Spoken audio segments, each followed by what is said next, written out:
No, mo parking ko main camera port ya o tlhaela ko di-camera tse ka di-sighting ne se tsene pila ne so no ke tsentšhitše but still e sa tshwere 3 cameras di shapa e sa phapha.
Good morning to all of you. We are here. We are not away.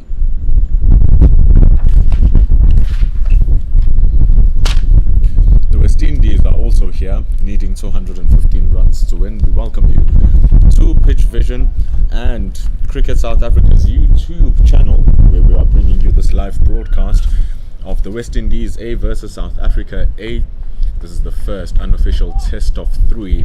This is the last day of said test. The West Indies have been set a target of 224 runs, now needing 215 of those runs. And they lose their first wicket. This is exactly what the South Africans wanted. Expansive drive from McCaskey, just outside the off stump by Mbongwana, and it snatches the outside edge. Clyde Fortain, after taking a sharp one down the leg, now is gifted with an easy edge as a reward for his wicket-keeping efforts. Michael Mbongwana, for his lines and length so early in the morning, snatches Zachary McCaskey. He's gone for 6 of 19 deliveries. It's 9 for 1. Talk about perfect timing. As we start our commentary, the commentator's curse starts right in the beginning. The moment we say hello, we bring a wicket. And now there's 9 more remaining, so that means there are 9 more hellos to come. Haha. But greetings to all of you. Hopefully you're doing fantastic and were able to witness the wicket by Michael Mbongwana to start off our day, only in the second over. And what a good ball from Mbongwana. What a good start to the day.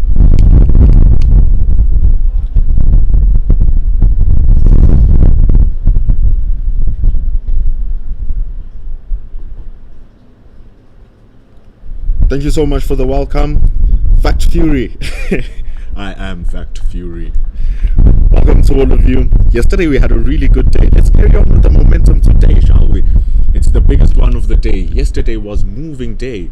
And man, did we move. We saw 10 wickets fall for the South Africans as they scored 250 runs. And already today we are seeing the first one. Salva Kumar, yes, I'm back, thank you. Whoa, mate, greetings. Mohan, you are here. Jack, greetings to you, buddy. Kelly. Good morning to you, Miss Robbins. And indeed, there was no need for driving there, Fact Fury. Should have left it just like that. And the man who just left that ball is Kirk McKenzie. He's in to replace McCaskey. Didn't last long this time. Mbongwana finding his areas right at the beginning of the match. Must feel good for him as well. His very first spell in the first innings was all over the place. He came together in the second spell of that same innings. And look at him continue that momentum. Look at that ball just nip away off that seam. But it's a good start from Mackenzie, not feeling the need to play those deliveries, and those are very, very good deliveries from Mihlali Mpongwana because they are so enticing. They're right in front of him. They are saying, drive me.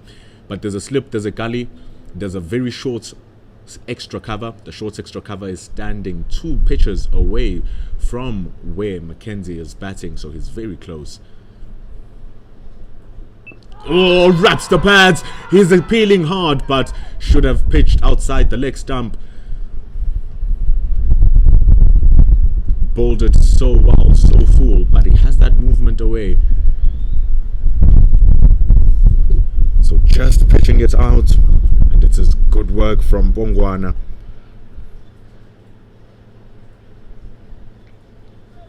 Sabir Khan is asking if I'll be commentating on the next two. I'm not sure. We are yet to find out, my brother.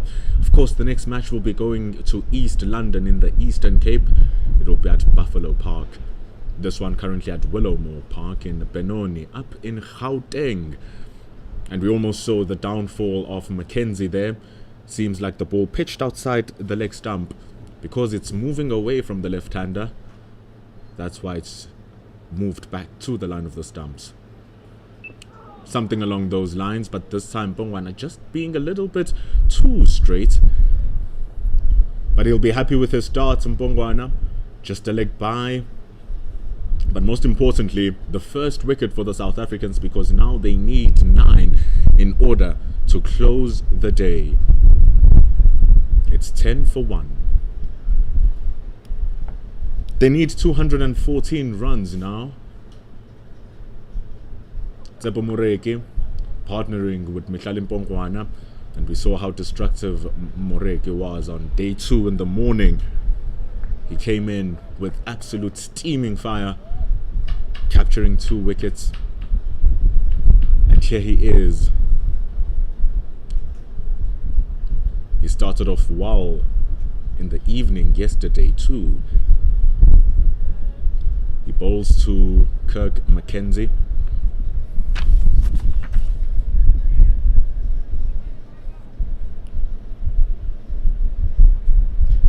Woolmate saying that the Windies still have the upper hand here.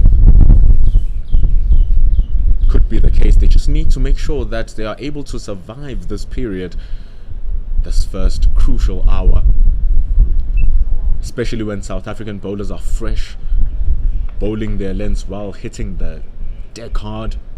And you can see with Keegan Peterson, he's there standing at second slip, right at the bottom of your screen. He has a helmet on second slip, an indication of how close he is to the pitch. He's been doing that since yesterday, or since the first innings rather, in day 2. An indication of the slow nature of the surface.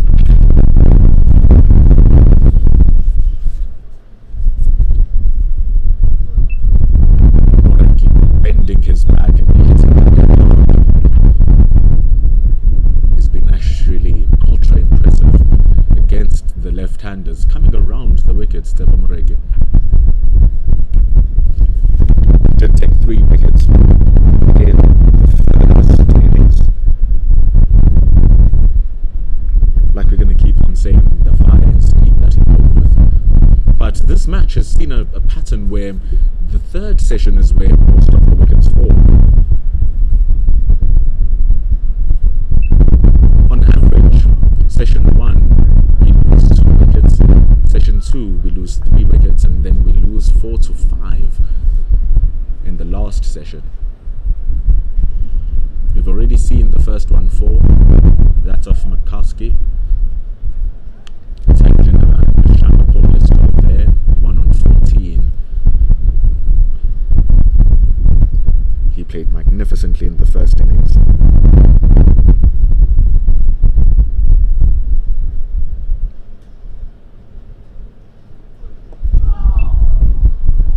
Moreki coming closer and closer and closer and closer to those stumps.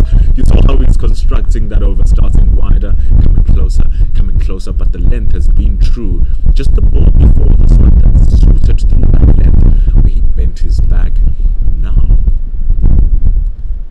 Now he's going for the hunt for the stumps. There's 2 more balls remaining in the over. How will he play these through? And remember, Tsepo Moreki's stock delivery moves away from the left-hander. The ball is 6 overs old, so it still has a lot for the Pacers. There it is, you see it. But it's a no ball from Moreki. That's 213. It's not a lot of runs to play with for the South Africans. That's just the thing that they've been guilty of. Those no balls, they've been coming ever, just sneaking in.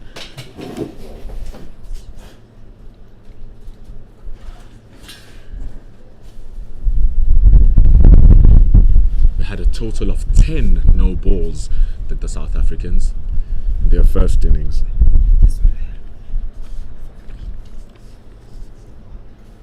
And it goes wide, does Moreki. It is good stuff here from the South African.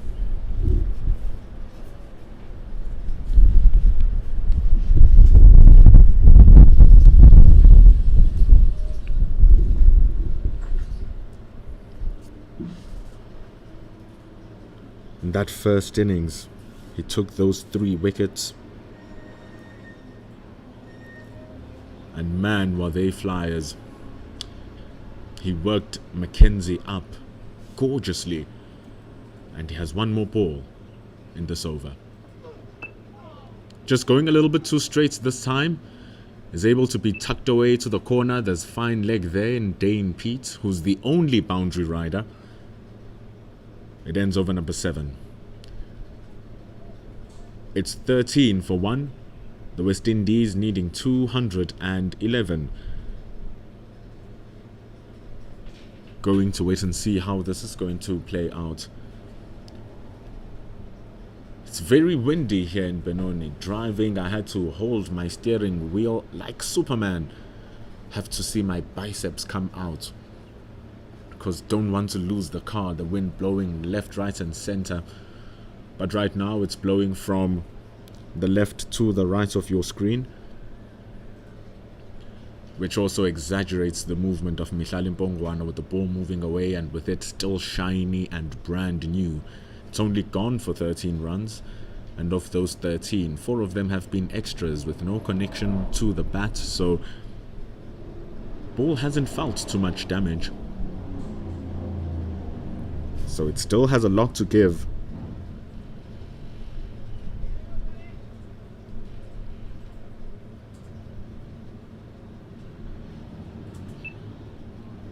A good leave from Chanderpaul. The one thing we saw from Chanderpaul is his ability to judge his off stump. It was quite something. In order for him to be beaten, the ball had to start reversing a little bit, and in the hands of Hartus Viljoen, who's the most experienced player in this Willowmoore Park ground, having played 28 matches here, he was able to extract some reverse, which beat the outside edge of Chanderpaul, nabbing his pads, trapping him LBW. That was not a leave. That was really good bowling from Mpongwana. Coming back a little bit closer, you can see Chanderpaul just taking a look where his ending position was in relation to his off stump. He was closing off his entire off stump as he walked across to play his shots. And with the angle that Mihlali Mpongwana is coming over the wicket, he forces Chanderpaul to either open straight up or move his bat around his pads.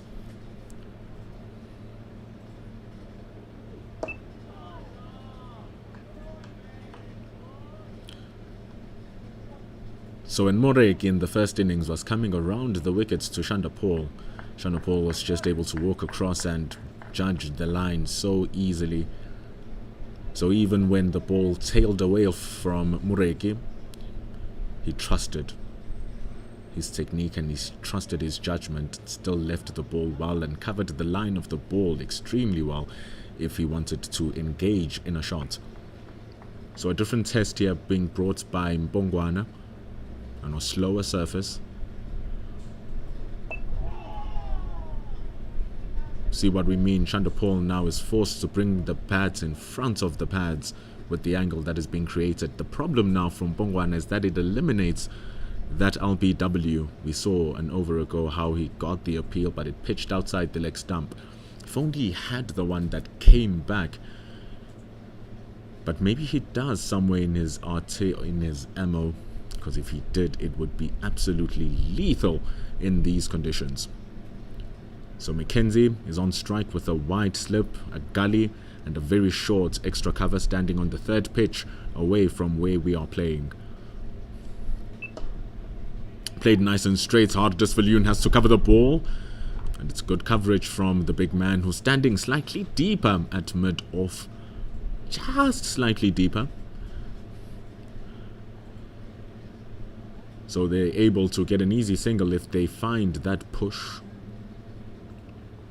You would think that with how the surface has slowed down over the course of the day, that you can afford to bring some of your fielders in and tempt the batters to try and hit it over. And with the pitch being slower, the timing will be a little bit more difficult.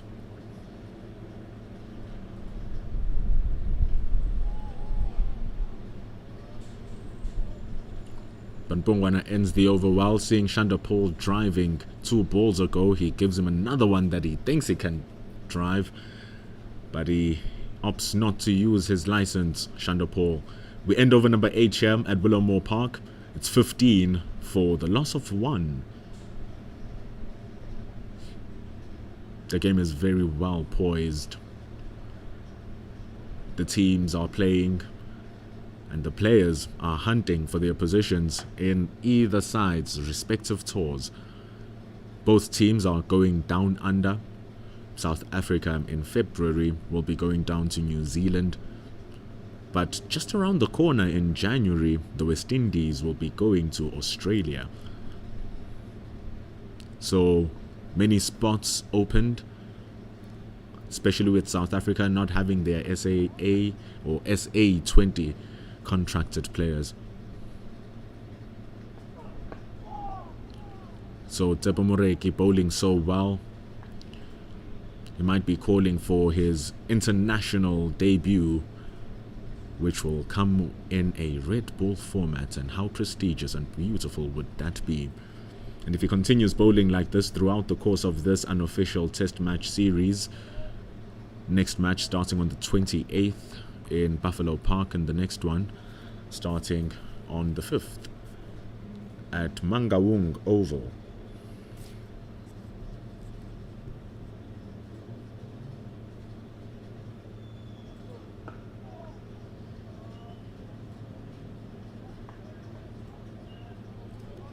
So with so many spaces opened, with all of South Africa's contracted players except for Dean Algar all gone to the SA20.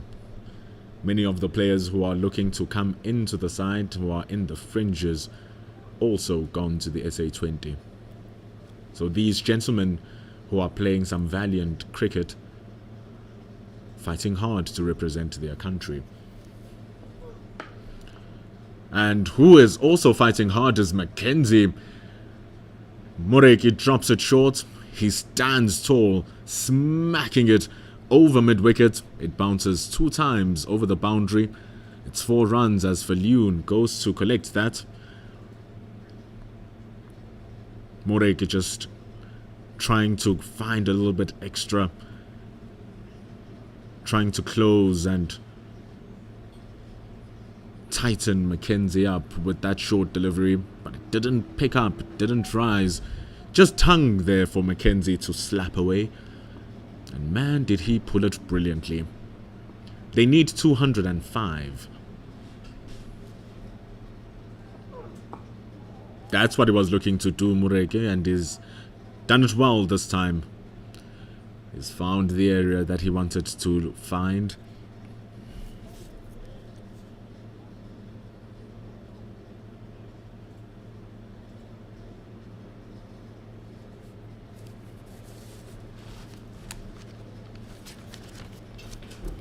TDZ. Let's see. Is TDZ contracted?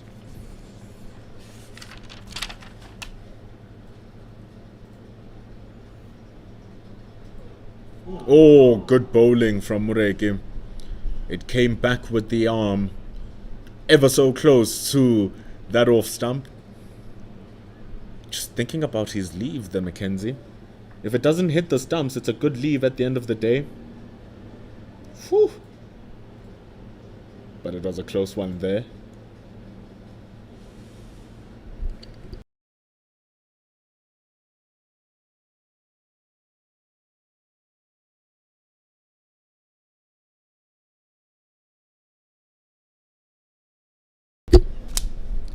Moreki with a very good delivery. If he gets it nice and straight, he'll force Mackenzie to play. Just like that, they rush for the single. It's open for Dazorzi. Shy for the stumps and a try. So close to getting Mackenzie out. Picking it up with his left. You'd think that he'd chuck it with his left.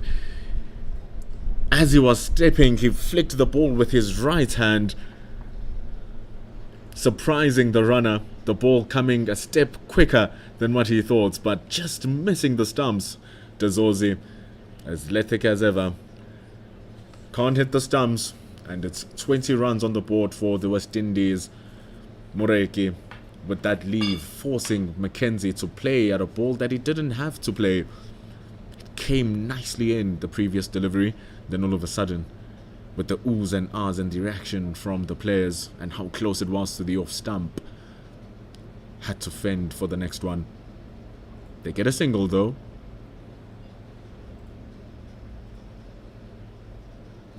Tony Dazorzi has been good on the field. He has a 55 in the first innings, and Kelly Robbins asking if he's not contracted. From our knowledge, he does not have an SA20 contract. From the list of players whom I did all the research on, I did not find the name Tony Dazorzi on any team sheet.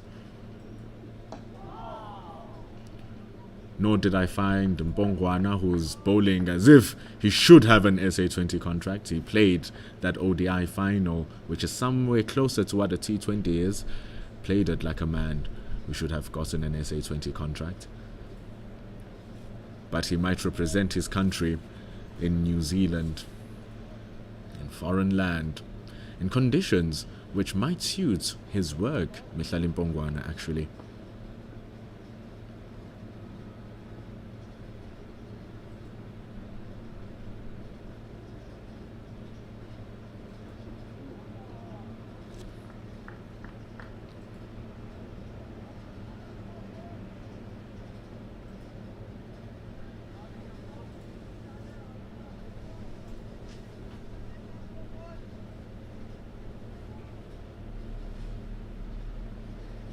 JP de Villiers saying that Tony Dazorzi is probably in front in line to get picked for the New Zealand trip. Even the West Indies series next up. He's been consistently making runs. And don't forget that wonderful 300 earlier on this year. Mbongwana, oh my goodness. Getting it where the money is at. Tailing in with the wind. And then pitching and nipping away from the outside edge. Just keeping track of the work that he's applying here to Mackenzie. Some away movers, and now getting it to sharpen back in and nip away off the seam. Still no run scored in the over.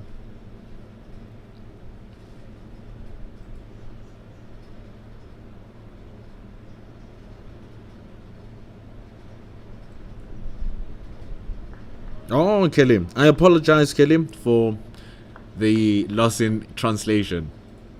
SA contracted players, what she's referring to. Yes, KP, Tony Dazorzi, 100%. Thought you were talking about the SA20.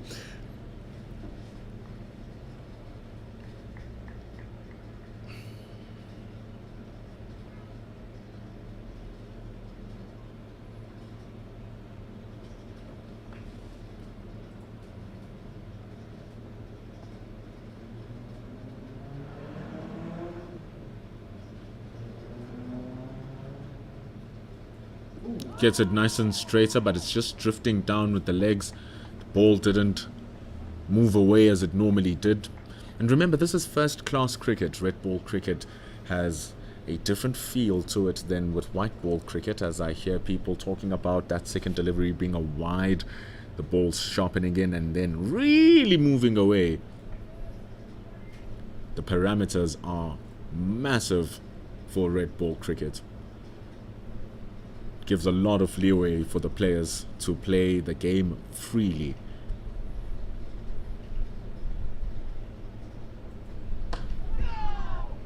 Because now when he bowls it wide, McCaskey will think that now when it comes, I'm not going to let it go again. I'm going to play it, which he does. And it almost creates an opportunity because there's that short extra cover there. Hartis Viljoen is standing at mid-off as well.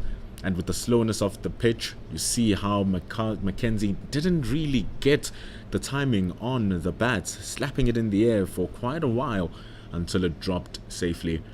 But Mihlali Mpongwana delivers a maiden over. They still need 204 runs. So it's a tricky surface, but it also still gives a lot to the bowlers. And the bowlers have leeway to work around how they want to do. They can bowl even down the leg. Don't want to do it all the time. We had a full conversation yesterday about negative bowling. So you can't be a negative bowler constantly bowling down the legs. But the umpires won't punish you for just bowling one or two down the legs to set up your batter.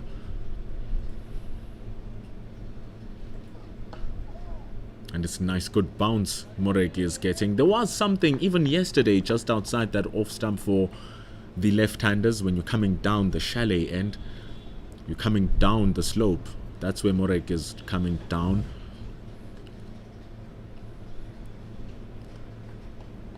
And just outside the off stump on that back of a length, there was some juicy cracks where the ball can misbehave.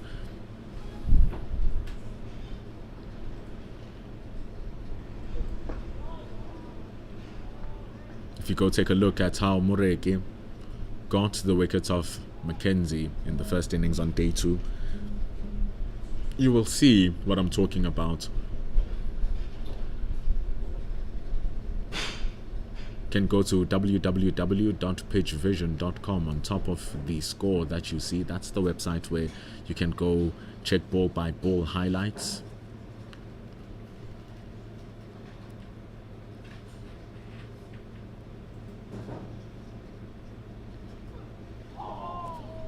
And it's a good leave from Chanderpaul.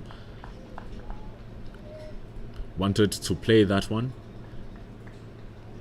Remember, first ball of the over, climbing onto the short one. Moreki tempting him with another. Does have a backward point in Zubair Hamza, who's been brilliant at that position. David Bedingham is standing at gully with the helmet on.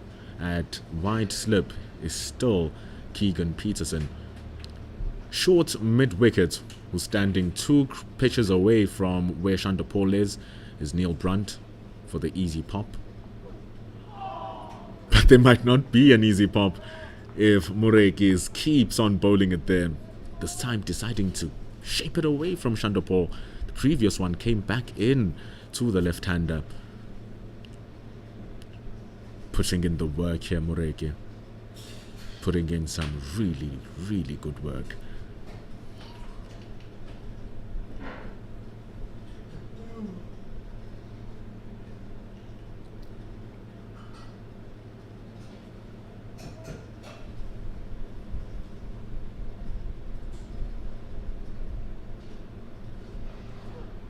Again, Moreki does it. This time just pulling it a little bit shorter and giving it more bite. You can see the rhythm is flowing.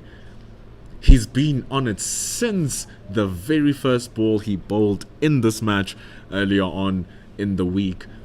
This was on Wednesday, day 2. Oh, he's just been on the money, has Moreki. He has one more delivery in his 6th over.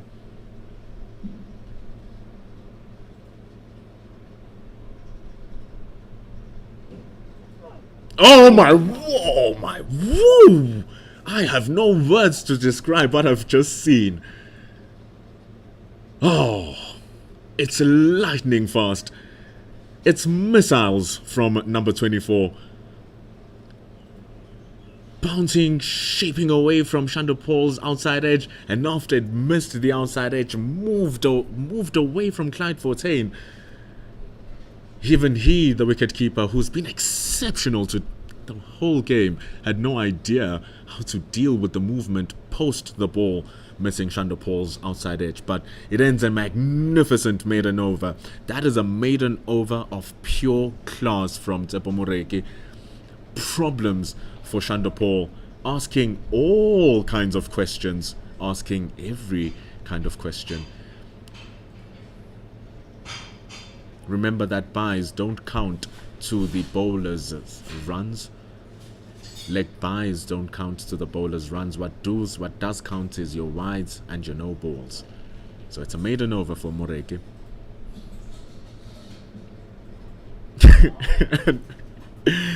Chanderpaul is not getting a break here. He is absolutely not getting a break.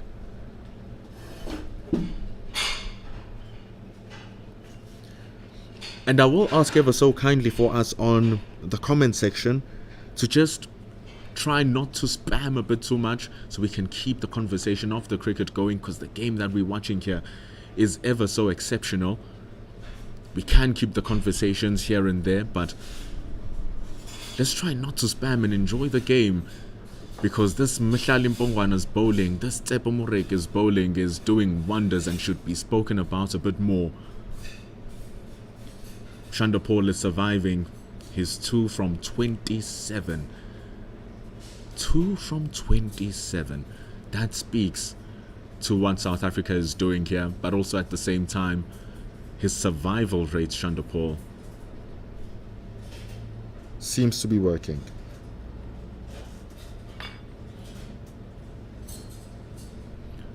Tsepo is yet to play for the Proteas. He hasn't yet. Mihlali also hasn't, but with this bowling to an actual international opener in Test cricket in the form of Tejinarayan Chanderpaul, they are bowling at extremely high levels. This is really, really high level stuff.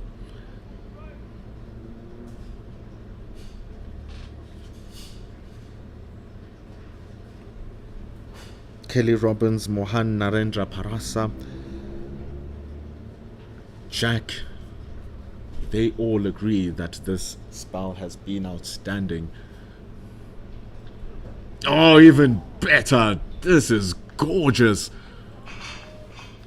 But Chanderpaul holding true. It's wonderful, wonderful contest.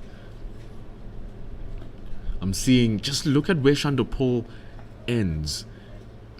His bat is perfectly in line with the off stump.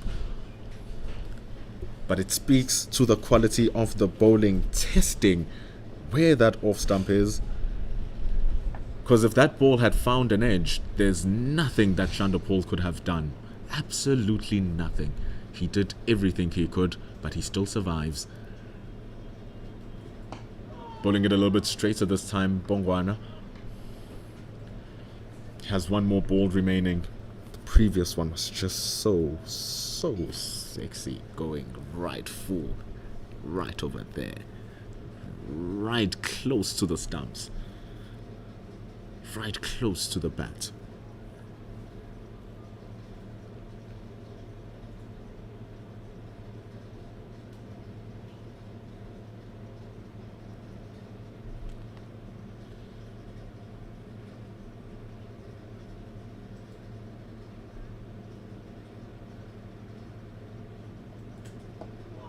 Goes straighter again. Chanderpaul is very aware of where his stumps are. That's the one thing we must understand. So the moment the ball is straighter, he knows how to cover it, as he's shown with the last 2 deliveries when Bongwana decided to go a little bit straighter. It ends yet another maiden over for the South Africans. The West Indies are still needing 203 runs for the victory. South Africa are in search, very much so, for their second wicket of the innings. The wind here in Benoni, in the east rand of Gauteng, is very strong, so it will assist the bowlers to a certain extent.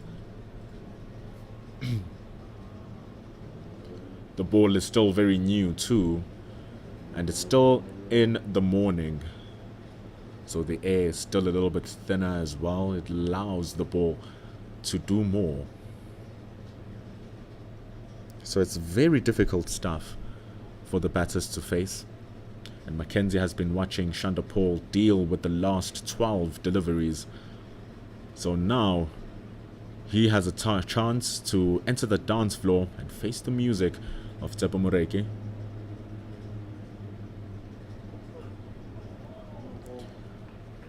But Moreki falsely starts his song. He oversteps.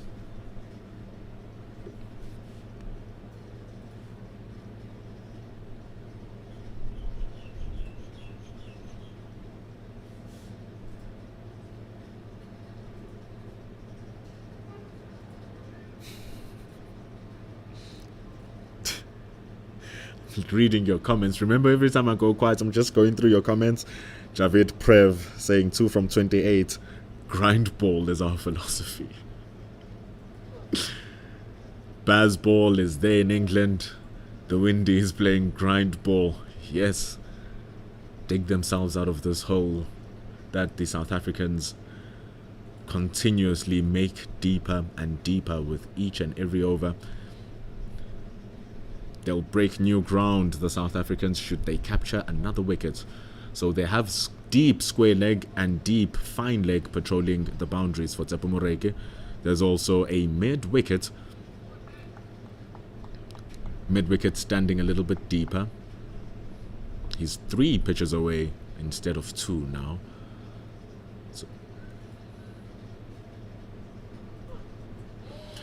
And Moreki just pushing it wider and hasn't forced Mackenzie to engage in any of those shots. But remember, he does have the one that will come back in, and when it does come back into the left-hander, it will be assisted by the wind as well, because the wind is blowing the very same direction where the ball would be swinging into towards the left-hander.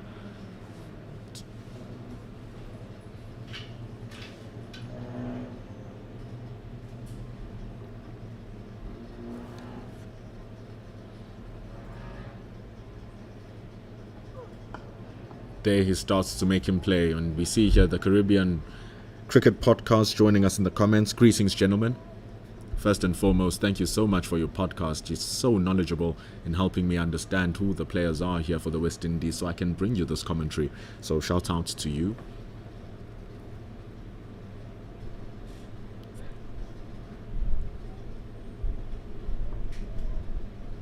And the worst thing with this 224 looking away is that there's still Dwan Olifia and Hardus Viljoen to bowl.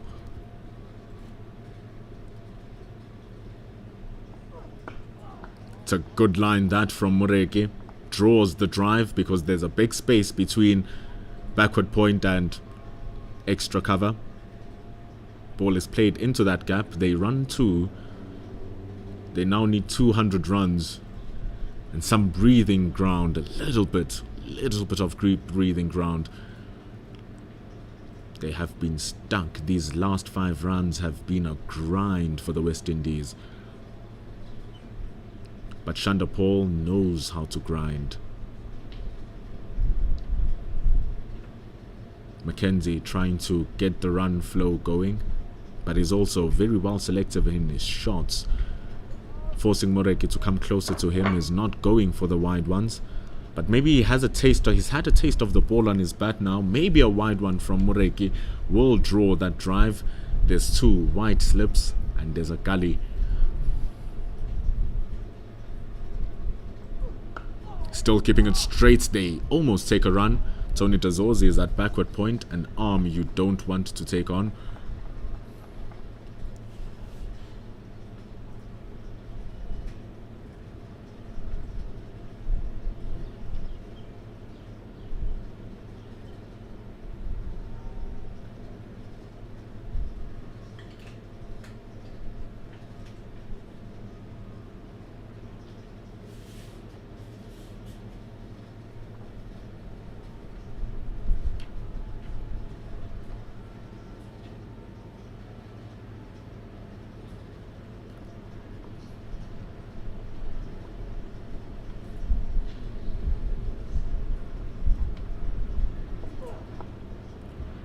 There's fine leg in the form of Dane Pete, but Tepomoreki not happy with his last couple of deliveries.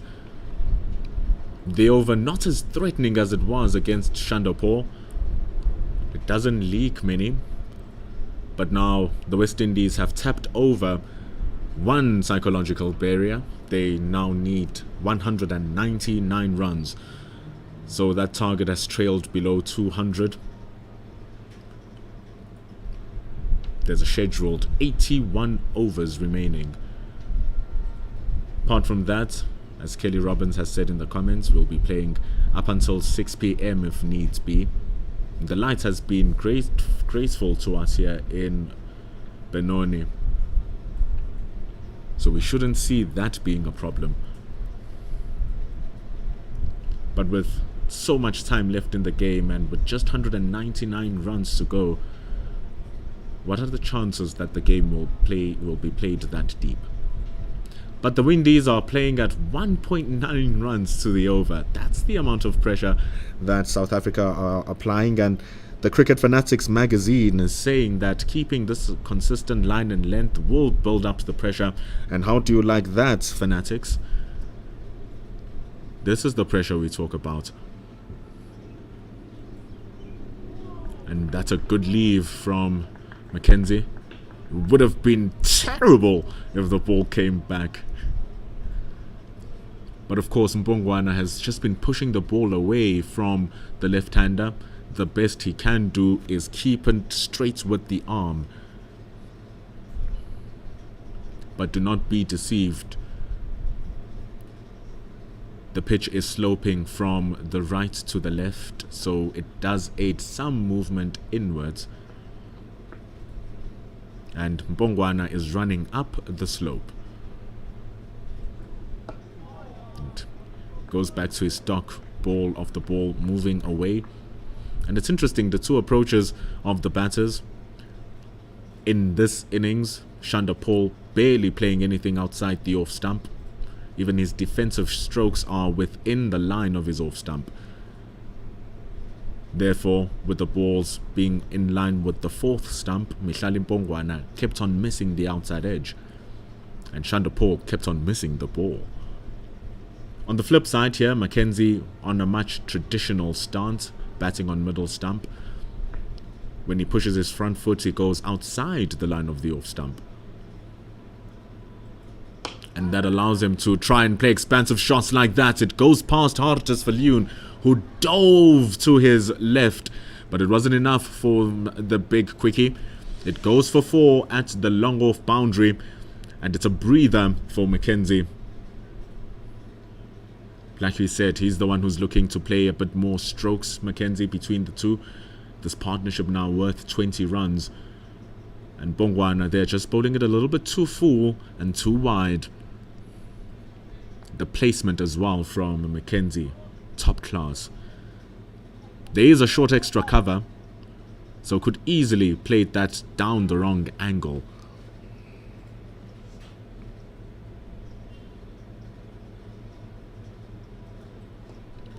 Pops it up into the air. There's no one at the square leg boundary. Having to run hard as day is Tepomoreki from fine leg.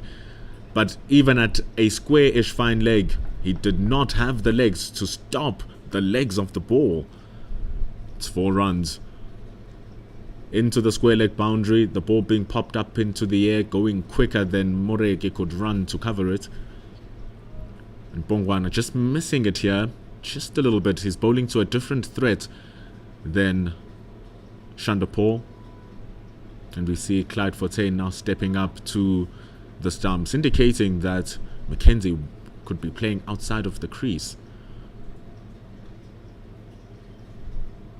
And that's why he was able to convert the length that Mbongwana was bowling at into what looks like half volleys that are easy to get away.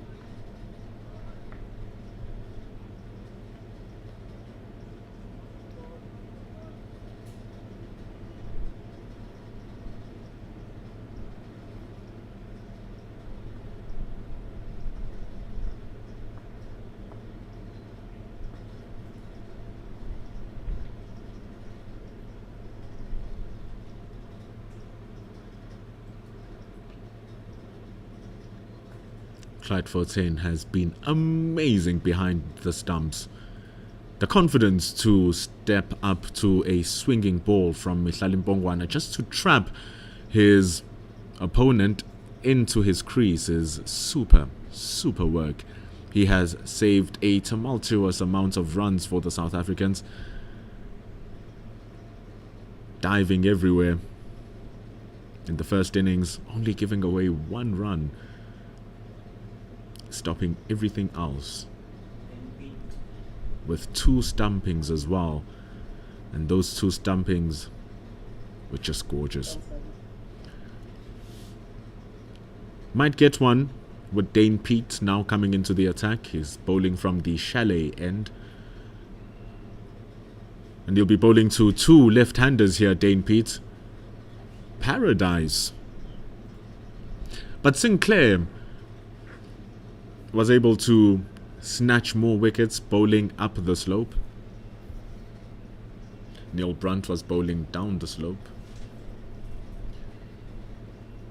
But like we said, with the balls, with the slope slightly slanted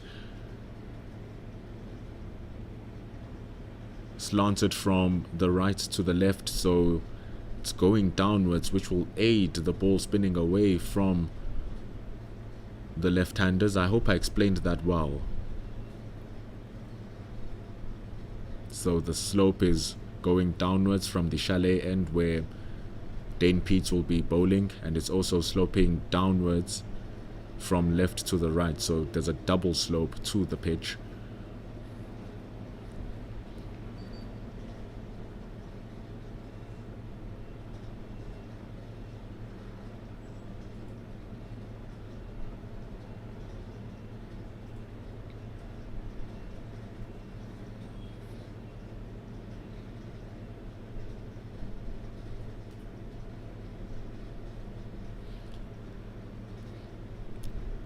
Anand asking if these bowlers are as quick as they look.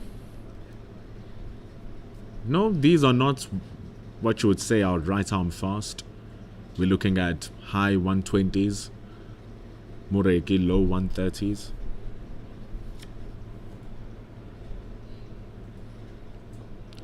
The deck has slowed down over the course of the match, but there are spots where there is juice because the pitch is filled with grass, and there are some patches where the grass is still green despite the heavy rollers, so there's still some juice. Even for Dane Pete getting some turn, having Zubair Hamza at first slip, having Keegan Peterson standing at short extra cover, David Bedingham is at the short, silly mid-wickets. There's no one patrolling the boundary for Dane Pete.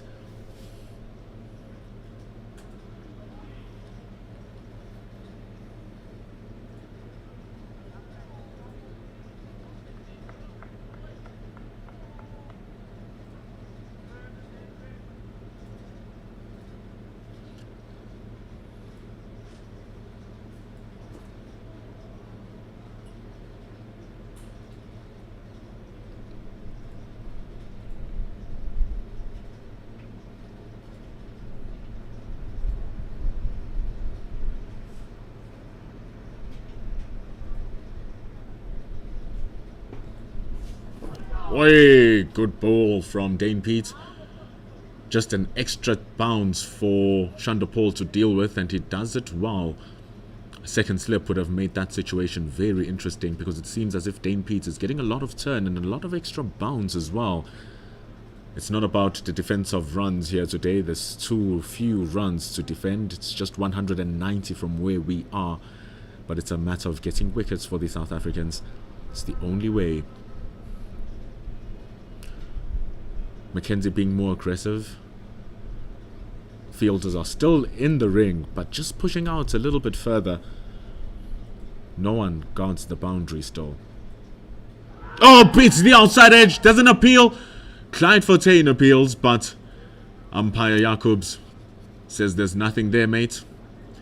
Promise for Dane Pete, promise for the South Africans with the slow bowler, and they still have Neil Brunt for the rest of the right-handers in the West Indians batting lineup. It ends over number 15 here in day 4. The West Indies still needing 190 runs for the victory. Dane Pete starting off his job well. Mbongwana continues with what has been an outstanding job. 5 overs, 3 maidens, going at 2 to the over, and has the solitary wicket of the day.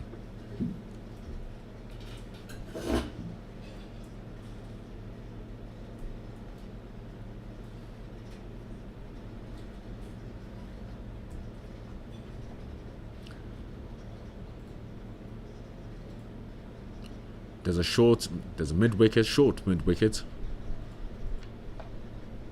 There's a backward point who's been beaten by that cut shot from Chanderpaul, playing it very well, waiting for that bad delivery from Mbongwana, and he capitalizes on it. It's 4 runs down to the backward point boundary. The placement was brilliant. And remember, with the slowness of the pitch, Mbongwana, not the fastest bowler, he is the slowest of the 4 South African quickies. So with the ball being pitched short, it just stands up and is asking to get hit. So Mbongwana has been operating right full at the top of the off stump. That's his length. Would want to go back there, but it is 6th over of his spell right now.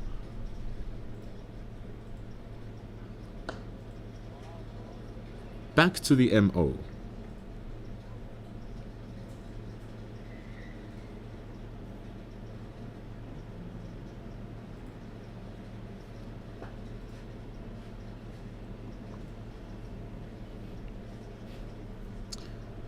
People talking about Chanderpaul holding the wickets on the other side should have seen Neil Brunter's inning yesterday. Batsmanship to the top class. Knowing where your off stump is, you will survive.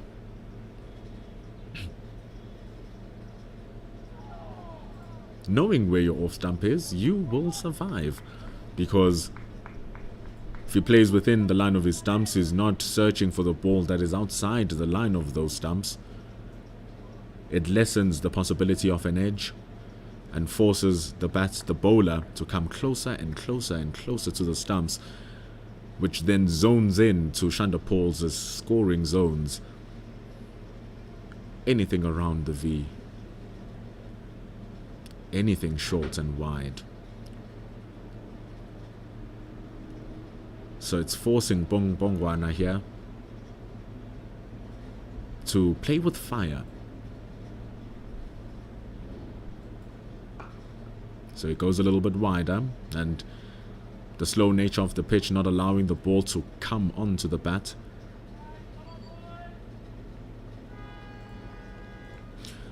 So this anchoring innings from Chanderpaul is exactly what it is. 7 from 40 balls. You saw that boundary. Capitalize on the bad ball. But apart from that, almost every single delivery he's been receiving has been good. It's been great bowling from South Africa. Them only getting 1 wicket doesn't justify how well they've been bowling.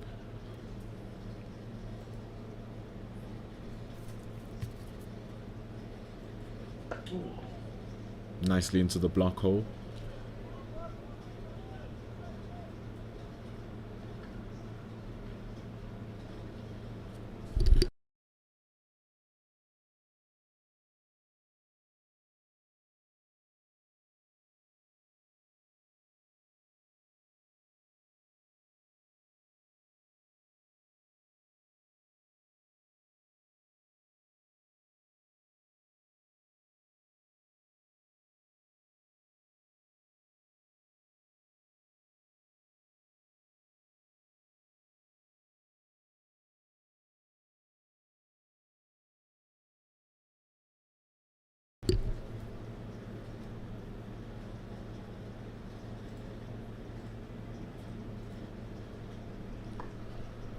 Mbongwana gets that spongy bounce with the ball at the back of a length. It's pedalled away by Chanderpaul, and that's what we're talking about with him waiting for the ball to come to his scoring zones. It's over number 16. It's 185 runs to win for the South Africans, or rather for the West Indians. The South Africans to win still need 9 wickets. It's a long way to go. The 185 seems closer than the 9 wickets. Because with wickets, even good bowling doesn't guarantee the wickets, as has been the case here today. The persistent pressure from South Africa not cracking the walls of this partnership, now with 30 runs. The bowling change of Dane Pete did good in the previous over. And with Chanderpaul with more feet movement, dealt with it better than Mackenzie. It was an entertaining battle between these two in the first innings. It was happening in the opposite end. Pete was bowling up the slope from the Ekurhuleni end. Chanderpaul had a nice patch to deal with outside his off stump.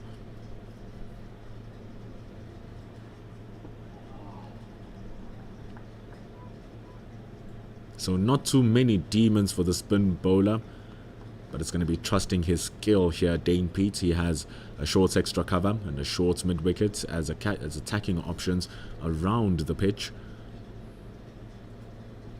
Oh yeah, beating everything. It is lower as 4 byes. Clyde Fontaine could not drop. He's already short. He couldn't go shorter. The ball rolls all the way for 4.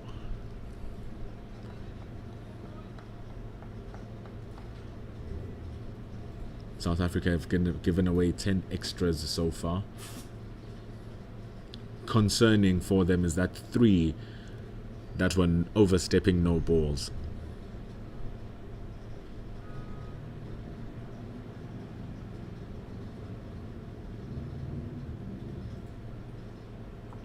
And that one having a little bit of extra bounce. But is able to deal with it, Chanderpaul. He tells you with his stance starting low, and then he reads the length, which tells him to either go low, go onto the front foot, or go high and shift his weight onto the back foot. His foot movement has been wow. No one rides the boundary for South Africa. As we see, the end of over number 4 for Dane Pete is only given away 6 runs, 17 completed. It's 44 for 1 for West Indies. They need 180 for the victory. This partnership between Pete, or rather between Chanderpaul and Mackenzie, worth 35 runs as the players go have a little bit of a drink. It's been a slow session. Only 38 runs or 36 runs are scored so far. So we'll be back in a couple of minutes to see how the rest of this run chase will unfold for the West Indies.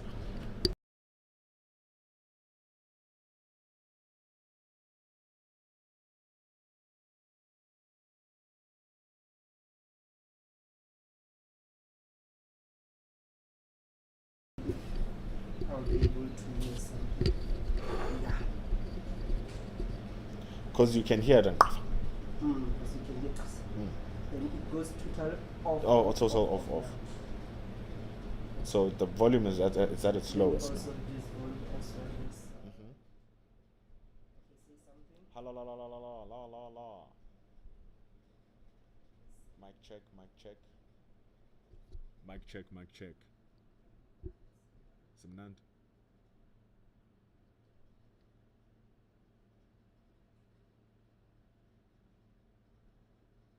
If you're hearing this is a mic check. Start now.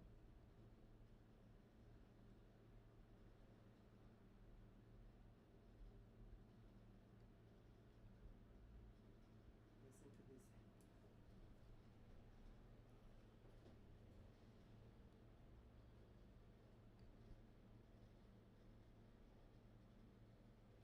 it should. We mustn't hear anything. The best would be, or switch. Yeah. Test and see what can. I I mean, think. it's fine.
we are back with a bowling change in Dwan Olafia. Had to quickly run back to the car in order to get a charger so that I can read all of your lovely comments and watch the game alongside with you and have the conversations here in the gantry alongside with you. So we can see this bowling from Dwan Olafia, who pops it in fuller. It's just glanced away to deep square leg where Dane Pete is, and that's 50 runs for the West Indies. Taking them only 18 overs. But the important thing is that they reached that 50 runs only having lost one wicket, that of McCaskey. The positive thing is that Mackenzie is looking positive.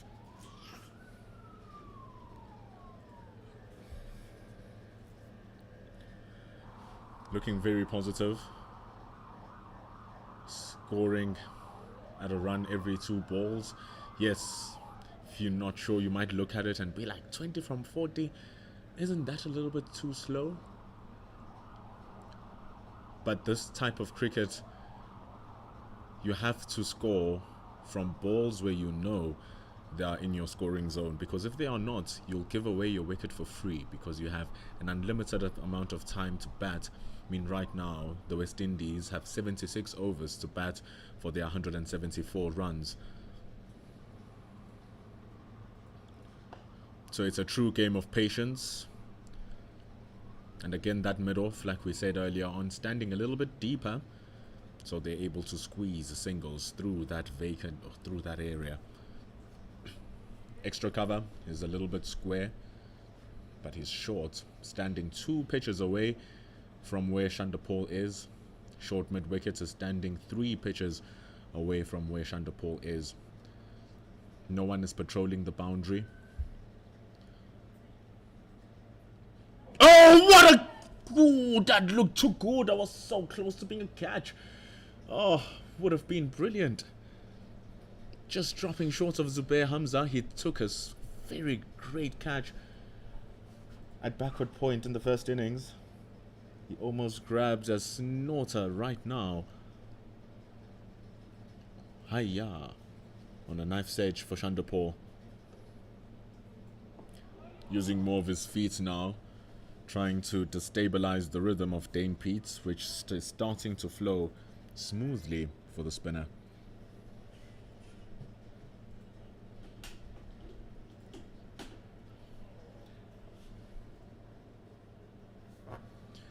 Steep bounce assisting with that outside edge,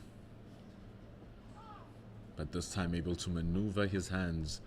Remember, Dane Pete, one of the country's finest spinners in the domestic circuit. In his bag, he has 2 top wicket taking awards in the 4-day domestic series. This time it's popped up into the air. Chanderpaul advancing down the track. He opens up the space in between the short mid-wicket and the mid-on. It is amazing placement from the West Indies opener. Pops it up into the air, making the South Africans believe that there's a chance, but it's placed to precision between short mid-wicket and the mid-on fielder. If he had played that shot without advancing to the track, it would have gone straight to Neil Brunt, who is standing at short mid-wicket. But it opens up the angle going down the wicket. And that appeal from the South Africans is a hard one because he advanced down the track a lot, did Tejinarayan Chanderpaul. He wins that over. Or does he, after the slight edge? You tell me. But whatever it is, it's 169 runs to win for the West Indies now. Getting a nice edge. Did Dane Pete, just didn't reach the hands of Zubair Hamza, who was standing at slip. Ball dying onto his right hand. The pitch is not quick. Dwan Olivier, ever since coming back from England, has lost some of his quickness as well, but is still effective. Has a fifer this season. And he starts off very well. A good length. The ball moving away from Mackenzie. Fending at it. He has that wide slip. Has a gully. Only fine leg and deep square leg patrol the boundaries.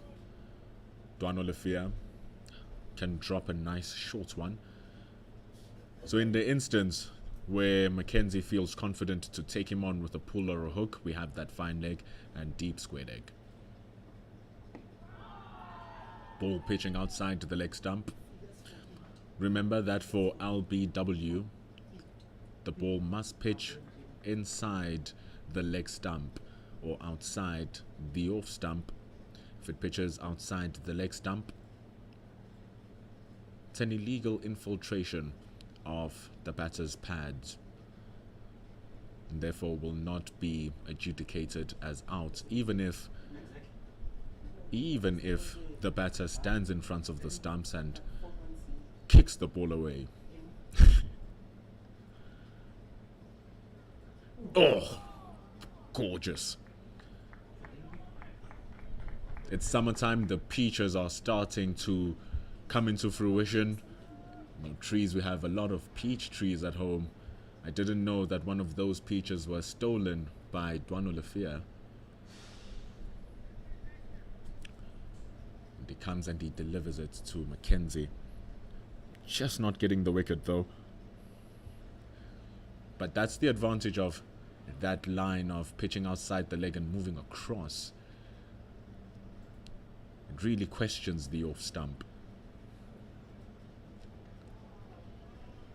And there's that short stuff. So this is a good over constructed so far from Dwan Olivier. Asking all different types of questions to Mackenzie. And the ball assisting him with some movement as well.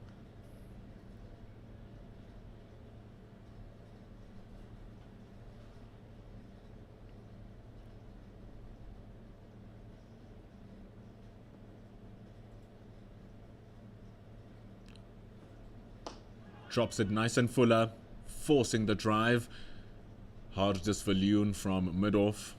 Cuts the ball on its way to the boundary at the long off boundary, and it keeps it to 2. You can see Mackenzie just not on the timing of the ball, hitting that drive into the air momentarily. Forgot who it was in the comments.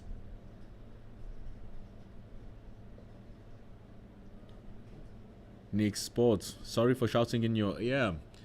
Watching the game live, you would have thought that Zubair's Hamza was a catch, and if that was a catch, my commentary would have been justified because it was absolutely brilliant. It's the end of the second over for Dwan Olivier. This one goes just for 2. The partnership now between Chanderpaul and Mackenzie, worth 48.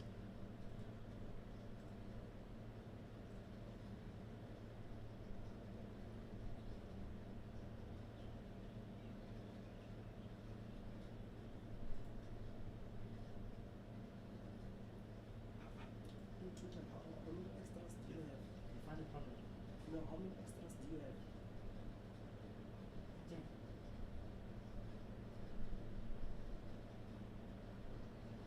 10, which is no ball 3, wide 2, by 5, leg by 2. No ball 3, Yeah, left by 2, and yeah. by 5. And remember, when I do keep quiet, I'm just going through your comments, because they are very much cricket-wise, as Dane Pete continues his work against Chanderpaul. In the previous over, he got an edge to Hamza, which forced Chanderpaul to start using more of his feet, dancing down the track. He was able to clip one through for 4 at the deep mid-wicket boundary. David Bedingham is under the helmet. There is no one at the boundaries. Your attacking options are in the form of Keegan Peterson, who's at short extra cover, standing 2 pitches away from Chanderpaul. And with the ball moving away like that, it will certainly bring the first slip who's there into action again. If he goes for a drive, the slow nature of the surface will force the batters to use more power. And we've seen Mackenzie pop a couple into the air, so the short extra cover may be in the game.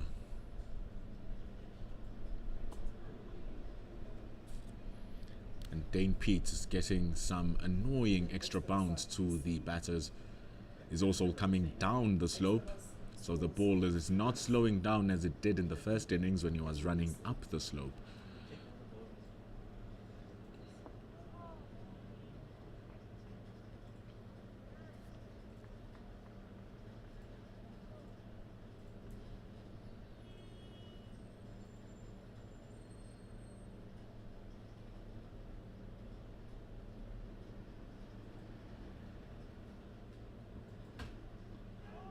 And there's those foots being used.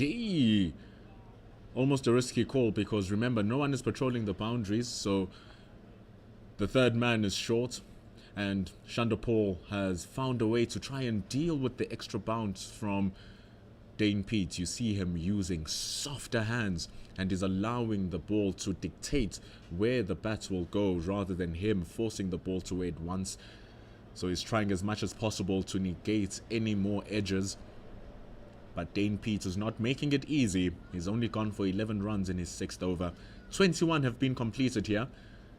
The West Indies need 167 runs for the victory, and this partnership is worth 48 now. It's taken 96 balls to construct. It's brilliant work.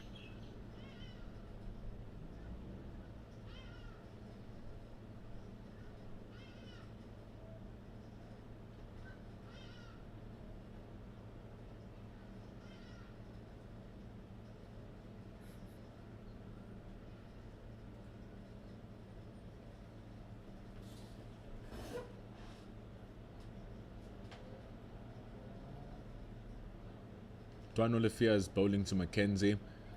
Neil Brunt, the captain, is standing right at short mid-on, or mid-off rather. Standing at short mid-off, where you would see the non-striker be at. So Neil Brunt is fielding position, forcing Chanderpaul to stand wider. Directly in line. And remember, the shot that was played in the air for 4 runs by Mackenzie was in the air for quite a while, and he was directing that ball straight through where Neil Brunt is to avoid the short extra cover. So this now is forcing Mackenzie to play a little bit straighter, and it's great to see. This is cricket. And with now closing that angle of him playing the shot straighter, it's forcing him to use a wider bat so that he can access that space between cover and mid-off. Remember, extra cover stands between mid-off and cover, so that space is opened now. And you see with the ball just offering a little bit of more width, Dwan Olivia is asking Mackenzie to drive that ball through that space. And because he wants him to do that, with the variable bounce and the unpredictability of the surface, could easily find an edge, either firstly into the wickets with an inside edge, or an outside edge going to the wide slip and gully. So it's a ploy here from the South Africans to cramp down the scoring options of Mackenzie and to see if he can trap them into a wicket.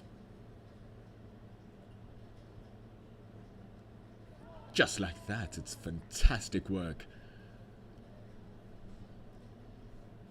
The difference also between these two batters has been intent in scoring. Mackenzie, ever since he's come out, has been looking to be more aggressive than Chanderpaul. So he's been leaving less,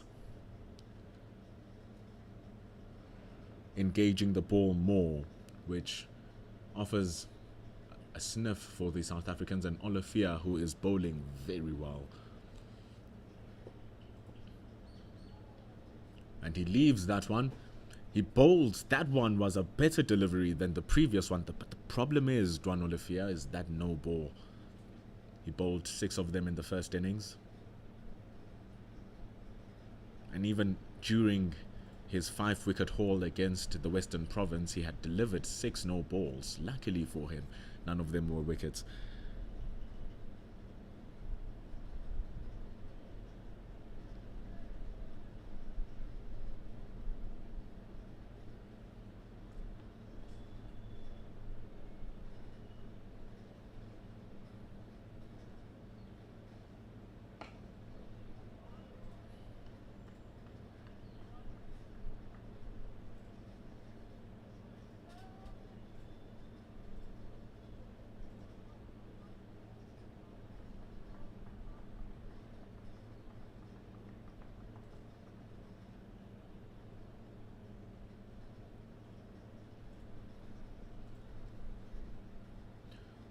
Oh, look at that. Neil Brunt moves.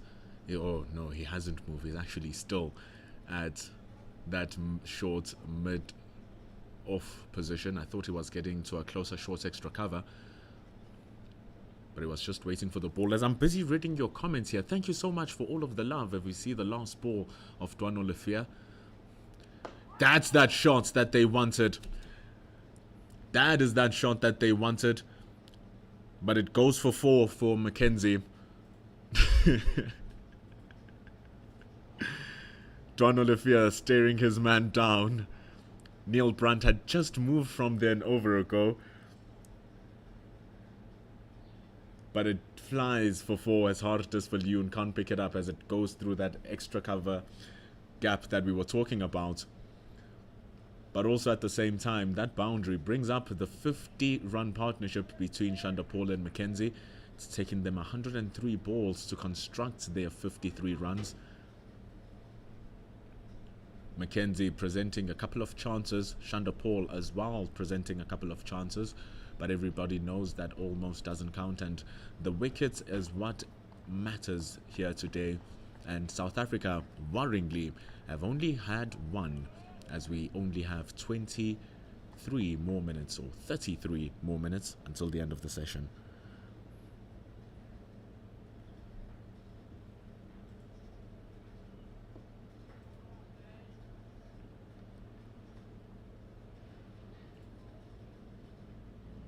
By the way, I really love the fact that we are all over the world. People from the United States, people from the Caribbean. Yesterday we had people from Germany watching the stream.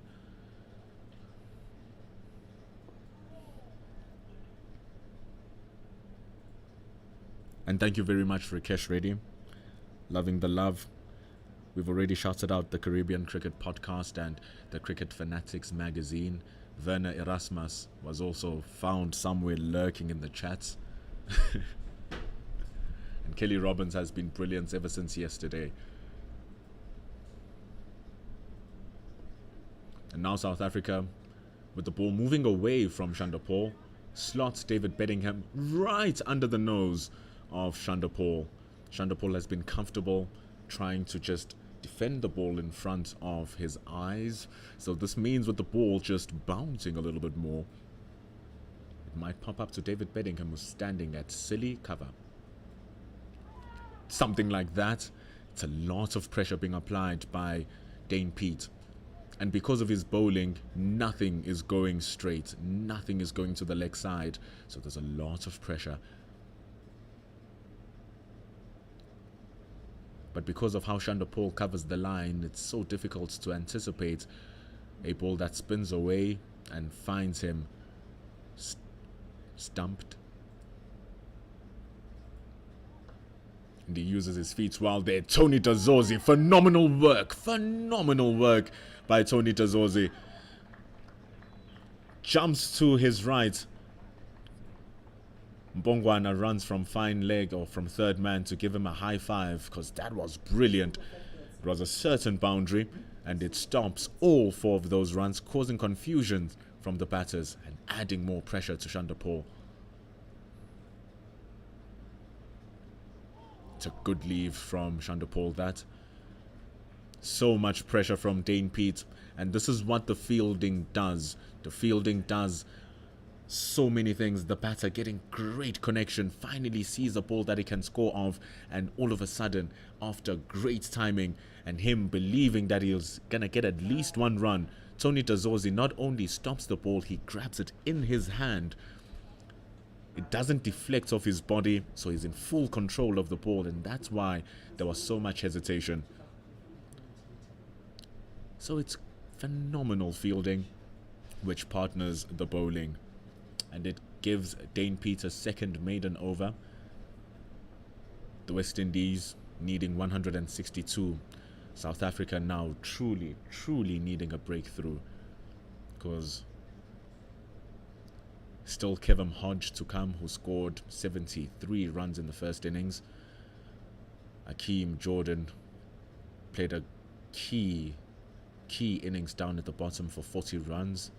Kevin Sinclair scoring 39 as well, right at the middle. So it's not all over should this partnership fall.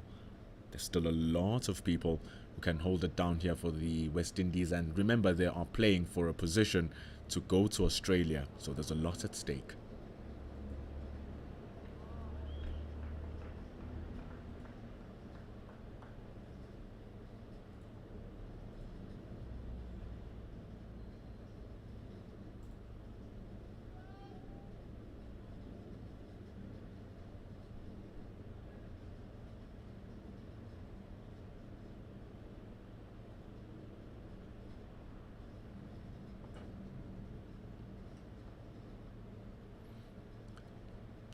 Carlisle can't believe doing all of this work alone. I've commentated for 14 hours straight in one day. This is peanuts.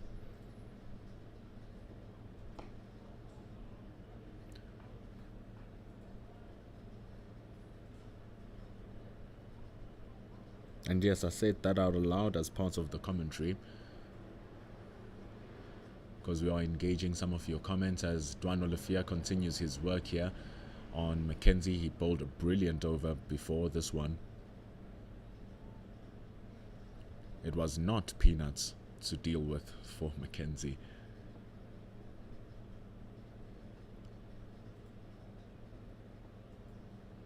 It was pecan nuts that he had to deal with, because he had to crack a shell, had to work so hard to just get to the nice meatiness of the fruits, which would be the survival of his wicket. But he still needs to pander on here, because Dwan Olafia is not giving him any freebies. There's only a fine leg patrolling the boundary. Short extra cover. There's no one else who is a wicket taking option except your wide slip and your gully. There's also a deep square leg who has no chance of stopping that. No chance at all. Pulled in front of square. Dane Pete at square leg could do nothing. Clean strike from Mackenzie. It's 4 runs. They now need 158 here to the Windies.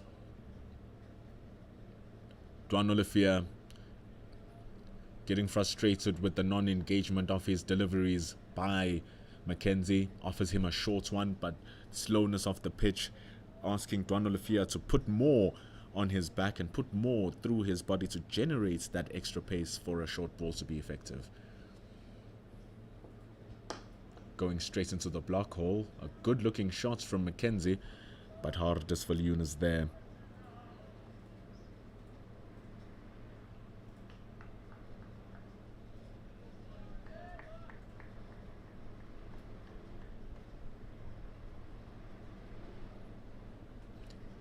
Carpet DM is asking if it's him or if Olafia has lost the pace. He has lost a good 15 kilometers per hour on his bowling. He was a ferocious fast bowler. Then he had a stint in England playing in county. While the conditions in England are vastly different from here in South Africa, but his control and has been better. Looking to be an top of off stump bowler now. And the pitcher and Benoni giving him some assistance as well. And every now and then he does bring up some huge performances as a strike bowler. It's over number 24 completed, 158 required.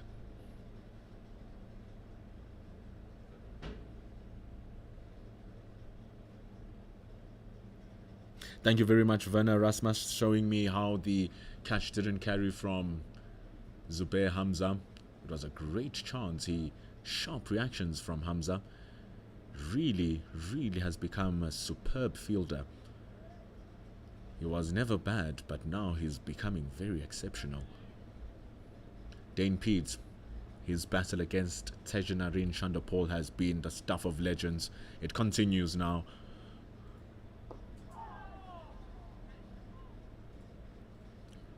Hardest Viljoen stands at mid-off. Remember, when Dane Peets is bowling, there are no boundary riders. Just a short extra cover in the form of Keegan Peterson. It's a good leave. And remember, Dane Peets has that sneaky little one that turns back. It's not even an arm ball. He does have an arm ball which straightens with the arm, but he has the wrong one. So you have to be careful. Just be wary about that. Good shot though from Chanderpaul. It's overpitched from Dane Peets. The timing was so good that short extra cover could not stop it despite its dive. It goes for 4. They move up to 70 now to the West Indians. Just tossing it up, giving it some air there, Dane Peets, and giving it width, but just a bit too full. Chanderpaul climbing that so easily. That's that problem. They're dancing down the track, but the umpire is saying no. That's that ball that just straightens with the arm. Playing all around it, Chanderpaul, because he has been dancing down the track. And right now we are standing behind the stumps. So could have easily evaded the bats, and we just see Clyde Fontaine whipping out the bails.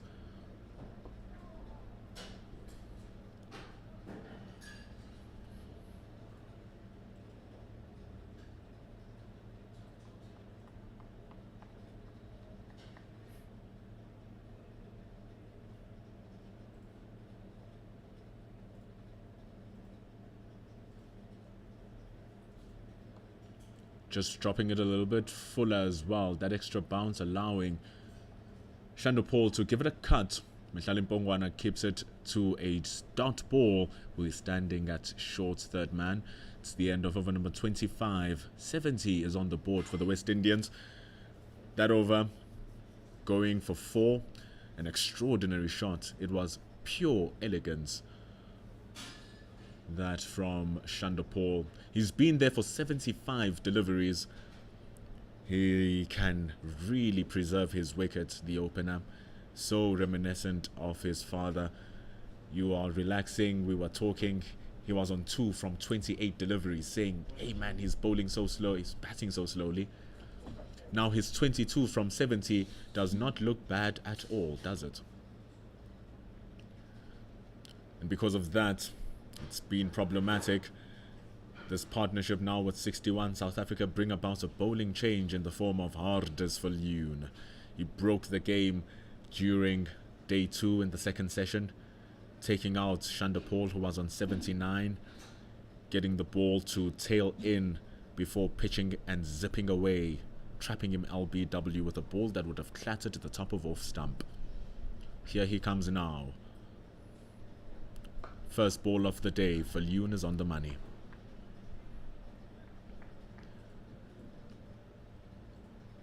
He has a deep square leg. Dane Peets. Tsepo Moreki stands at deep fine leg. Tony Dezozi stands at deep point. Remember, Hardus Viljoen does hit the deck hard. He is the quickest of the South African bowlers, so he may present opportunities to your boundary riders.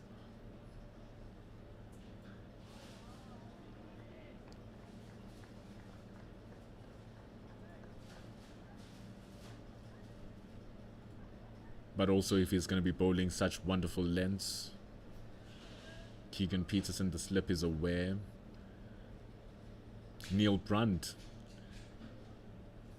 has a game with Mackenzie because 2 overs ago, Neil Brunt was standing at short extra cover. Mackenzie slaps one in the air where Chanderpaul is standing at non-striker.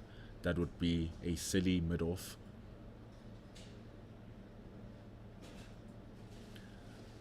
And then Mackenzie hits one through that gap in the air. The following over, Neil Brunt moved himself from short extra cover and he stood exactly where Chanderpaul is standing right now, literally next to the crease. And then in the last ball of that over, Mackenzie claps one in the air through that extra cover gap. So now 3 balls into this wonderful Falloon over so far. Neil Brunt is back at short extra cover.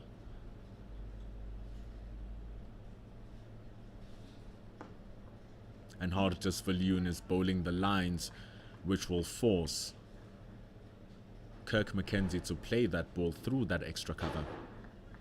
But he did well when he slapped it through with the mid-off region because he closed the face of the bat, and with the slight slowness nature of the pitch, he's able to get through the shot and being able to slap it in front of square and into the V.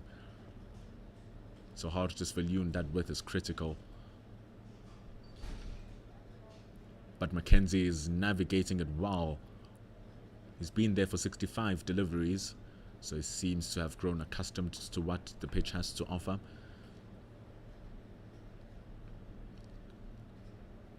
But it's not as easy as it looks. Those leaves are not as easy as they look, because how many batters would feel tempted to fend at these classy full deliveries, sharp deliveries from Hartis Falloon.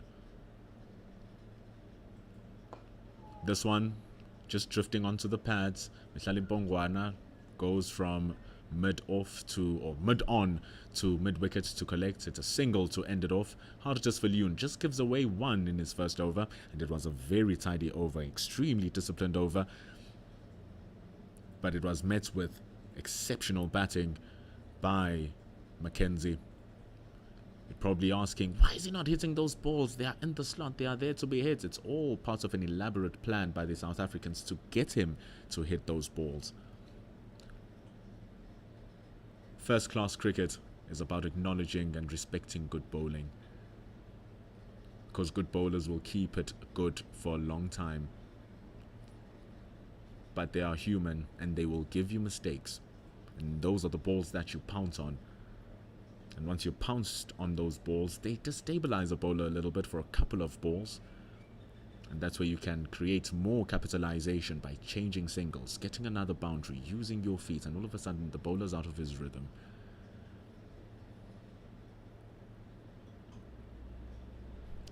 So Hartis Falloon bowled very well, and Mackenzie did very well in return to not be drawn to those balls. But here's Dane Pete. And he goes big this time. Smashing shot from Mackenzie. Whenever Dane Pete overpitches it, it's a gift. It bounces once and over the long off boundary for 4. And now the West Indians needing less than 150 runs for the victory. They need 149 now. Mackenzie on 36. The previous over, Dane Pete overpitched one wide to Chanderpaul, which was easily driven for 4. Not easily, elegantly. That's why it looked easy. Brutal was Mackenzie.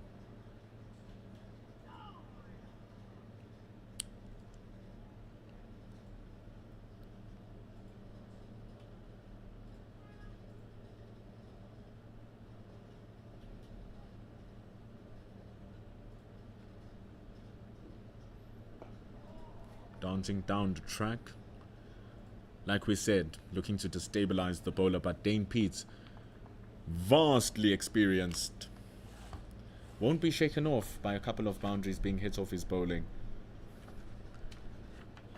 Rather, he creates an opportunity. It's in the air. Hartis Falloon is standing at short fine leg, And he takes the catch.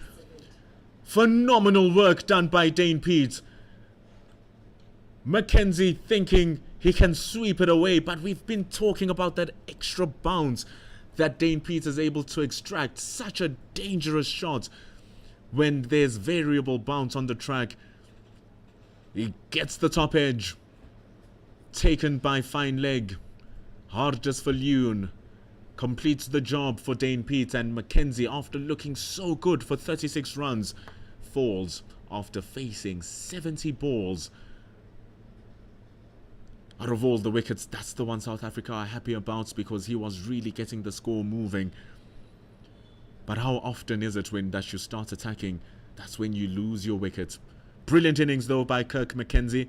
Got the South Africans really worried for a bit. It's 75 for the loss of 2.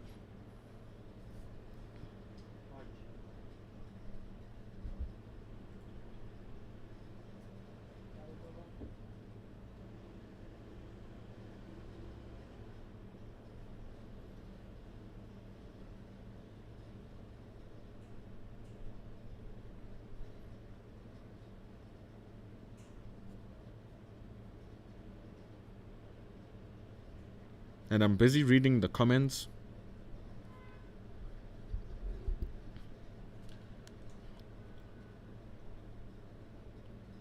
People's...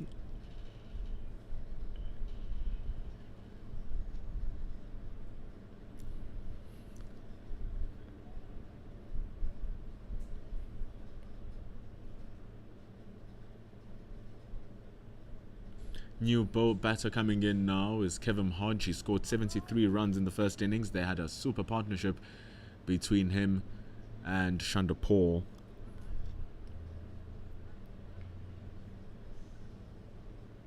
The game has life here. Chanderpaul was taking it away with Mackenzie. Looking to reel it in was Dane Pete, the inside edge. Missing the stumps. Wasn't an inside edge, just missed everything. It looked inside edgy, and what a ball to receive on your first one.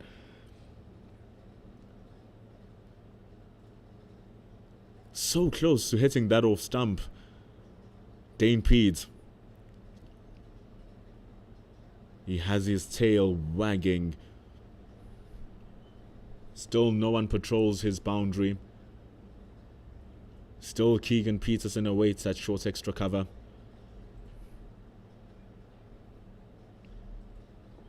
He straightens it up a little bit.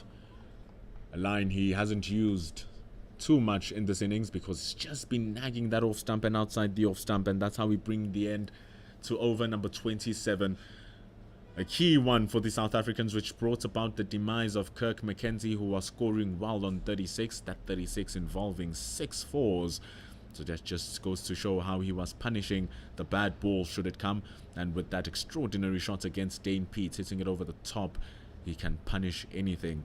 So it's a big wicket for Pete and the South Africans. Chanderpaul still anchors it at the top. Hardest for Loon, still fresh in his second over of the day. He has fresh meat to target. Hodge faces. And we're gonna ask here in the chat, I'm still reading some of the comments, that we will see your comments if you leave it one or two. We're gonna ask that we keep the conversation easy and stop spamming the chat.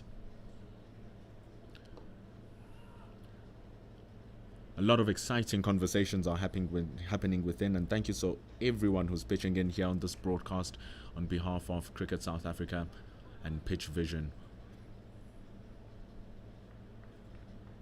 We see you, SV Tiwari. What type of pitches are used in South Africa? Different types of areas in South Africa give you different types of conditions.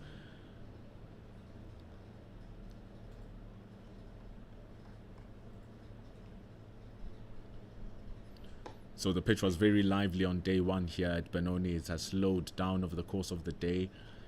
If you go central into Gauteng, you find the Wanderers with its juicy fast track, which has become a little bit slow over the years and it's become good for spin bowling every now and then, especially in first-class bowl and first-class cricket. You go down to KZN, that's where you're going to find the Hollywood Bets Kingsmead Stadium, which gives you subcontinental E conditions, very humid down there, very slow as well. It darkens quicker as that ball is just guided down to fine leg. It darkens quicker there, so matches normally start early, so there's something in the morning in Durban.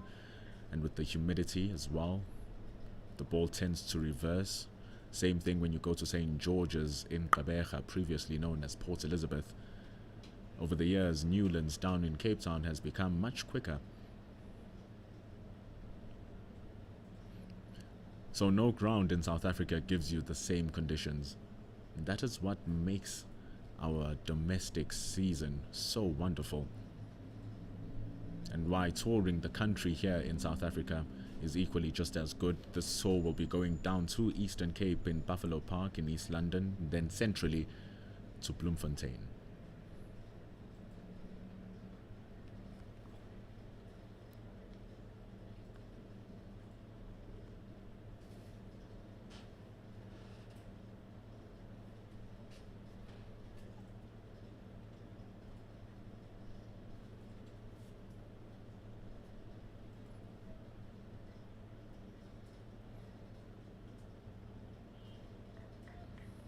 I see chats of Alec Athenaeus happening. He was the leading run scorer for the West Indies Championship Athenaeus. Oh, good ball from Hardus Viljoen, but excellently played from Chanderpaul. He rides the bounce and guides it expertly through that gap in the slip cordon between gully and slip. It goes for 4 because there's no third man. Steep bounce from Hardus Viljoen, but the slowness of the track allowing the ball to come a slightly slower to Chanderpaul. He's able to guide it so well. If there was extra juice, he was going to be in serious trouble. But speaking of that West Indies Championship, Chanderpaul, part of that Guyanese team which lifted the trophy. But Athenaeus top scored. He's going to prepare for the England tour with the white ball, so a lot of the guys are also within that team.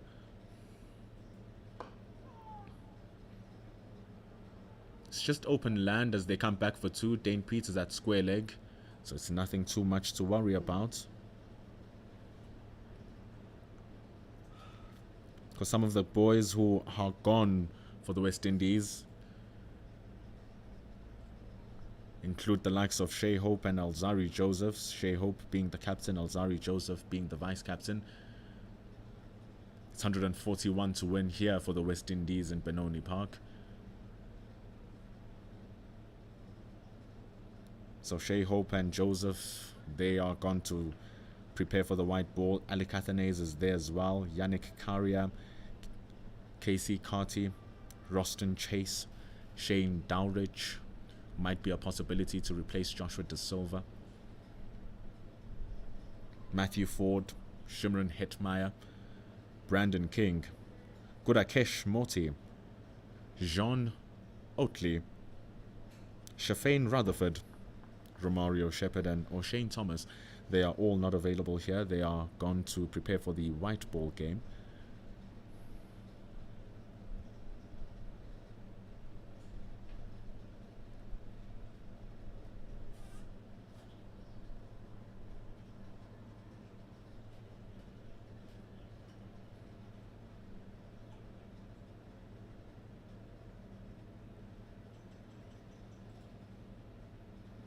Oh, squaring him up is Dane Peets. The ball turning and spinning and bouncing.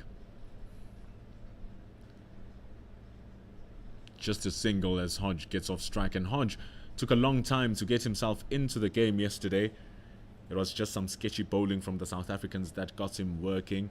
But even in the third session, when he came back, when South Africa got their lines and lengths working, he still struggled, even when he had scored that half century. Chanderpaul using his legs, coming across The off stump, looking to stop that, and the timing is so good from him that the ball actually trickles to the boundary. The way I'm so relaxed is because that is a massive boundary on his leg side. But he still gets the timing so good, does Chanderpaul, that it runs to the boundary. Great stuff from Tejanarain. He covered the length and the line in a blink of an eye, turned the ball into a half volley, and those lovely wrists that he possesses, generating enough force for the ball to find its way to the deep mid-wicket boundary. Because of that, it forces Dane Peets to go slightly wider. Chanderpaul will love it there. So you see now the batting is closing down the bowling options for Peet. Peet no longer feels comfortable where he was operating because of those feet from Chanderpaul, which destabilize his rhythm. See now going a touch straighter, there's no protection behind square, so it's an easy single, and it's good work from the left-hander. It's phenomenal batting from him.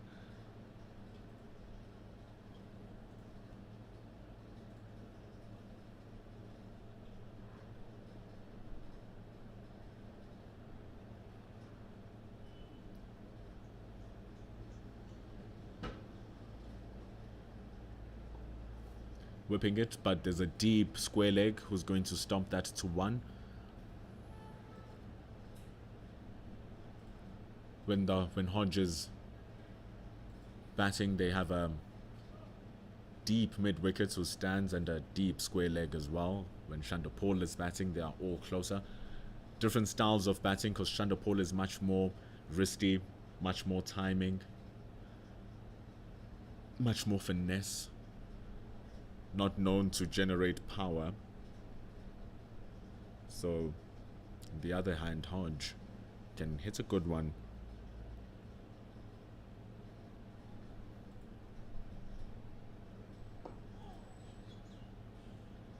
And that's how the over comes to an end.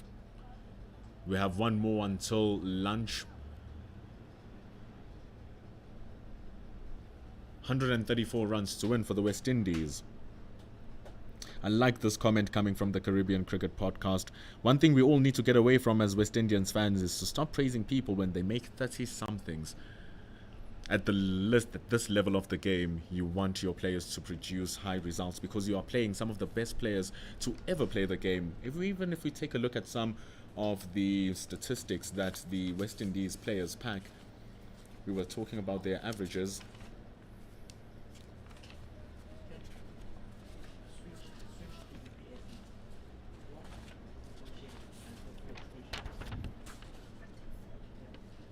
Hardas Viljoen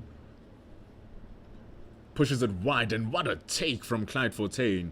Whew! That's what we mean when we say that wicket keepers save runs. It's good stuff. But then back to us talking about that West Indies comment from the Caribbean Cricket Podcast. It's the fact that the highest average from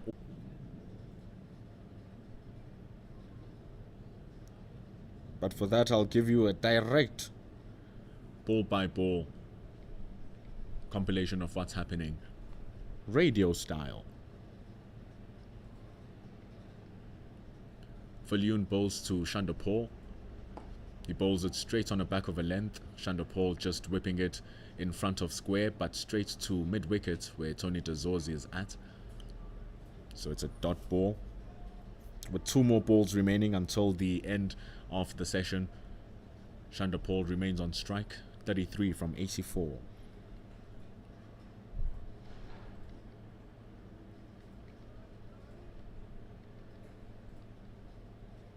The UPS now working for us.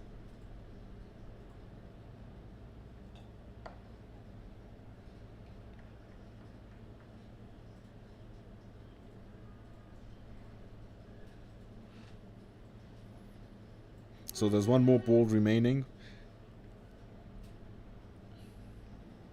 As we are back on the stream, So I definitely agree with the Caribbean Cricket Podcast's point that you should be aiming to score higher, should be praising scores which are over 100 or close to 100 as possible.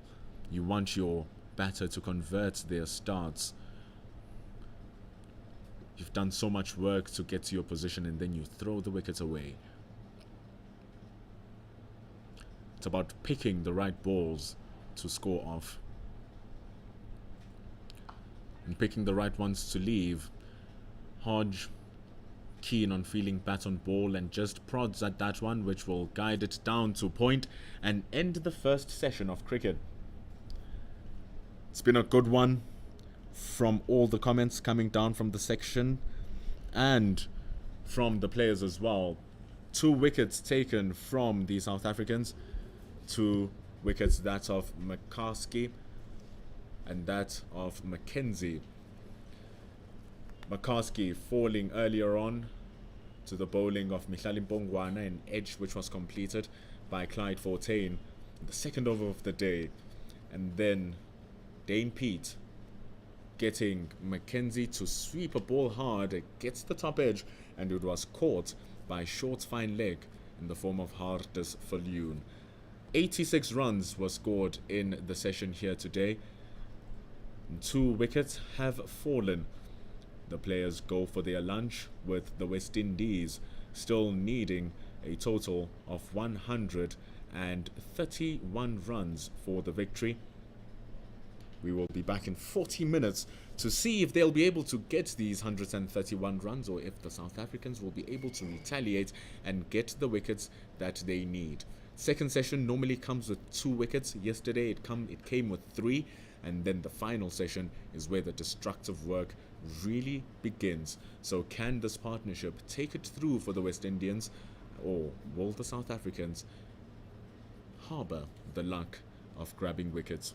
We'll see you in 40 minutes as the players will answer us.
We come back for session 2. And it's Hardas Viljoen. Oh, Dwan Olivier rather. Who's running down the chalet end. You must have heard when I opened the microphone some plates clatter. Just finish off our lunch here in production. But the game must continue. Once Dwan Olivier is already up at the top of his key, Kevin Hodge ready with the bat, and umpire Jacobs calling play. The plates must stop clackling and we must watch cricket. Deep square leg is being pulled back. He's now standing at right next to the umpire. Dwan Olivier will just want to reel back that economy rate. It's going at over 4 runs to the over. So that's where he'll want to iron it up. Keegan Peterson is standing at 1.5 slips. David Bedingham standing at gully. We have a short mid wicket, but it's not really short. It's just standing 3 pitches away from Hodge. But here Dwan Olivier is getting some good bounds. He's getting some exciting bounds. Pitch has dried up, but it certainly has areas where it can still do something for you as the bowler. Yeah, it looks very dry. The grass has dried up. Some of the cracks, which are at the back of a length to where Olivier is bowling, they've also opened up a little bit, and you see that ball just keeping a little bit low. There's a lot of activity happening on this end where Hodge is batting.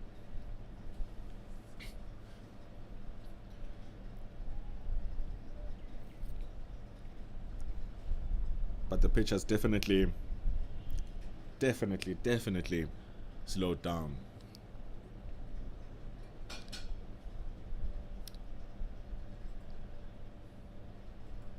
Oi! Just ripping back, hitting the thigh or the hips of Hodge. Definitely too high, that. But it's a good start. Sharp bowling here from Dwan Olivier. It's really putting Kevin Hodge under the pump. 131 runs to win. Guess Hodge is still just getting rid of his lunge.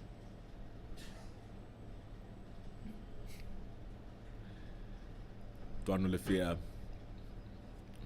already on it.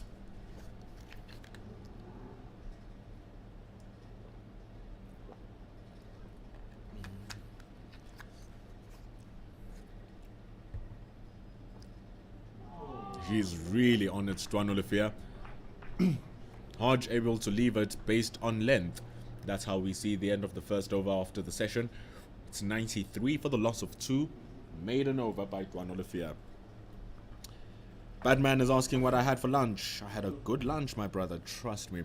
We had potato wedges, roasted cauliflower, and we have this rump steak done medium. So juicy. So we thank our catering here at Benoni, Willowmoore Park. Now I'm having a sip of my water. We have some Cokes in the fridge and some waters and some Powerades too, so we can stay hydrated and refreshed. That's our lunch. Oh, and some sweet stuff like small little sweets. So they're treating us nicely. We thank them here at Benoni, Willowmoore Park. Mihlalimpongwana, he's at the Ekurhuleni end. He treated us well early on this morning with some sensational bowling. If you take a look at those figures, they literally speak for themselves. 6 overs for 15 runs, 3 maidens, and a wicket. That's of Zachary McCaskey. It starts off nice and full.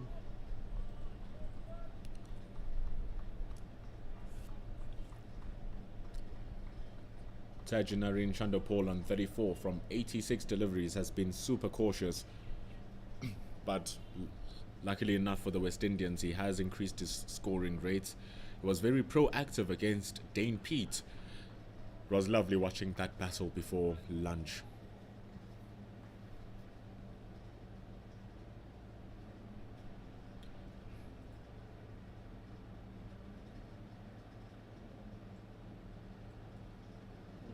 It slips down the legs. Clyde Fontaine is very convinced. Is very convinced, Clyde Fontaine, the wicketkeeper. Umpire Gaza saying that was the padding. Clyde Fontaine has been sensational. In his last match, he did pick up 5 dismissals. His batting wasn't too great, just scoring 4 and 9. But the match before that, the opening match of the season, we saw him score a valiant 65 runs. So his batting has come up even here in this match with a 50 in the first innings, the South African wicketkeeper.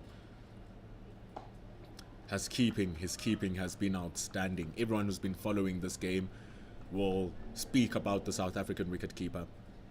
Has barely given anything away, hasn't dropped anything, hasn't missed stumpings, and he has 2 stumpings actually. We saw him standing up to Mpongwana, which is not an easy task, just to keep Mackenzie in his crease whilst Mackenzie was playing. So he's a great wicketkeeper, the 28-year-old. And Mihlalo Mpongwana is bowling well here. He was very dangerous coming around the wickets to Chanderpaul. So many balls were missing the outside edge. He was getting the ball to move away from the left-hander, both off the deck and in the air. So it won't be long until we see Mpongwana eventually decide to come around the wickets should his tactic of over the wicket not yield the results. There's only a fine leg patrolling the boundary. There's Neil Brunt standing at short mid-wicket, who stops that from going any further. We know that Chanderpaul is very strong on his legs.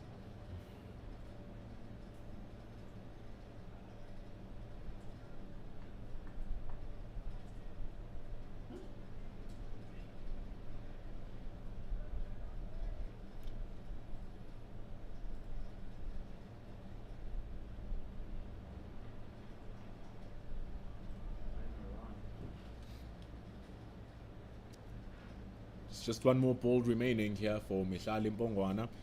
And here it is, coming around the wicket where he had good success.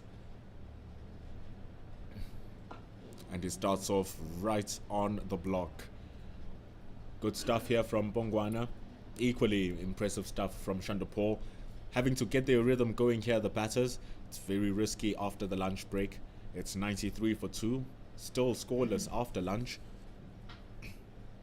Carlisle in the comments saying it's tough over to face after the break. Dwan Olivier bowling to Hodge. It was indeed a sensational over from Dwan Olivier. Backed up expertly by Mihlalo Mpongwana.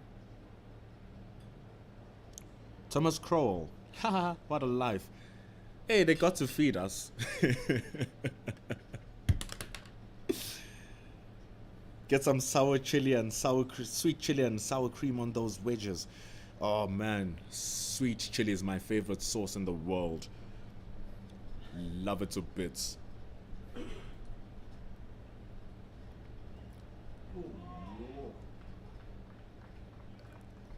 And speaking of sweet chili, Dwan Olivier has been bowling sweetly, and his bowling has been hot as well.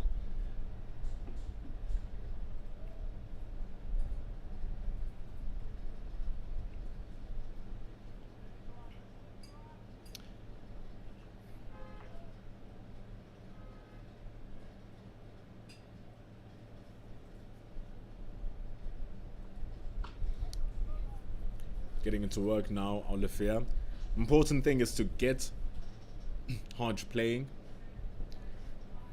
get him indecisive on whether or not to go onto the front or into the back foot. The slowness of the nature, or the nature of the surface, the lack of pace removes a slip for Duano Lefia. No one is at the boundary except for fine leg. The field is split 5-4 to the leg side, so the legs are protected for Duano Lefia, which may reckon some straight stuff may be coming as well. He has himself a deep fine leg, a backward square leg, a front on square leg, so one square leg behind the umpire, one square leg on the other side of the umpire. Has a short mid wicket, standing three pitches away from where he's batting, and mid on. That's the straight stuff. That has to be. That is very close. He did not offer a shot, that Kevin Hodge. Oh, that was very close. That looked extremely good. And we have to find out why Arno Jacobs did not give that out. The impact outside the off stump does not count. He did not offer a shot. So long as that ball was hitting the stumps, Hodge was gone, and man, it looked very close. Jagging back off a good length. Whew. Have to find out why that was not out. Duano Lefia needing to regroup.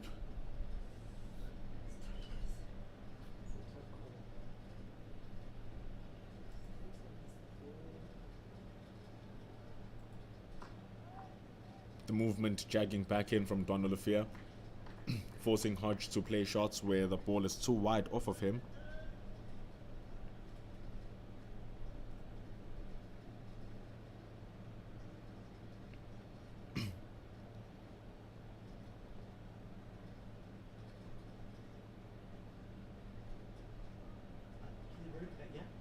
That was ever so close.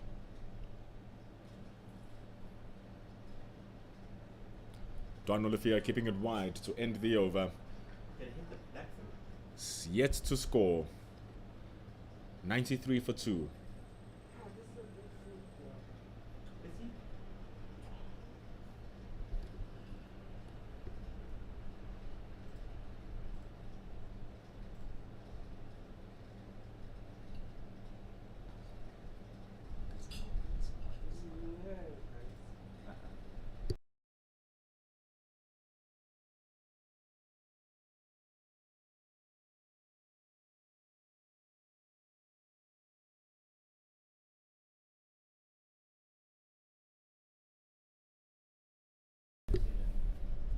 Here's Mihlali Mpongwana bowling to Tejan Chanderpaul.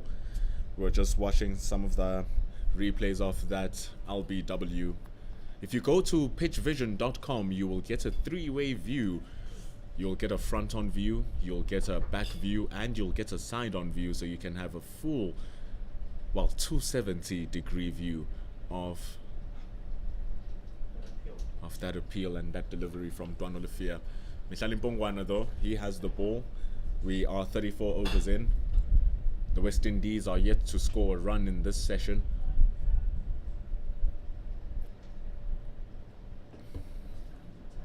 Really putting in a lot of pressure here, the South Africans.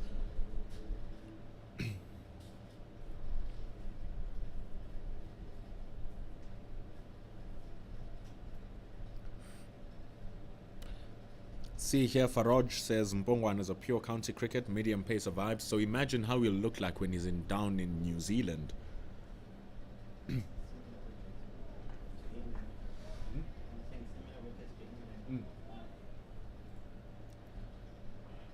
So we'll be down at home, Mihlali Mpongwana, where medium pacers do thrive. A lot of grass coverage as well. The weather will see help. Your Team Southies, your Trent Bolt, swing bowling, seam bowling, all helping. So Mpongwana will be at home when he goes down to New Zealand, or if he does happen to go down to New Zealand. goes straight up, but the ball is slanting down the leg side. Fine leg is down there. Tsepo Moreki. He's had a phenomenal match. Tsepo Moreki. If he continues in this vein, he might find themselves on that plane. That extra run, it's the first run of the session. 94 for 2. The Caribbean Cricket podcast earlier on before lunch was saying that this 130 might not be as easy as we think, and honestly, the way this pitch is behaving and the way the South Africans have been bowling throughout the duration of the day suggests the same thing. Key thing here is that the West Indians still have a lot of wickets in hand, 8 to be exact. South Africa will definitely be looking to change that particular narrative.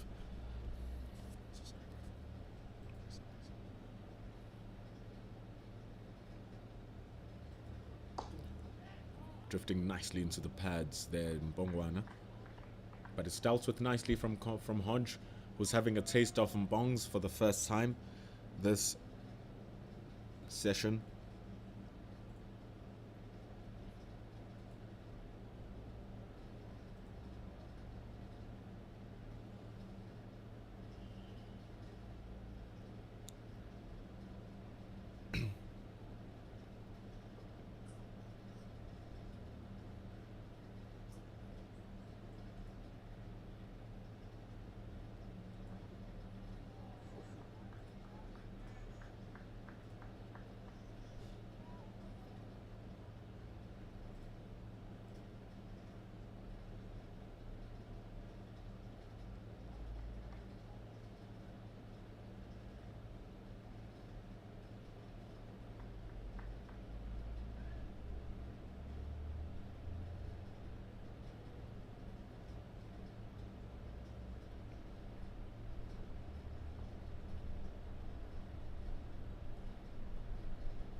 Looking for the block holders in Mbongwana. Fine leg is being called on to action. They're coming back for run number 2. Moreki gets the ball back in. It's this time of the day where it feels like those 11 to 40 overs in an ODI where it's just a little bit quiet. It's how the second session has been feeling like throughout this match. Very balanced between bat and ball. It averages 3 runs to the over and 2 wickets per session. So here the West Indies will be looking to just survive and eke out the runs when they are available. Just wait for shots like that. However, there is protection in the form of Zubair Hamza at backward point, which brings the end of the over. 3 runs from it. It's 96 for the loss of 2. This partnership now between Chanderpaul and Hodge is worth 21 runs. I'm seeing Weirdo in the comments saying 30 runs partnership needed. They need a little bit more than that. The game is won and built in partnerships. So this partnership needs to grow big legs for the West Indians, just like it did in the first innings. Both of these batters being able to notch up their respective half centuries, and in that particular instance it was Hodge who was being the aggressor. Chanderpaul doing the Chanderpaul thing of just taking his time and building his innings.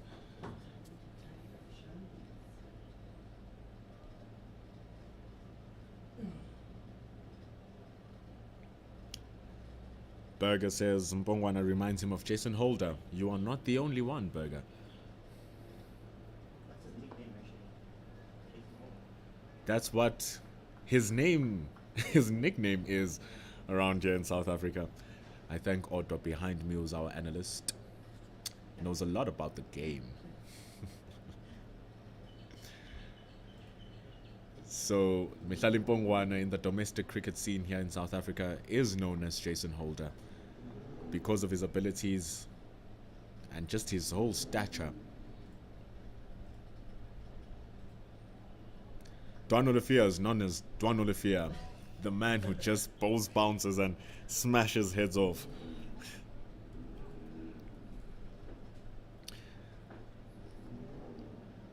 It's 128 runs to win.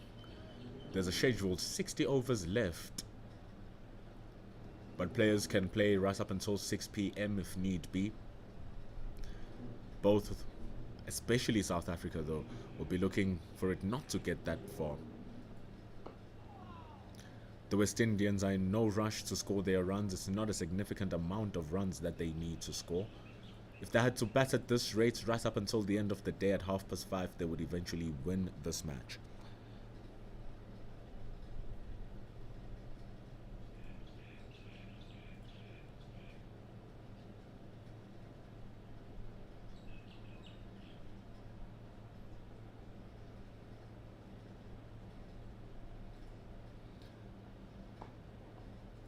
Drifting down to the leg side, there's an easy one that can be taken. 127 runs to win. Greetings, son. Welcome to the best form of cricket. Welcome to the best sport.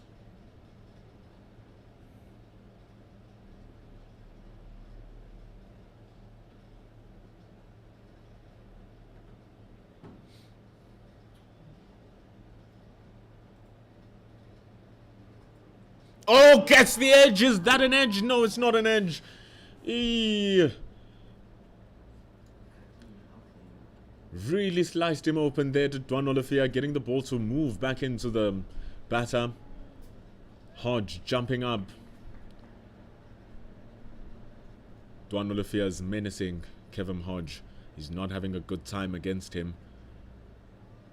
Feeling hard done, not having a wicket here, Dwan Olafia. Bowling brilliantly well, but that one was a bit too high.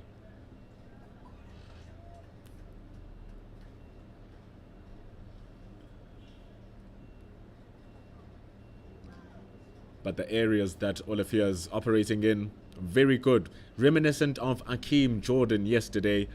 He was hitting those areas magnificently, was the Australian quickie. And did you see his dismissal of Keegan Peterson? The stuff of legends. Over number 35 comes to an end. 127 to win.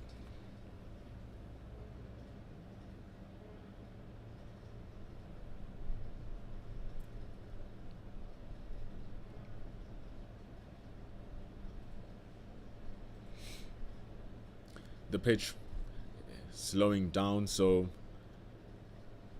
your medium pacers and slow bowlers become ever more valuable. The skill set of your quickies really starts to show.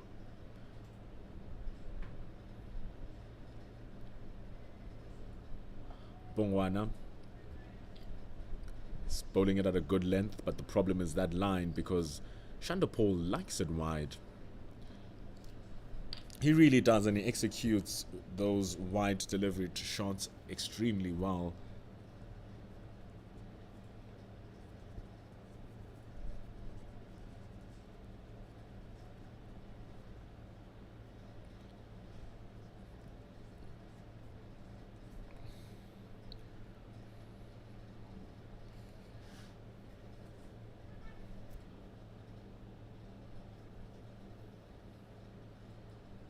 Yes, that's the one! Bongwana has worked for that! He doesn't even have to turn around to look at the umpire.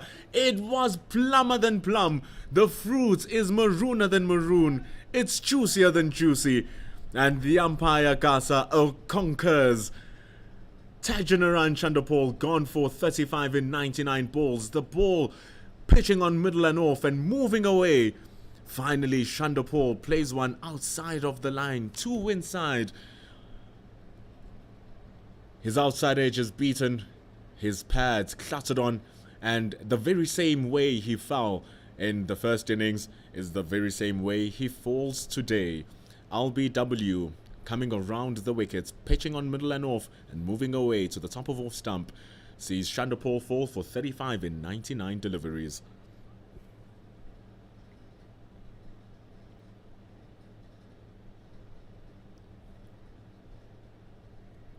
has been working hard on it. Has been working very hard on it, has Mpongwana. If you were watching the first session, you would have seen how well Chanderpaul was judging the line of his off stump. Those deliveries were meeting the meat of his bat, but this time, I guess with meat on his stomach. The meat of his bat was not at work. The padding felt the full brunt of that ball. So Mpongwana finally getting his plan to work. Tevin Imlak comes in at number 5.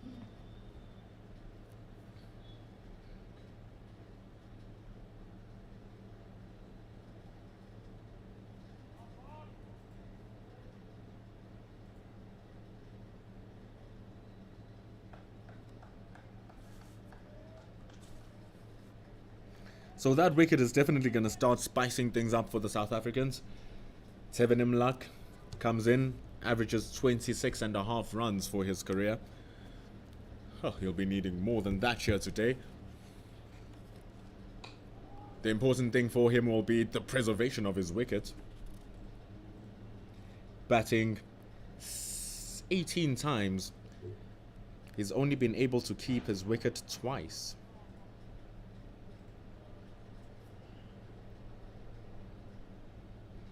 That also brings about the demise of his average, because your average is calculated by the amount of times you lose your wicket over your runs. That's your average.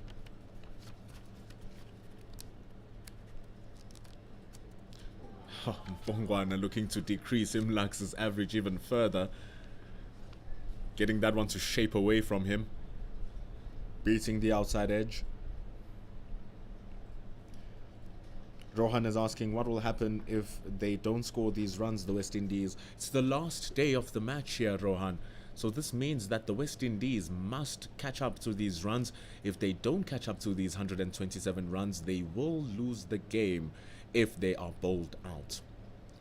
If they do not score the 127 runs, but they still have their wickets intact, it means that South Africa failed to win the game, so they draw the match.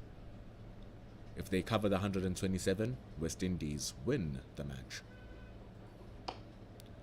So the build-up over the 4 days has been to come up to this particular day. Each team gets to bat 2 times, and the team with the highest score over the course of those 4 days, they will have the chance to win. So South Africa batted first, they scored 287. The West Indies came, they scored 314 and they led by 27. So South Africa had to come back and cover the 27 runs and then score more runs that the West Indies are now chasing down. South Africa were able to put on 250 in reply, and because of that they set West Indies a score of 224 that they must now cover by the end of today's play. And all of this process happens over the course of 4 days to determine the victor or the drawers of the match. So right now we've seen the end of over number 36, and the West Indies need 127 runs.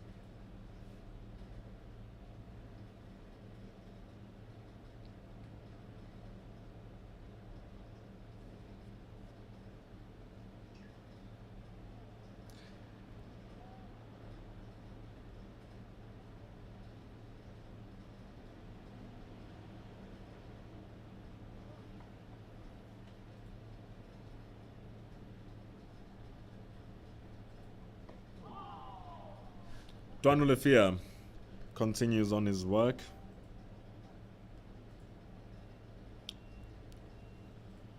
Hopefully Rohan, I was able to give you some clarity on what's happening in the game, and for some of you who are watching this game trying to understand what these gentlemen in white are trying to do. That is the process of first class cricket. Once you get into international cricket, it becomes test cricket, official test match. It runs for 5 days rather. Mind my slip of the tongue.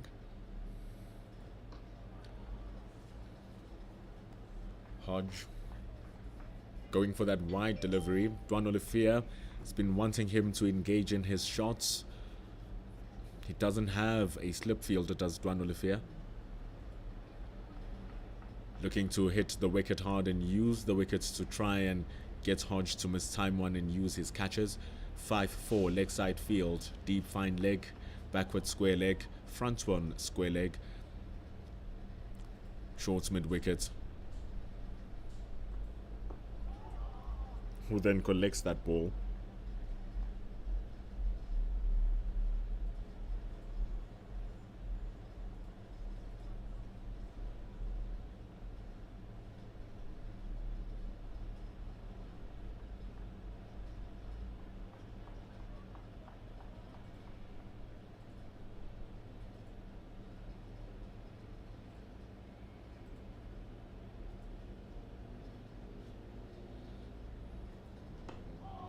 Dwan Olivier now getting his areas working. His man has been bowling well for the whole time. The way he changes up his lens also, just to get the batters thinking, do I go forward, do I go backwards? A couple of overs ago, feeling hard done with an appeal that went awry.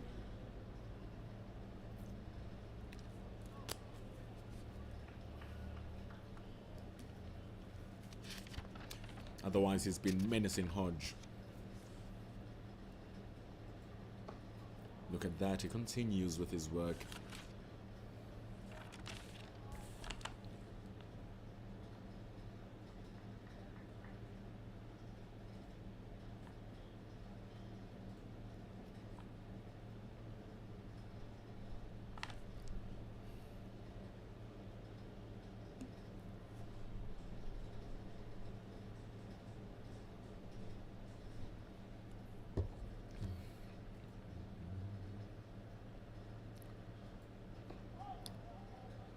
Great over from Dwan Olivier.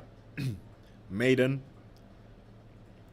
127 runs to win.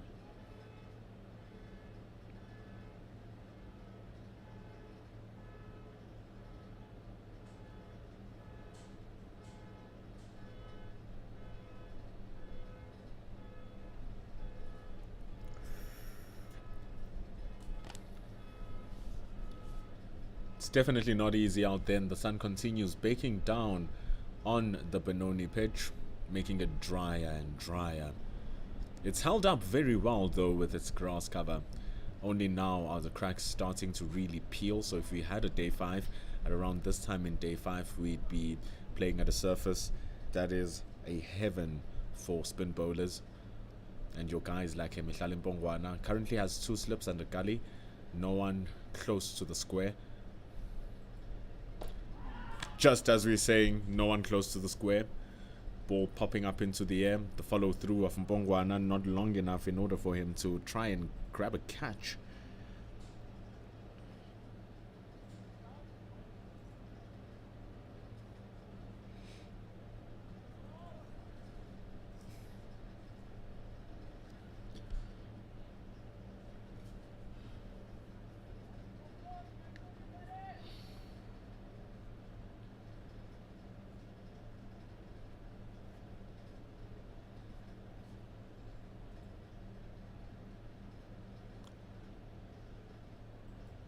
Oh, getting that one to move away, Mpongwana. It's Imlak now who has to face this music. Coming into this game, he only had 557 first-class runs. In his 17 innings, only 1 or 3 50s, partnered by a solitary century. He got that century this season. He's playing against Jamaica, the Guyanese batter.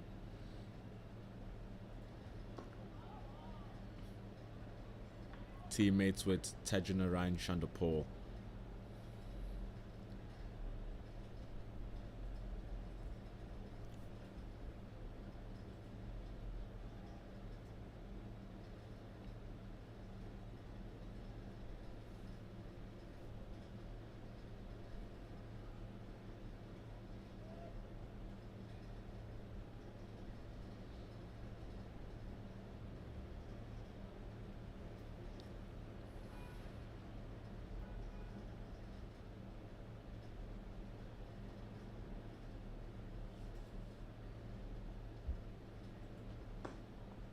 Here's Mpongwana now. He's looking to go into a very much fuller line.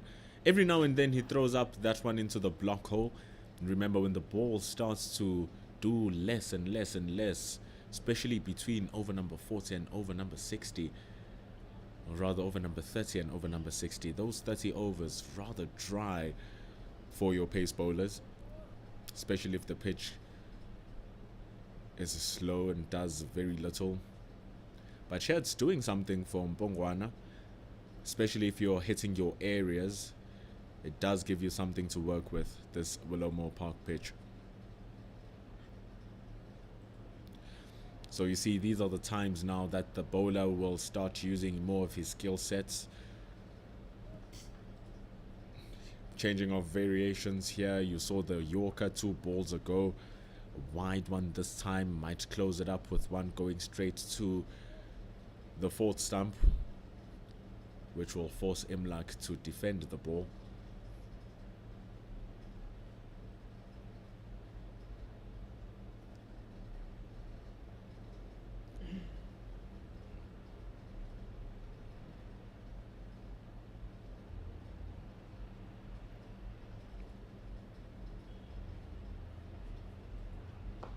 Straight one, it's just a little bit too full, which allows Imlak to engage a drive. Drives it up to the deep point fielder, just a single, and it's 98 for 3. Really holding it down here are the South Africans, frustrating the West Indians. They can't get them moving. It was 30 overs going into lunch. They were on 93 for 2. 8 overs later, they've lost 1 wicket and have only scored 5 runs. Whatever the game plans were in the West Indian camp, it cannot be that they are planning to survive for 56 overs when they only need 126 runs with 7 wickets in hand. I don't know in the fans, maybe you can let me know in the comment section if that's what they're planning to do. It is a difficult pitch. Runs are being scored off loose deliveries. Olafia giving none so far. Just like that, continues giving 0.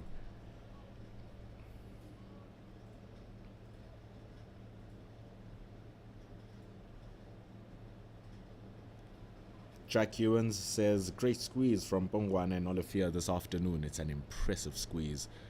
Olafia Jack will feel hard done by a decision where Hodge left the ball, saw it come back into the middle and off stump, thudded onto the pads, but it wasn't given out. It was something along those lines, but this time Imlak throws his bat in, because it's Imlak, it's not Hodge facing. So indeed, both Mpongwana and Olafia have been bowling like superstars.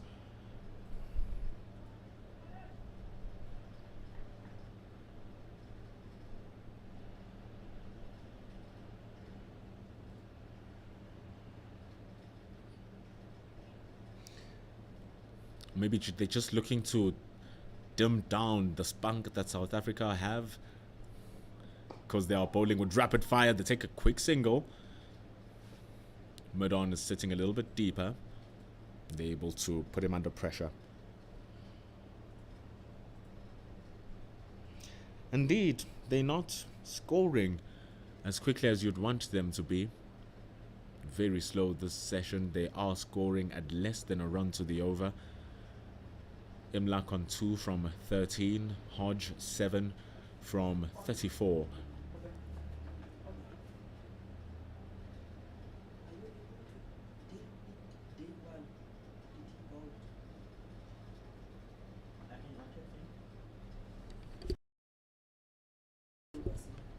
Oh, inside edge. Hodge is not having a good time against Dwan Olafia. You can see them have a little chat as they pass each other. Targeting those stumps handsomely is Dwan Olafia. And that inside edge single brings up the 100 runs for the West Indies. They make it into triple figures.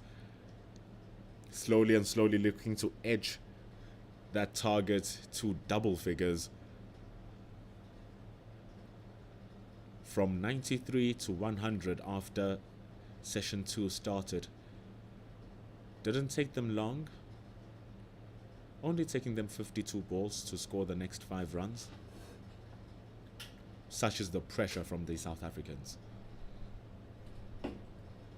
And he continues with that pressure with phenomenal bowling. Duan Olivia really keeping them honest.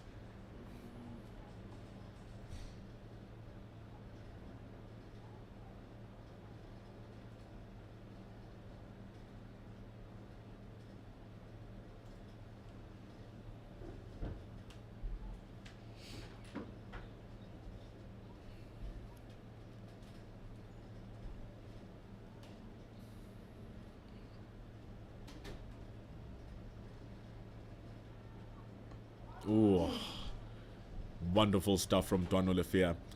It's not that the West Indies are not trying to score. How can they score? The South Africans are not allowing them, not giving them anything easy. And Bongwan and Olivia here doing a phenomenal job for Captain Neil Brunt. And they're doing a good job for themselves, as the selectors will be watching this game with keen eyes on who will be good enough to go down to New Zealand for South Africa. That tour starting on the 4th of February.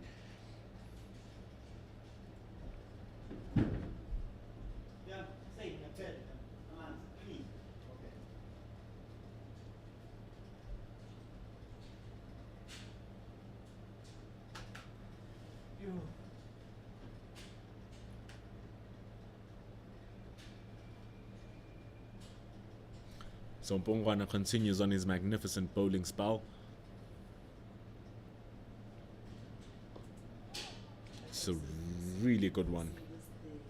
It's Neil Brunt who's standing at short extra cover.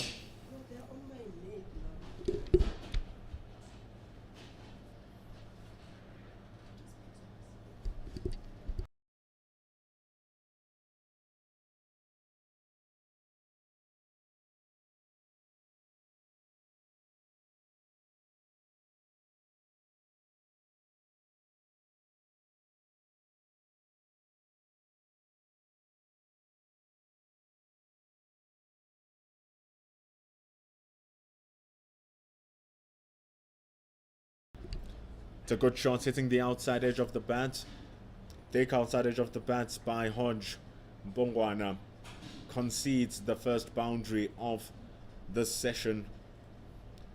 It goes past backward point to Zubair Hamza. It was down on his left as the ball squeezed between Gali and him.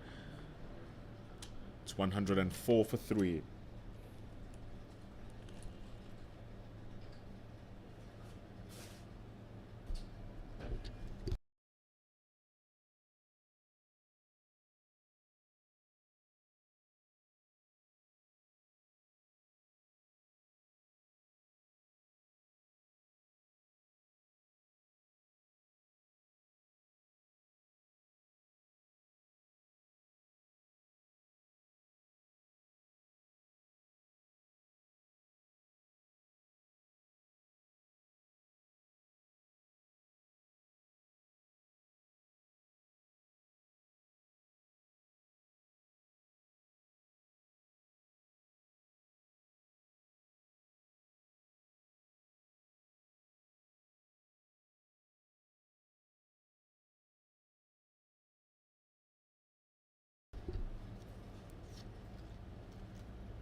Bongwana is still in operation after being hit for 4 runs, giving the ball too much width, and there was half volleyness into it, so easily climbing onto it and driving it for 4.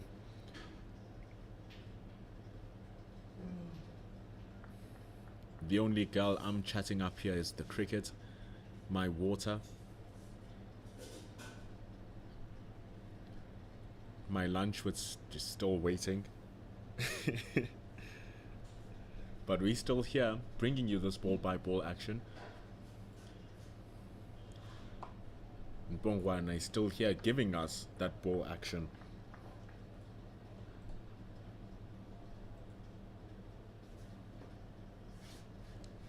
And the Adiyogi traveller saying that the West Indies knows that runs will come easily if they stay on the pitch. And that's what they're trying to do here, because it's a very difficult surface to bat on. It's a very tough surface to bat on since yesterday. But how South Africa managed to score their runs was through some poor bowling from the West Indies, because in their string of 6 balls to the over, every one of them gets the edge. He is frustrated with himself, does Hodge. South Africa with the pressure. South Africa with the wicket. Hodge was looking to stay in there as long as he possibly can, looking for the ball that he can attack.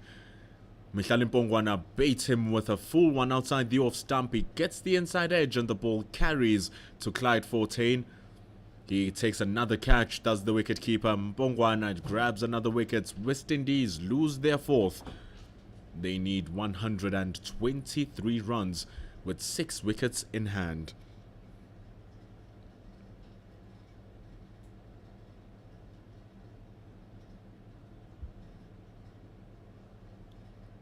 It's phenomenal work from Mpongwana. We were just about to speak about the value of keeping your wicket, but how difficult it is of a wicket to bat. That even balls that you think you can hit away for 4 can easily have your number on them. And that was the case for Kevin Hodge, who lost his 12 runs for 40 deliveries. Brings in the captain for the West Indies. He's coming to bat for the 98th time in his first-class career. Joshua Da Silva.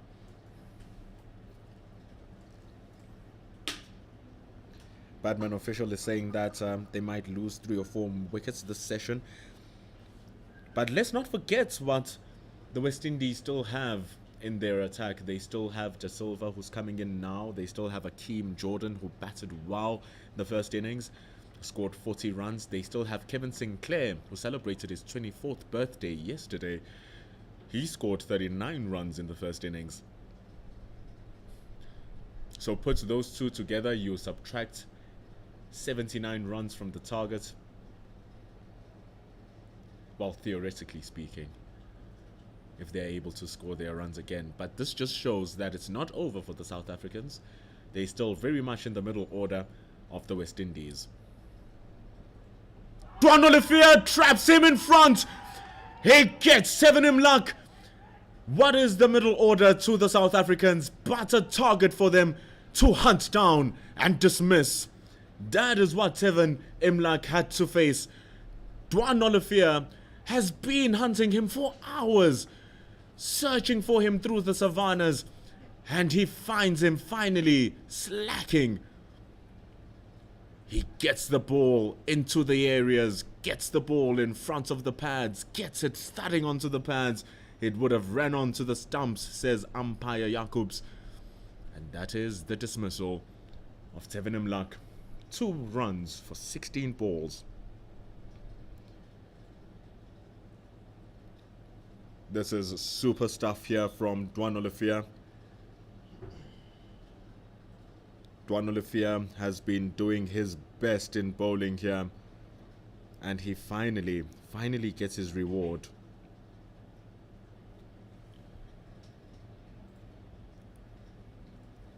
Sometimes as an umpire, you feel like you have to compensate. No. But that one was a good ball from Dwan Olivier. Finally compensates Dwan Olivier's bowling. He says, it was gonna come, Dwan. Finally it has, so I'm gonna give it to you. It's been toiling, Dwan Olivier. Brings in Kevin Sinclair.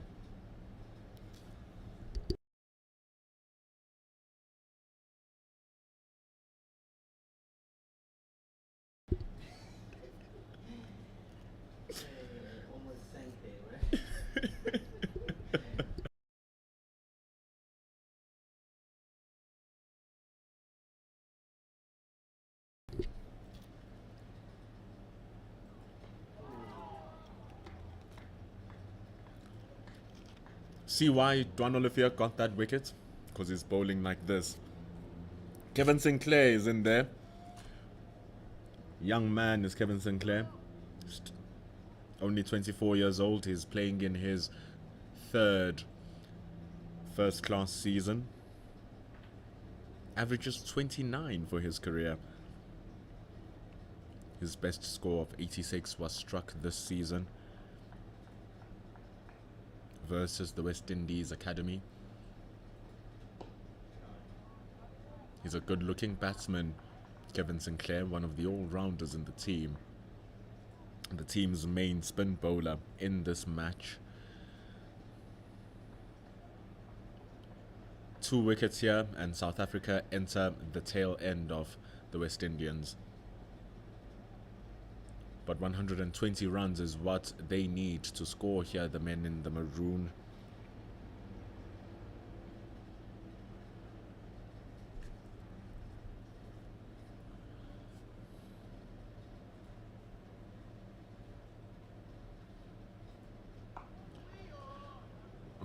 Dwan Olivier being animated with his bowling.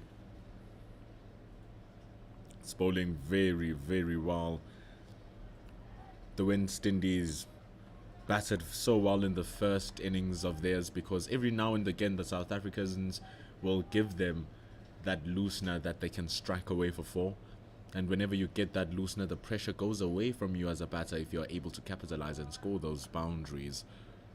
But now those looseners are no more. It's just tighteners and tighteners and tighteners. Just see that from Dwan Olivier, picking up from a length. The line is sensational. If he continues bowling like this, you wouldn't mind seeing a slip come in for him.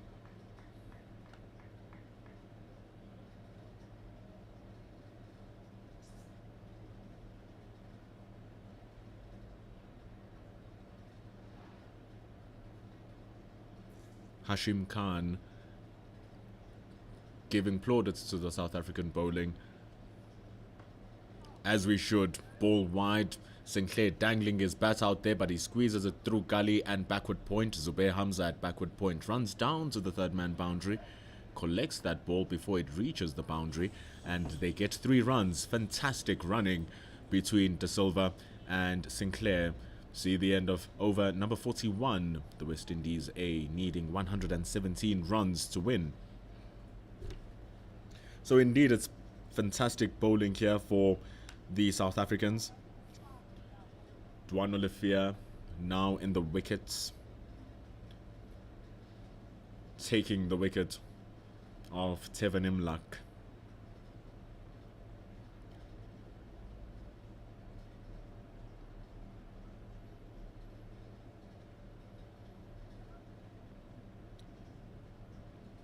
Imran Hussain saying we need a partnership from the West Indies captain, because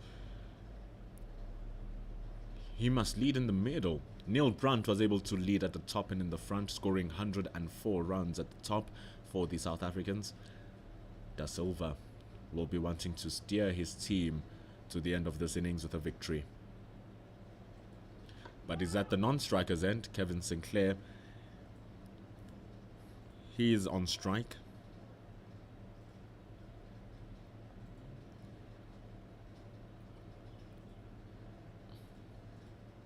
And Nick Sports and Hashim Khan, I thank you for the love. And remember, when I go silent, I'm just reading up on your comments, seeing what you have to say about the wonderful game.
In terms of A cricket, difficult ground to work on here is Willowmoore Park.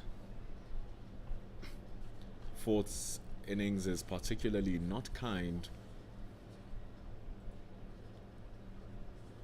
The highest fourth innings total in A-team cricket at Willowmoore Park is only 95 runs. 95 for 5, so this one is the highest fourth innings total in the A-team cricket here at Willowmoore Park. Just goes to show how difficult it is.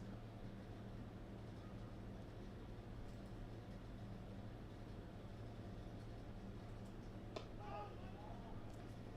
was trying to find the records of the ground in totality, but unfortunately not available to me right now. But once we do, we'll definitely going to be sharing that information with you as well.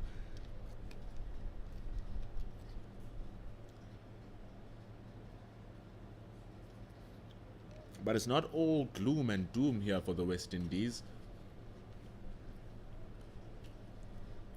Akeem Jordan, the last man standing after these two, can wield the blade, and he did so very well in the first innings.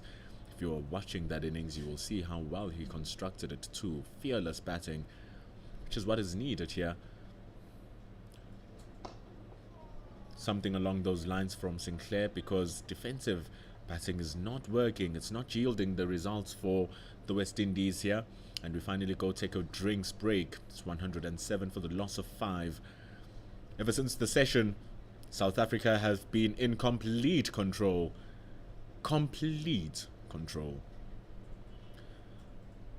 There's only been 14 runs scored in the 12 overs that we've seen. 12 runs in 14 overs. 14 runs rather in 12 overs. It's very difficult. And 3 wickets gone.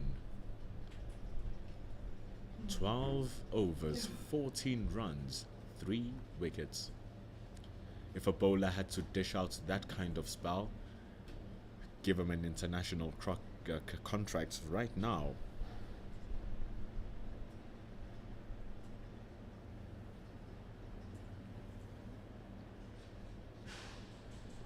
It's been a tough hours of play here for the West Indies indeed, Jack.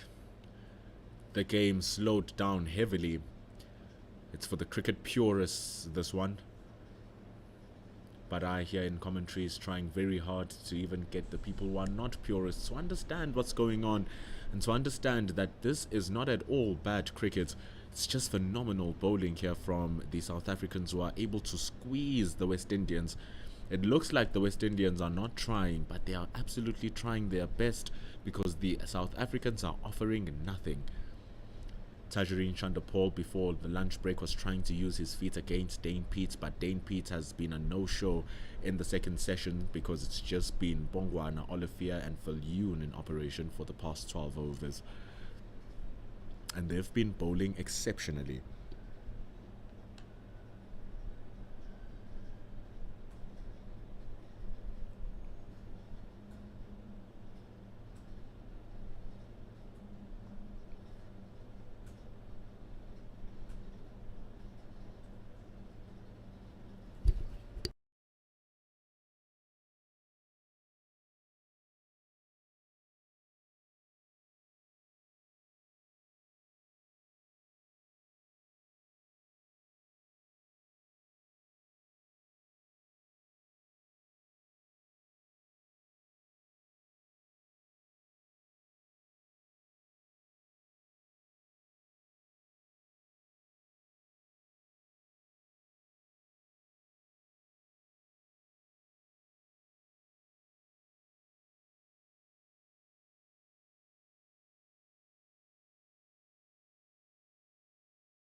We're back from drinks. Duan Olifia, who's been exceptional, continues with his work.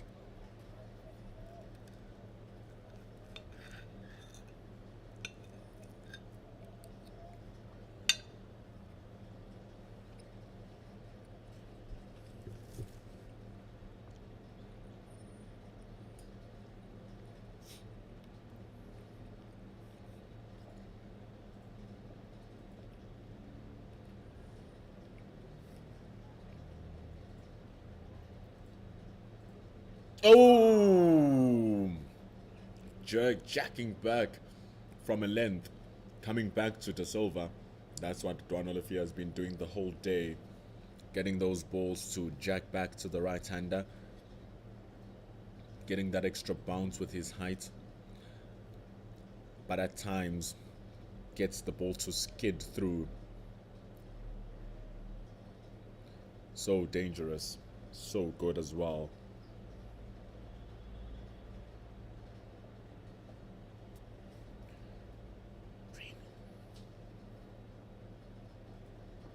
Oh, again. Da Silva's not looking comfortable right now. Being done by pace, being done by bounce, being done by skill of Duan Olifia.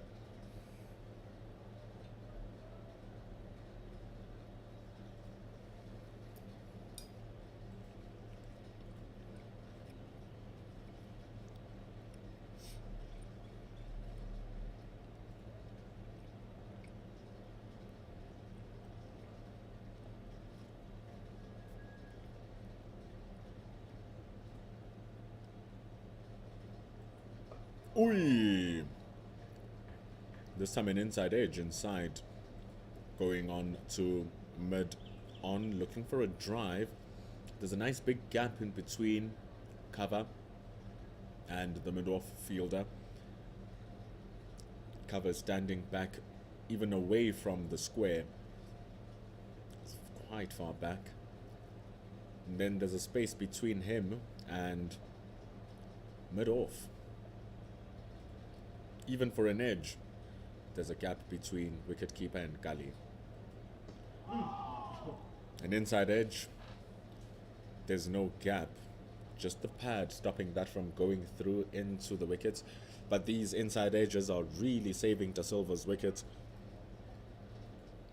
Olifia, very sharp.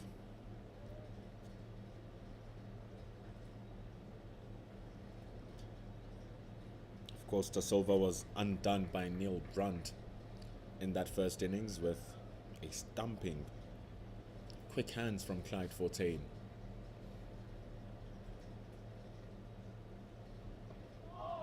Still not looking comfortable.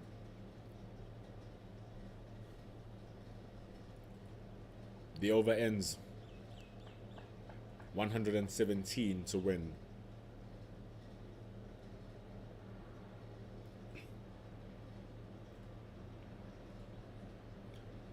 Joshua Da Silva looked to dance down the track against Neil Brunt yesterday.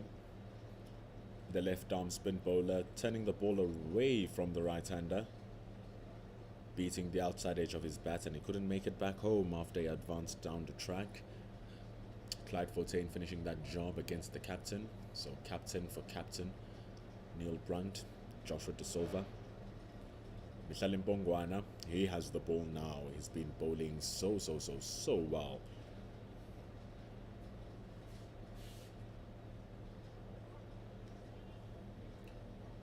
He bowls to Kevin Sinclair. He has a slip and a very wide gully.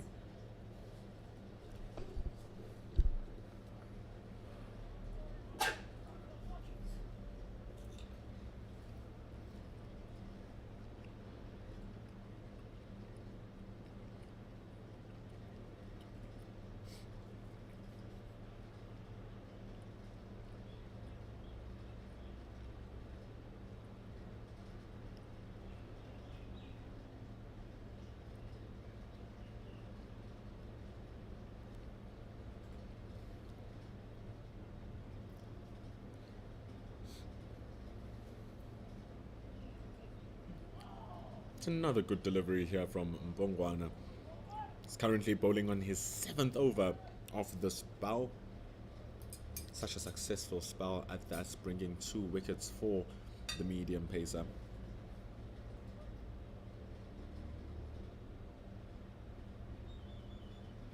He's bowled 3 maiden overs in the spell as well, one of them being a maiden wicket. It was that time when he got Tajinarayan Chanderpaul trapped.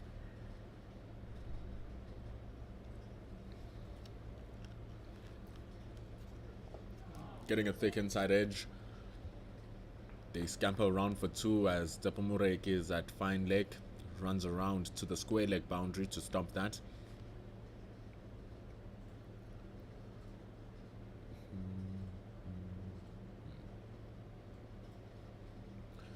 With that, Bongwana gives away only 7 runs in the spell. He's been bowling ever since we came back from the break, and he's only given away 7 runs since and has taken 2 wickets. So it's a fine spell from the all-rounder.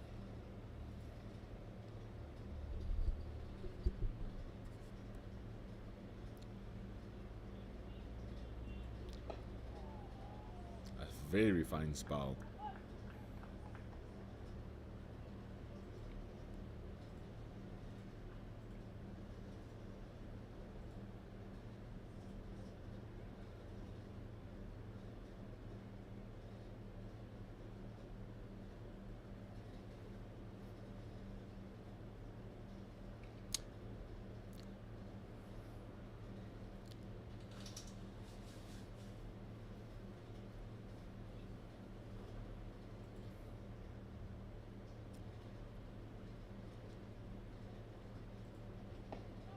Jitam Singh is asking how many overs are left in the game. Game works differently. It's a timed game rather than an overed game, if I may say, Mr. Singh or Miss Singh or Jitam Singh. Let me call you Jitam. The game is timed, so at 5:30 the game comes to a close, regardless of what is happening. If it's 1 minute before 5 o'clock and there has to be an over, the over will be bowled. But at 5:30 the game ends. So whatever is happening by 5:30, we will see a result, whether it's a win for West Indies, win for South Africa, or a draw for either team.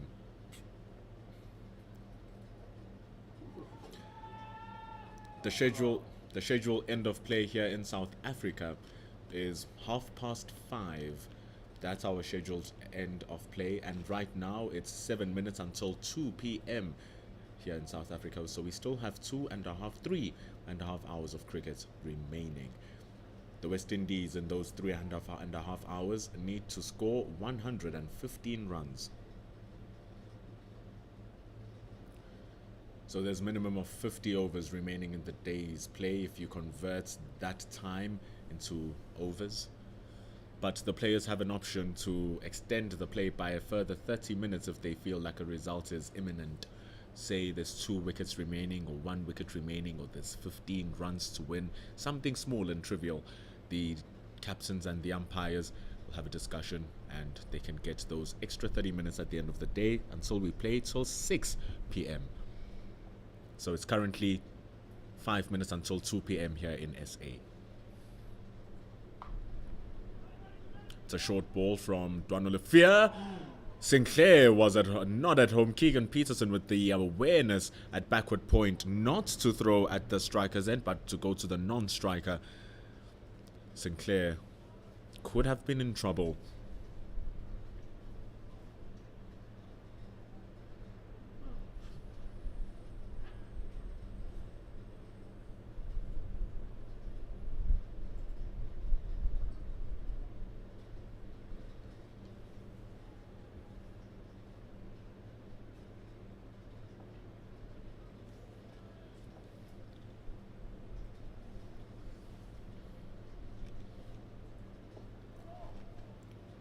Olafia has been constantly targeting the stumps.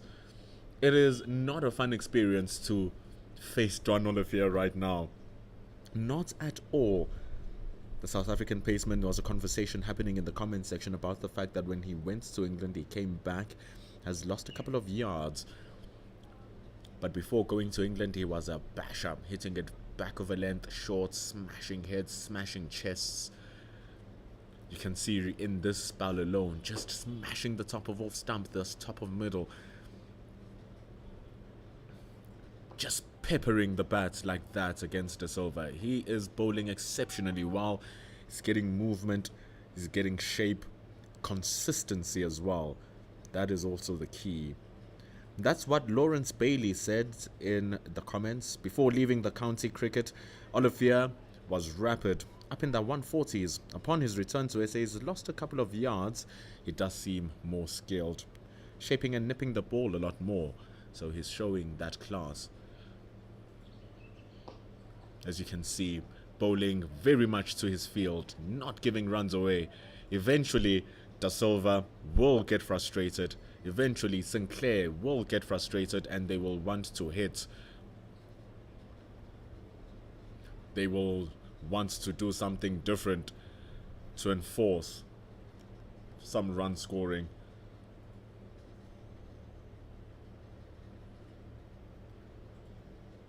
But here's a change. Because of that steepish bounce, it seems like David Bedingham will be coming to silly square leg right under the armpits of Joshua De Silva. For that one that might pop up, because De Silva doesn't look like he's found himself here. No run in 10 balls. 2 balls remain.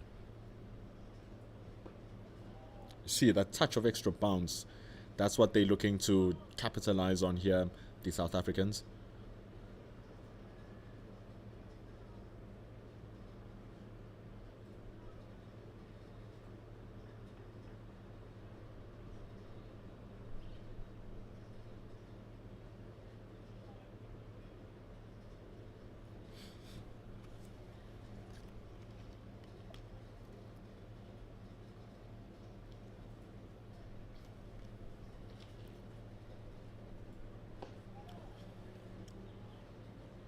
Finally, Joshua De Silva is off the mark. A few claps from the West Indian change room as their captain is able to relieve himself a little bit. Ending the over, it's 114 runs to win here at Willowmoore Park. Dwan Olivier going at only 12 runs to the over. He deserves more than that 1 wicket that he has, but he's been bowling exceptionally.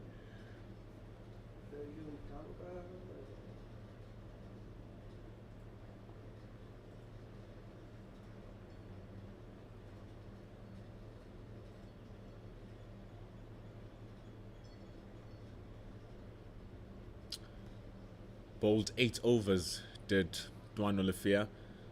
4 of them were maiden overs, and importantly, getting a wicket. We see a change as Mhlali Mpongwana bowled a spell of 7 overs. He was also exceptional, getting 2 wickets for his spell. In comes Hardy Hardus. Hardus Viljoen, homeboy here in Benoni, having started his job at the Easterns, which is the team that owns this ground. They call it home. Viljoen was almost about to send Da Silva home. An edge down to gully. David Bedingham diving to his right, not carrying and going past him, and it's down to the third man boundary for 4. Not a boundary that Viljoen will feel hard done by, but it's just that it's a boundary that hurts. Those runs to win are slowly growing scarcer and scarcer. 110.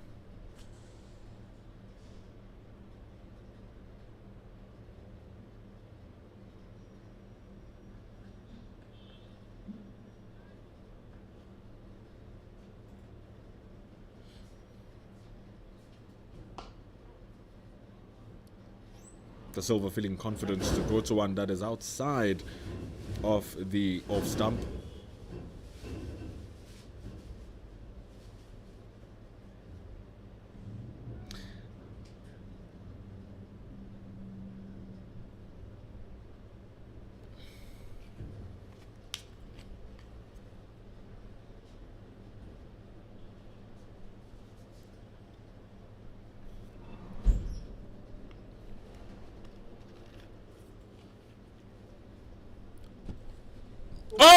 Oh, Castled!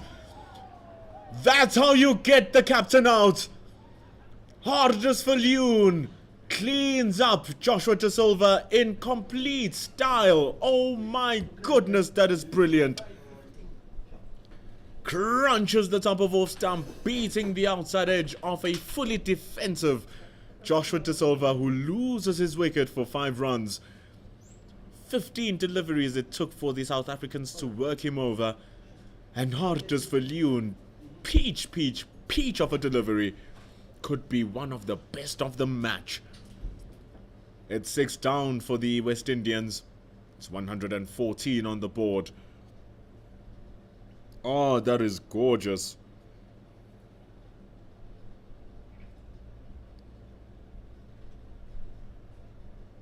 Lawrence Bailey in the comments was talking about asking Dane Pete on the other end to ask different questions. That might be a good possibility, but for Loon came up with the ultimate question that De Silva had no response to. So South Africa really asking those questions ever since the second session. Whatever was discussed during that lunch or whatever spices were planted into South Africa's food, I want some of that.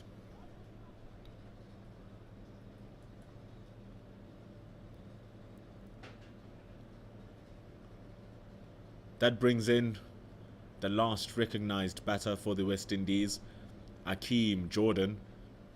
It's going to be the 20th time he's batting. He has 150 in his bag, and man, will he want another one.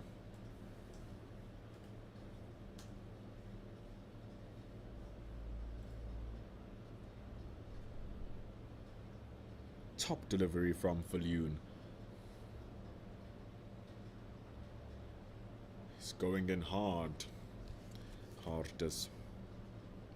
He now has to bow to the new man, Akeem Jordan. Akeem Jordan terrorized the South Africans with his bowling.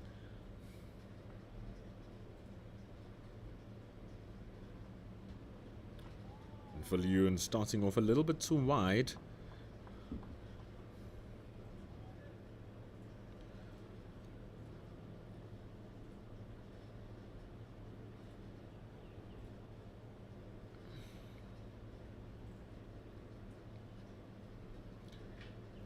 Could be a chance here for Falloon to get his revenge against Akeem Jordan. Akeem Jordan cleaned him up cleanly in the first innings for the South Africans. Gave him a nice full one straight onto leg stump. Falloon tried to whip it off his legs, missed it completely, and he was castled on 17 by Akeem Jordan. So here's Akeem Jordan, only 1 ball into his innings. Falloon with 2 balls remaining. There's 1 slip, 1 gully, 1 man under the helmet at short square leg. Oi! That's a good one from Hardest Falloon, just getting the closed face of the edge of the bat. Squares up Akeem Jordan. But it stopped before it goes past the slip cordon. They exchange 1.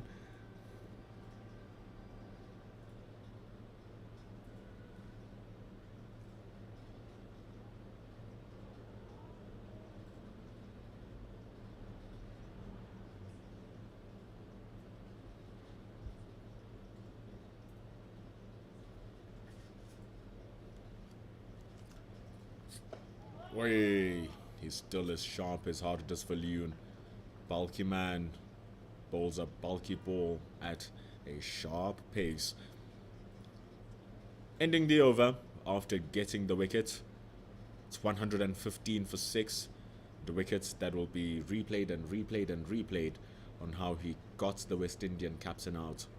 Yesterday we saw 2 peaches, one from Jaden Seals to Dane Pete, and one from Akeem Jordan to Keegan Peterson. And here he is, Hardest Falloon, with his own.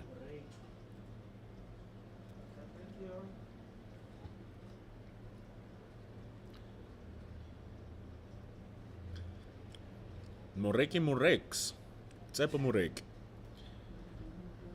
He gets the ball.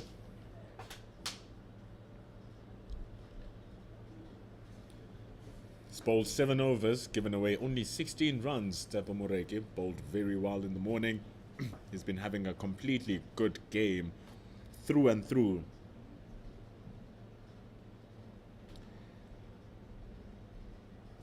He's been very fantastic.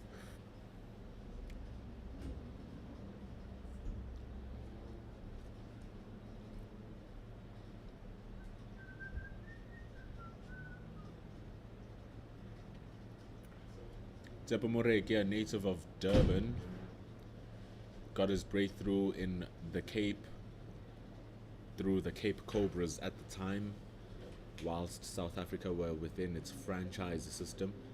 They've gone back to the provincial system, bringing Division 1 and Division 2 back. Only Dane Pete here representing Division 2, that of the newly relegated Itech Knights. Deon Forrester, a big name in the Knights fans and South African domestic, who plays for the Knights as well, but still in Division 2 is the young man. Tsepo Moreki, 28 with all of the experience, showing it right as he starts.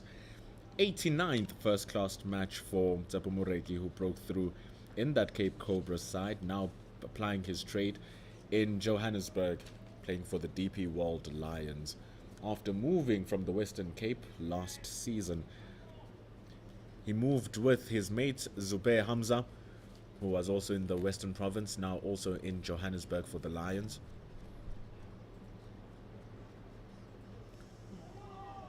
And Moreki was able to move the ball back in very well. He can move it either way, seam bowler. But his natural stock, aided by the slant in the pitch, the slope is sloping from the left to the right of your screen, or from the right to the left. So it's not a flat pitch, sloped, going down from the right to the left. And now Moreki running down a slope. Gets a ball to be chopped on by Akeem Jordan. Lazy looking shots from the batter.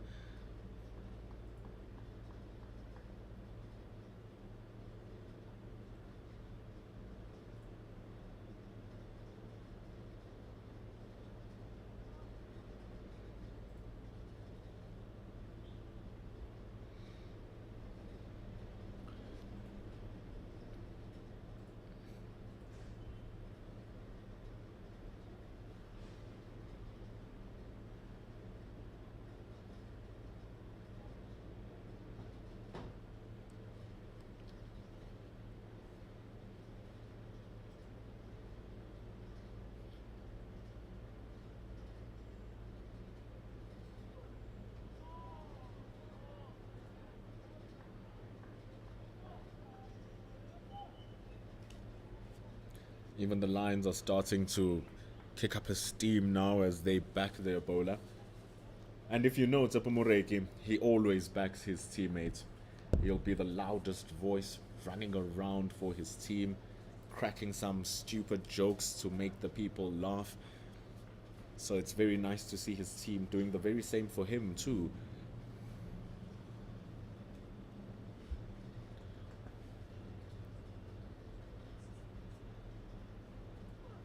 And bowling well, coming back into the pads. But umpire Jacobs is saying no again. He denied Dwan Olifia. He now denies Tsepo Moreki. It's sharp bowling from the South African. We told you about that ball that will come back into the right-hander. That was the one. But Akeem Jordan survives. Could be trailing down to the leg side.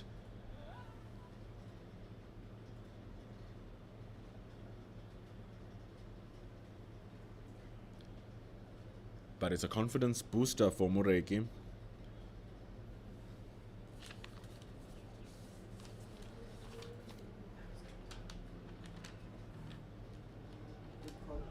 It's in the air, in the cover region, where there is nobody but open space.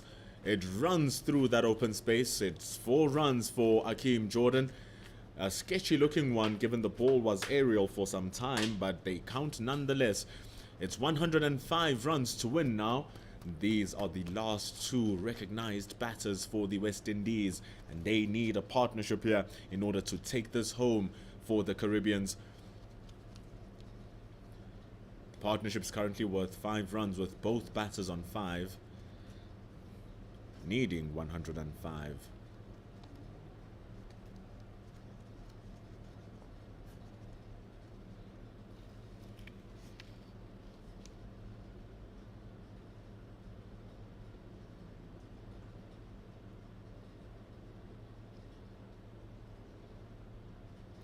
May we also please try to keep the comment section as respectable as possible in this game of cricket.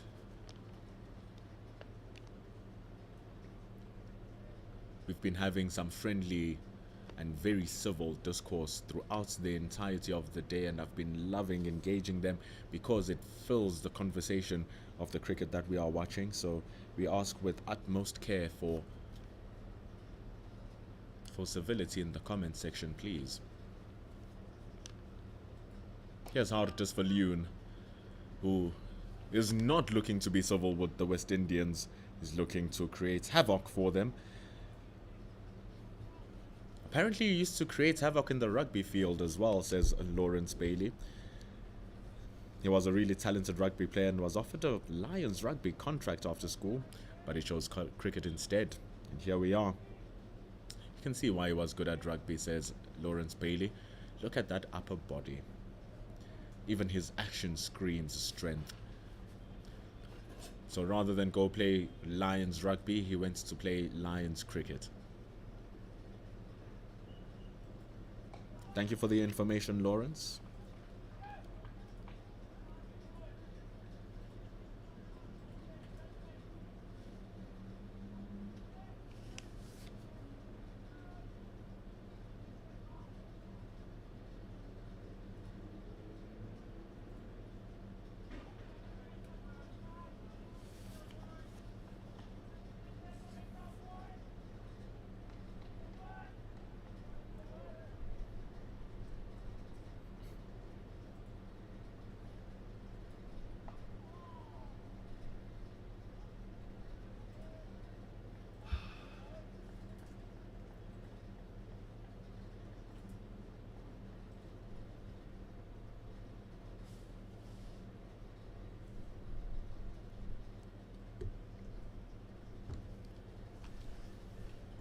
And the chants also about Tsepo Moreki never getting his 5-4. We spoke about that when he was bowling very well in the first innings. He looked good to get a 5-4 in that particular innings. He was on fire. Falloon might get his second if Sinclair swings wildly.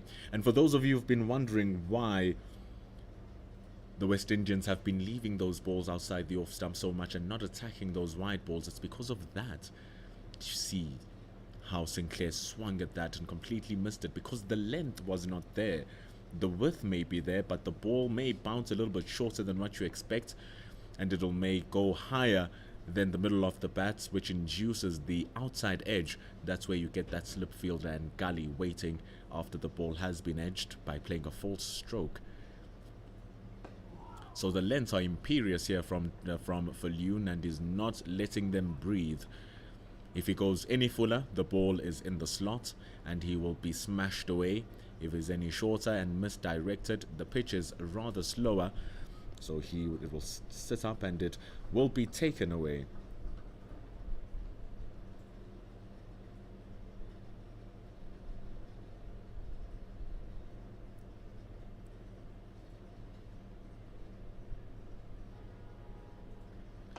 And he gets the cracking shot, but Mbongwana is at cover and he stops that immediately. Over number 48-5 comes to an end. 105 runs to win as Falloon delivers another maiden over. It's becoming difficult now for the West Indians to get their groove going as time continues going, and importantly, wickets falling. They've lost 4 wickets in this session. Not a good deal for them. And Morex, he wants to deal in wickets. Sin is saying this turns out to be a good one. At one point it seemed like the West Indies would run away from it with it. The way they were batting in the first session was pretty good as well. It was really good. But South Africa came back very strongly and they kept it together, barely giving runs away.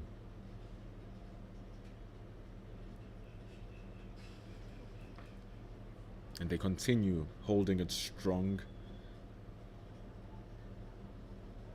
So because of the wicket and the way it was playing yesterday, it gave signs yesterday that this was going to be a difficult chase. Already South Africa was having some difficulties in the final session before the new ball even came. There was already showing demons in the track. So coming in today, we all knew that it wasn't going to be that easy to trace down the 216 that they needed to score today.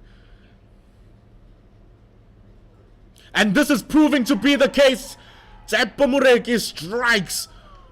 He gets his wicket. The outside edge of Hakeem Jordan has been nabbed. And he's gone after 10 balls. He scores 5.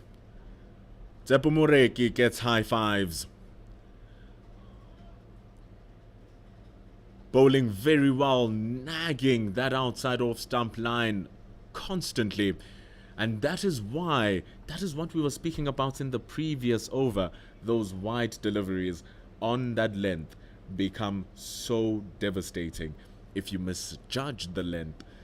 And that is exactly what happened to Hakeem Jordan there. Tsepo offering him width, but not giving him the area where the ball can be driven away. And instead, the batter was driven away. Good bowling from Tsepo. He gets his first of the day. It's 119 for 7.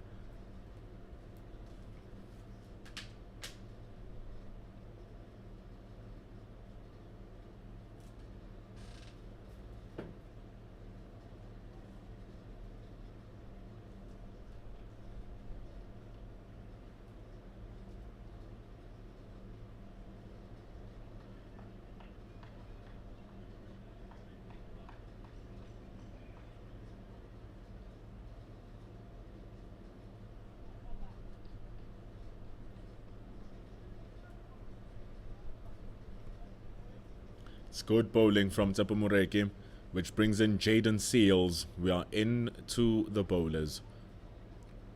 22-year-old coming back from an injury, bowled very well in the first innings, went for a little bit of runs in the second innings, but got peach of a delivery to dismiss Dane Pete. He now comes in with his side, needing 105 runs for the victory. South Africa with their tails up, needing 3 more wickets. The pitch is slower. The pitch is relatively low.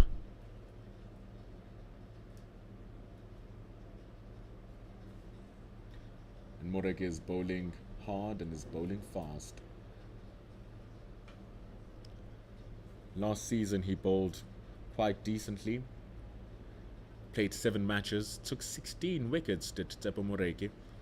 But also remember when he was playing for the Western Province, having the likes of Buren Hendricks, Dane Patterson.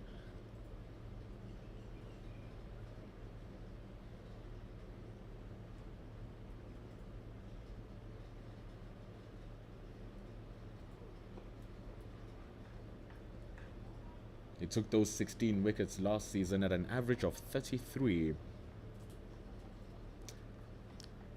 And he was going at around 3.5 runs to the over, which is his career economy rate at around 3.6.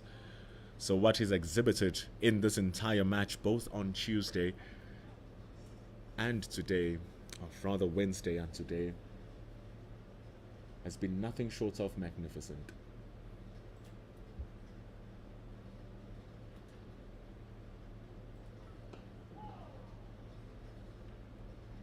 And it is indeed a pity, as we talk here in the comments section, that surprising, actually, not even a pity, surprising that he doesn't have that 5-wicket haul.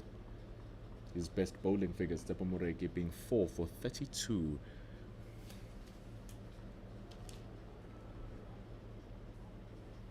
He got that 4 for 32 not even too long ago. He got it 4 seasons ago against the Dolphins.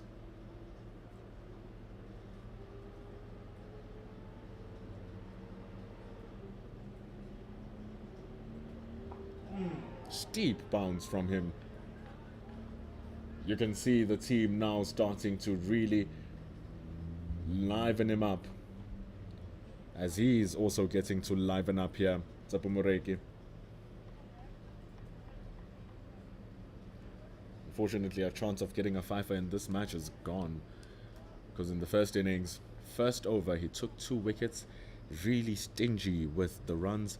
He was giving oohs and ahs, problems to Chanderpaul, problems to Hodge, but he ended up with only 3. And right now he has 1, looking for yet another one. Jaden Seals, he could be the next victim. Man pushed down to deep square leg, man at deep fine leg, 2 slips, 1 gully. Oh yeah! Gets it nice and full as Jaden Seals has no feet. The ball moving away from his bat, missing the outside edge. Clyde Fontaine collects. A successful over for Tsepo Moreki. One way he gets the wicket of Hakeem Jordan. A catch from Clyde Fontaine, continuing his good match, the wicket-keeper. It's 105 runs to win for the West Indies, who now have 3 wickets in hand.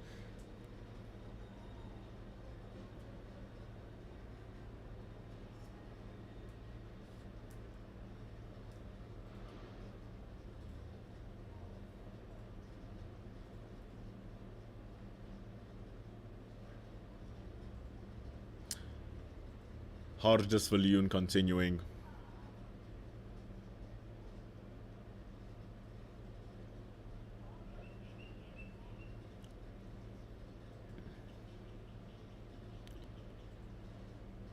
Hemant Moya saying that the West Indians should have played attacking after 75 for 1, and that was the case for them. They went into lunch 93 for 2. For them to find themselves in this position is completely disastrous, as a collapse has happened. 5 wickets, 26 runs.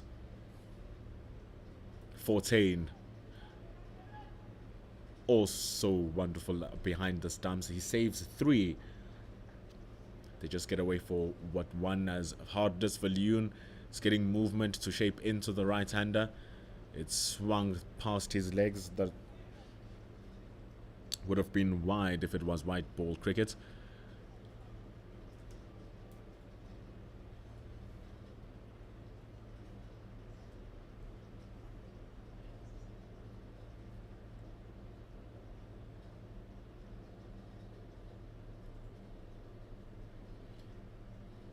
And that is the truth here. Lawrence Bailey crediting Neil Brunt, who's currently speaking to Hardest Viljoen right now, shepherding his men really well. He's been doing a good job. He also captains the Titans of Pretoria, or the Titans of Centurion. He's led them to a 6-wicket victory in the first match, and he was close to leading them to another victory versus the Dolphins. They only needed 34 runs in the last day, and unfortunately bad light took away the last hour and a half of that particular day, and the game ended as a draw. So a captain who hasn't tasted a loss this season, Neil Brunt, the captain who wants to continue that, he keeps that going in his first class season, especially representing this A team of South Africa.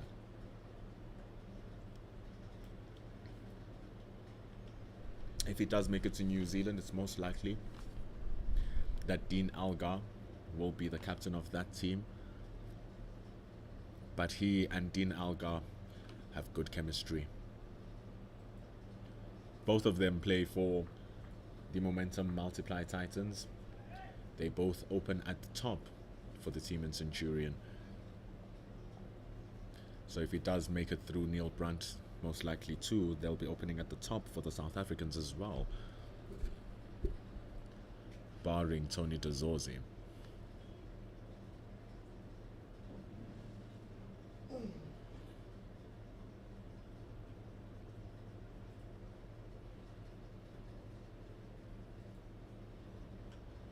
But for Leon, just a steady job with this one.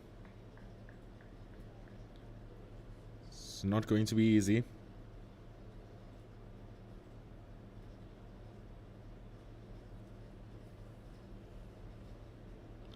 Willowmoore, giving me too much credit. Thank you so much. I hope I said your surname correctly there, Louis. Performance of Neil Brunt, second only to Mr. Commentator, true man of the match. Making me blush in the commentary box with one ball remaining from a full Yoon here.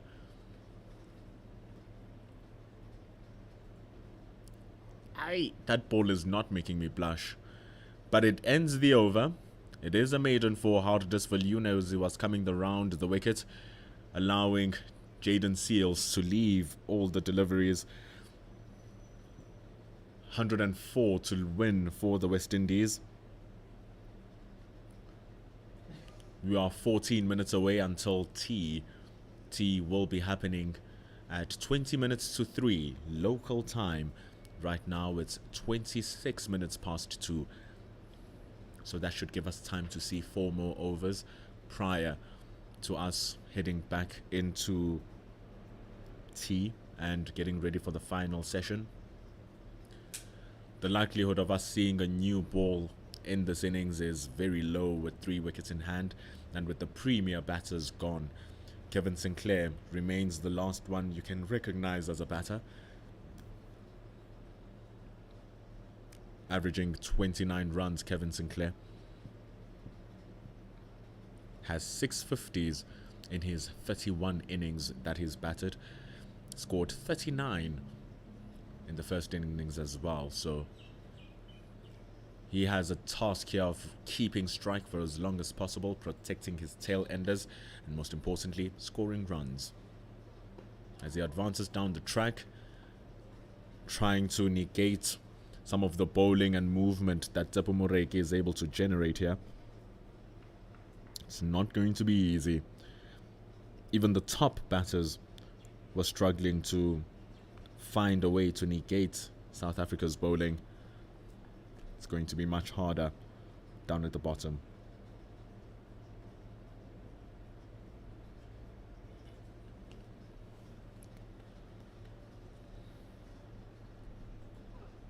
Ay, sharply coming back, hitting the inner guard of Kevin Sinclair. It's sharp bowling from Tsepo Moreki. It's phenomenal stuff.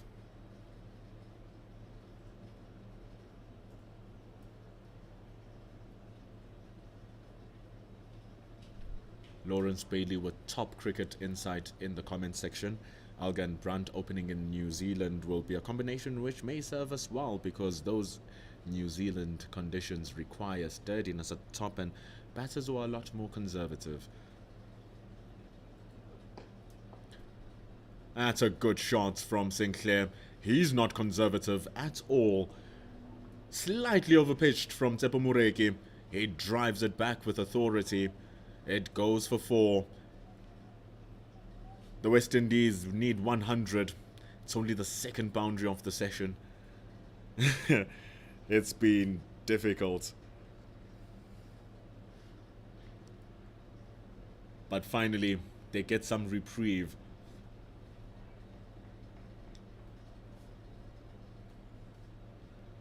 They believe they can still chase us down, the West Indians. There is some hope. 100 runs. An entire session of cricket still remaining for us. Sinclair will need to bat very, very strongly and within his all spirit. He'll need to harbour some great strength of resolve and will in order to bend the will of cricket to his team's favour. Celebrated his birthday yesterday, turning 24 years old. Got 2 wickets on that. How wonderful would it be if he had to close it all up for his team on his match, which was around his birthday. He already performed decently with the bat in the first innings, performed well with the ball in both innings. Moreki will want to cut his day short. He almost does Moreki. Sinclair is not happy with his efforts. Look at him, saying, I should have slapped that away, because there's a big open area at the deep mid-wicket. The only 2 people patrolling the boundary are your deep square leg and your deep fine leg. Everyone else is within the circuit, of the square. Fans in the stadium building up slowly and slowly to see how this game will come to a close as well. Some people in the chalets, some people in the grandstands.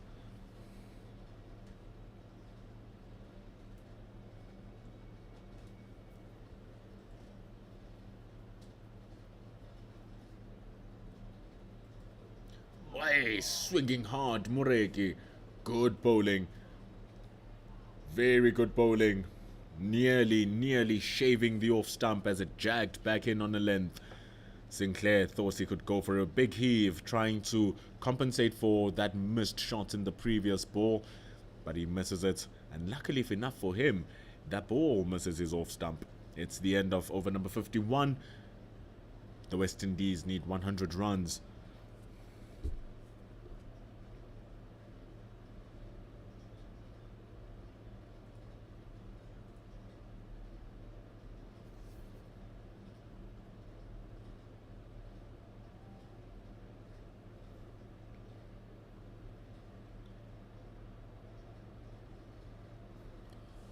Change of pace.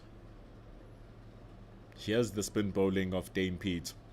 Has Jaden Seals, the left-hander, to bowl to.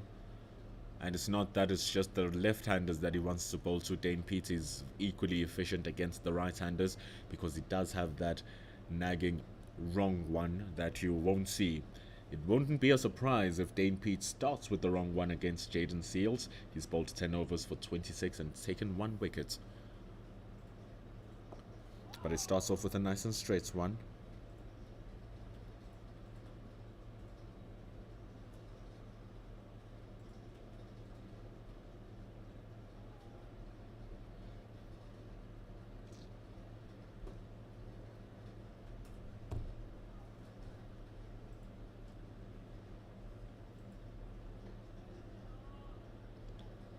People starting to hound the pitch now. Silly mid-off is where Neil Brunt is. David Beddingham is under the helmet at short square leg. Zubair Hamza, he stands at slip. Keegan Peterson standing at short extra cover. Sinclair playing with fire as well, allowing that ball to come towards him.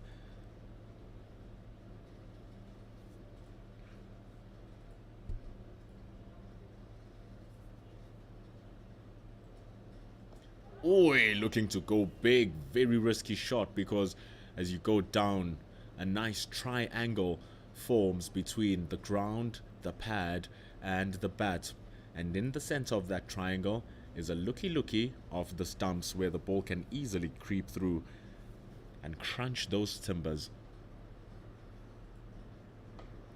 So playing with a straight bat is a better option.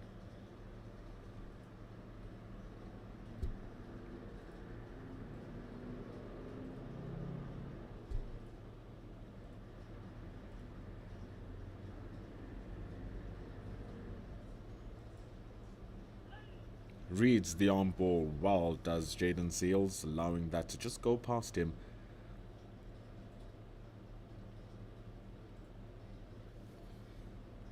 As we see the end of the over. 52 gone. It's 100 runs to win for the West Indians.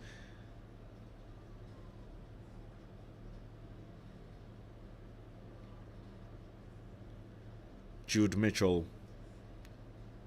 gives me the word that I was looking for since yesterday, because from what I'm looking for, Dane Peters not bowling a doosra. It's the carom ball. That's what I was looking for. So that's the ball from Dane Pete that he can whip out. That's the ball he whipped out against Joshua Da Silva in the first innings. Oh, no, not Joshua Da Silva. Joshua Da Silva was dismissed by Neil Brunt.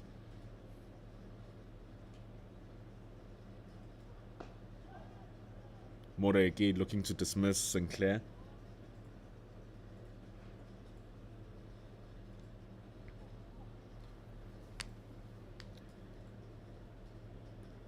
So thank you very much, Jude Mitchell, for that. Carom ball is the word I was looking for. That's what he bowls. Lawrence Bailey talks about that arm ball to the left hand. I actually thought he was going to bowl that arm ball or carom ball first up to completely throw Jaden Seals off. But he didn't even use it in that over, so we might see it as his spell progresses. For now, it's Tsepo Moreki. And for now, Tsepo Moreki nips the ball back in on a good length.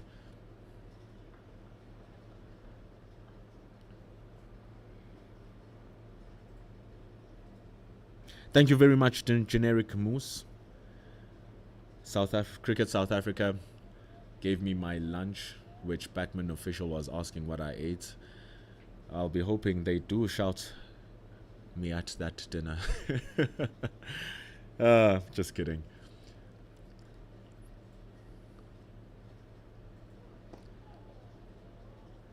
Who they should be shouting out are these players, though. They are putting on a valiant bowling performance. Coming into the day, you'd be thinking 216 to get after scoring 314 in the first innings. We should have a chance of winning this match. That's what the West Indians were thinking. But the bowling, especially after lunch, has been exceptional from the South Africans. It really has been world class. It shows you that these gentlemen want to play that international level game, some of whom have. And Tsepo Moreki is one of them who wants to go there. Because look at that bowling.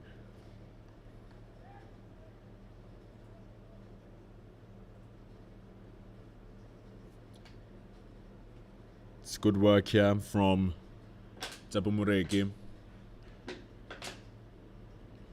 He continues. He's been loving bowling at the chalet end. He only had a couple of overs running up the Ekurhuleni end where we are in the commentary. But after that, he's been on the money. Big shot. Massive shots from Sinclair. Big enough that it enters the chalets. And you hear the clatter of the stands as it's 6 runs.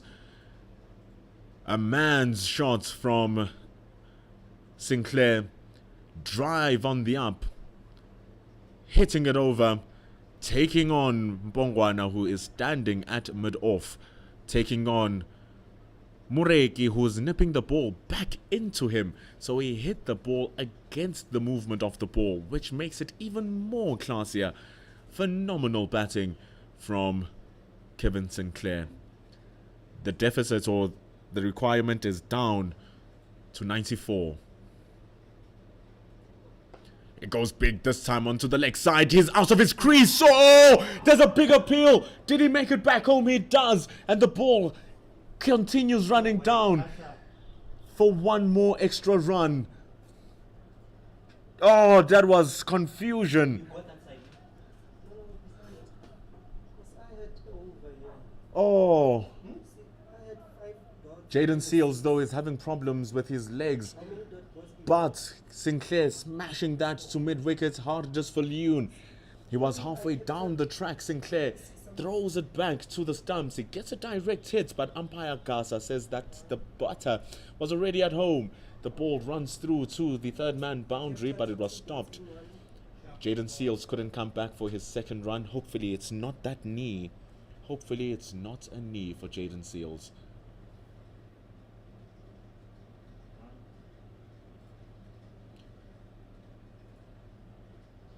It's really hopeful that it's not that. We saw him just struggle a little bit in the second innings.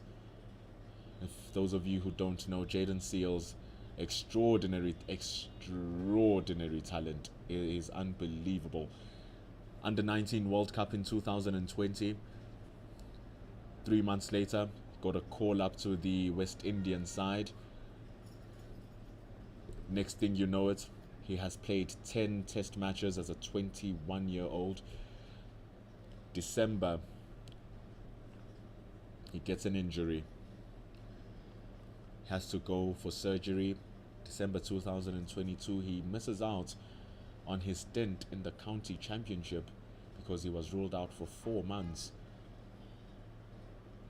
He was due to go play at Sussex,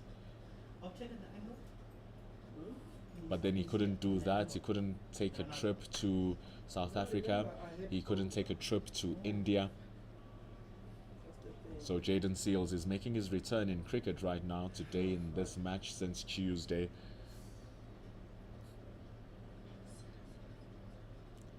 So we'll be hoping that knee keeps operating.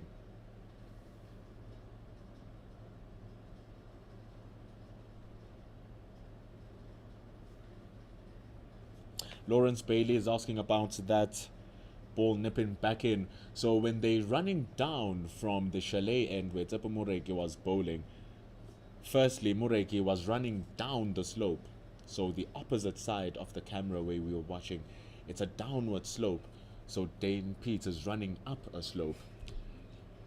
There's a second slope as well where the pitch is slanted down from the right to the left of your screen. So from running down the chalet end, you're getting an extra assistance of running down the slope, and the ball will nip back in because the slope also helps the ball nip back in. That's why it's been so effective down from the chalet end. That's why so many spinners have been bowling from this end going up the slope. So there's definitely a slope, and it is playing a factor. And Hakeem Jordan, Jayden Seales, like you're saying, were able to use it very, very, very well. Dwan Olivier for the South African team today in this session was extraordinary using that slope. So cricket, every single thing plays a factor in how the ball operates, and how the ball operates affects how the batters will play. That one dropping it short. Sinclair opens himself up a lot, but it can't go through.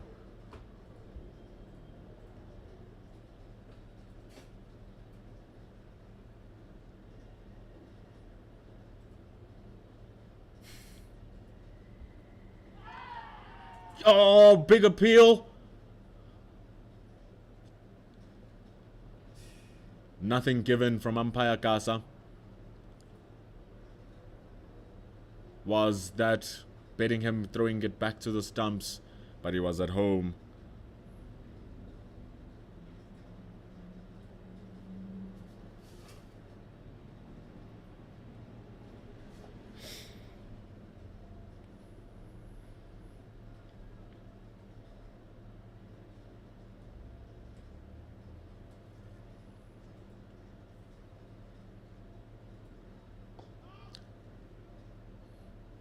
It's arguably the first time you can say that South Africa are strongly in the ascendancy. The game has been so balanced right up until the lunch interval today.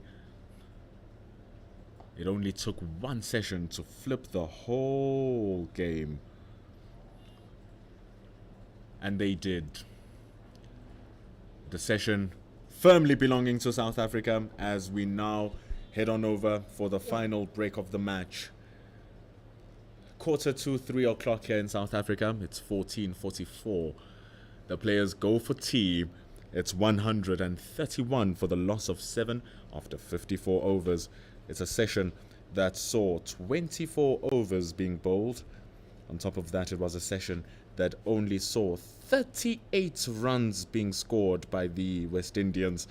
And most importantly, it was a loss of 5 wickets. So that is a 5-0 victory in that session for the South Africans.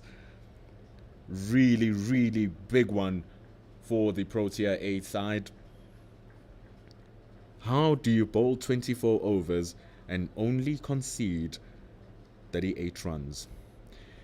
It's a question that the Proteas have an answer for because they were going at only 1.5 runs to the over, which is incredible stuff, and they were getting a wicket every 5th over. That is what we saw in this session. What will the last session bring? South Africa need 3 more wickets in order to take this victory home. The West Indies, they also have a small sniff at it, requiring another 90 something runs, as my math quickly evades me with my phone dying in front of me. But we'll see you in 10 minutes to see if the West Indies can chase this down.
We are back from tea. 20 minutes is all it took for the players to just refresh themselves. Are we refreshed in the commentary box? Only time will tell. The cricket refreshes us. 93 to win. Hardus Viljoen kicking us off to start our refreshment. He's bowled 6 overs. 16 runs given away in those 6 overs.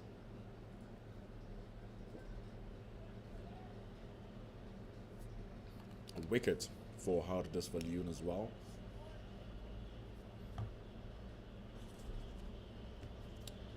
And we are back on full swing here at Willowmoore Park.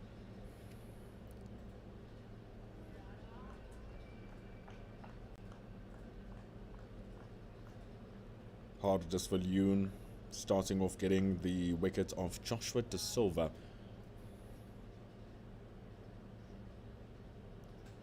Getting him clean bowled. Nasty outswinger. Beating the outside edge. Cracking the top of off stump. One of the deliveries of the match. Alongside the ball delivered by the man currently batting, Jaden Seals. More than his bowling now, his team needs his batting. There are 40 scheduled overs remaining, 93 runs on the board. The West Indians went into a shell in the second session, losing 5 wickets and scoring at just 1.5 runs to the over. So that session really sent them back. You might say that was the turning point of this match. Unless if we get another point here, where the game will just pivot in front of our eyes.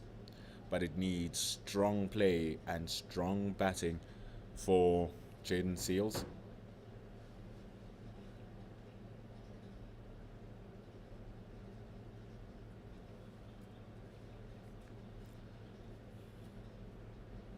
Oi, fending for that was Jaden Seals.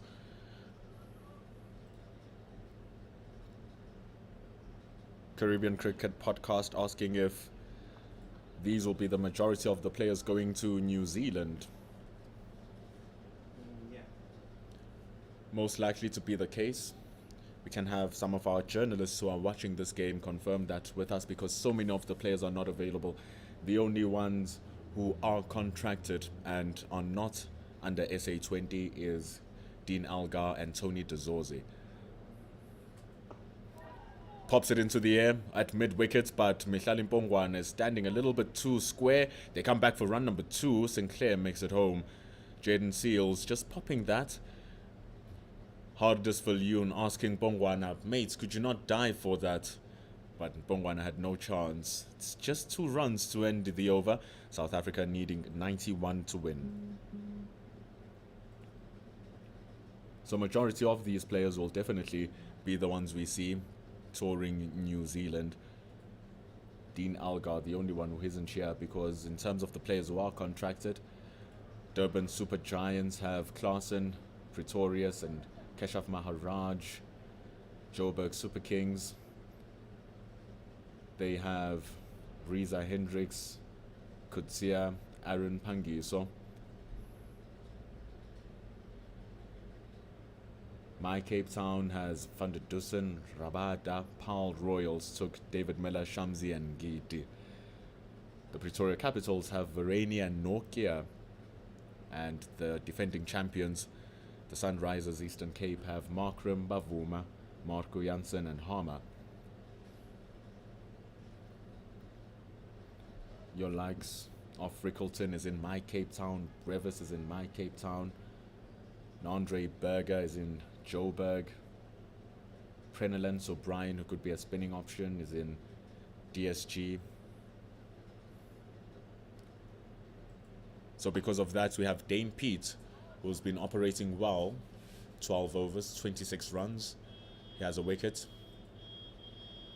He's now moved his life to the US, but is currently playing some 4-day stuff here for the Knights in Division 2 is Dane Pete. So South Africa bringing some reinforcements, the 33-year-old Pete, the 34-year-old Viljoen for pace and spin.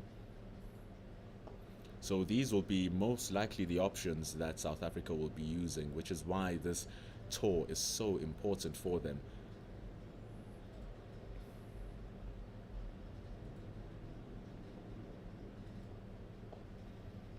Building the brand of cricket they want to play. The bowling has been top class.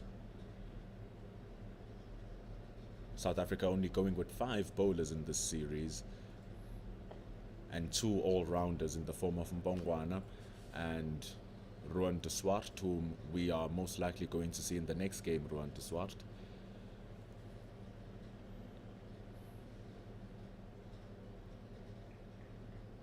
He averages 49 in his first-class career, does Ruan de Swart, so he can hit one. Reynard van Tonder and Kaya Zondo, the other 2 batters who did not play here today, whom we are going to see.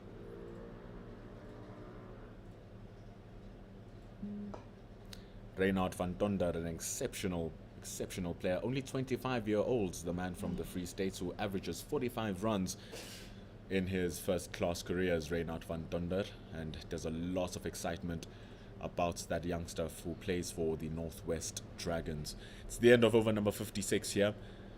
Maiden over from Dane Pete. There's 91 runs to win.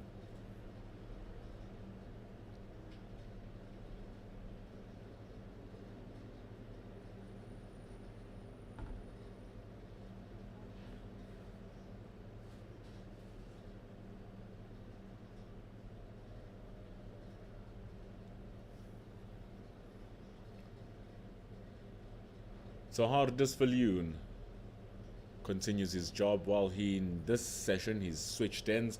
The previous session he was running up the slope, now he's running down the slope.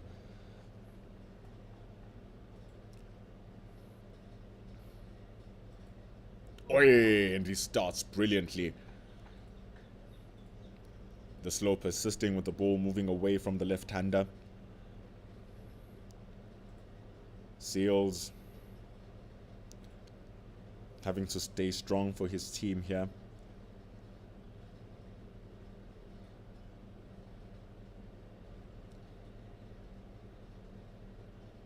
Sinclair is currently on 16 runs.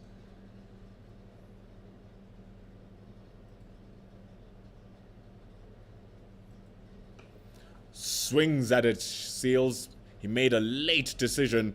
Tony Tazors is running to try and stop it to the point boundary, but to no avail. Getting a good enough connection from Jaden Seals' bat for it to find its way to the boundary.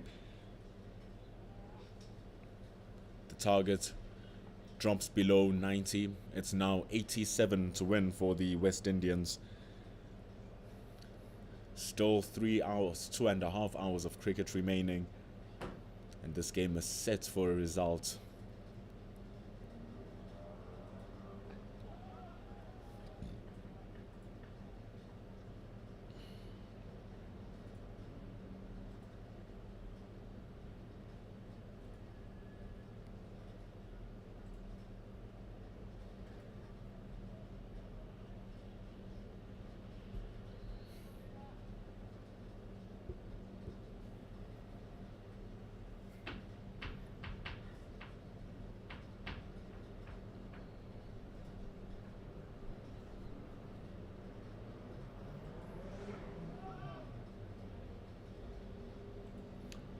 And after Hardus Viljoen got the very good one which beat the outside edge of Seals' bat, he's resorted to a little bit of a shorter line.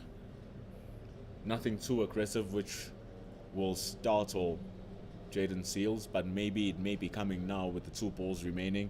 Square leg is pushed down to the boundary, and every single time we've seen that move of having a deep square leg and a deep fine leg, it ends up being a bluff.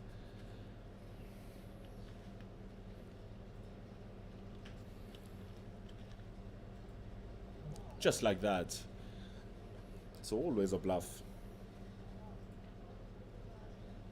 I was pushing him back with those back of a length deliveries, but it seems like the feet of Seals are still moving.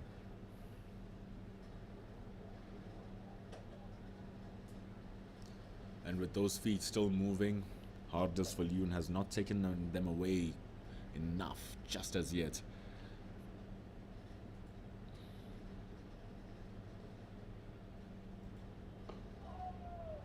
Indeed he hasn't. The straight one kept out by Jaden Seals. It ends the over. It gets 4 runs from it. They need 87 to win now, do the West Indies.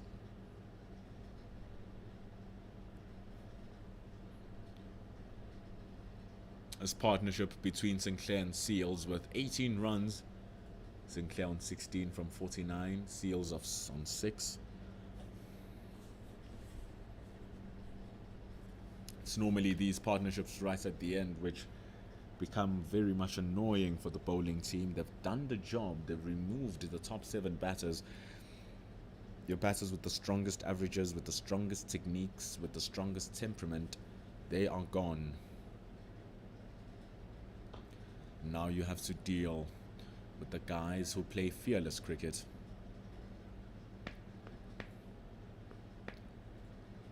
Sinclair looking cool with his Panama hat, looking to move his feet. He has a slip and a leg slip.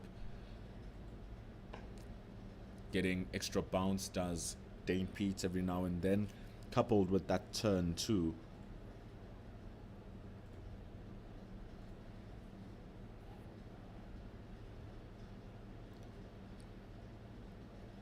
Diraj Thakur saying that the West Indian tailenders are the best. Well, we have 2 hours to find out. Dane Pete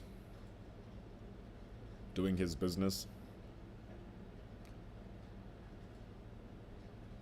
Short mid-wicket is Keegan Peterson.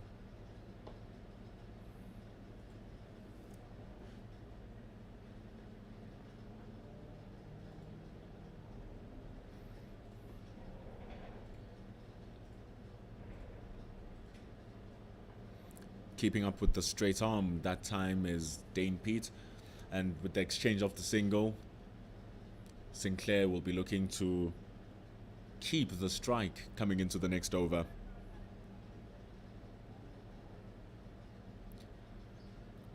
The field moves in closer for Jaden Seals. He seemed happy to take Dane Pete on. That's why Dane Pete is asking Dwan Olafia to move down to long off. And it's a defensive shot from Seals, who seals the over. 86 to win. The West Indies on 138 for 7.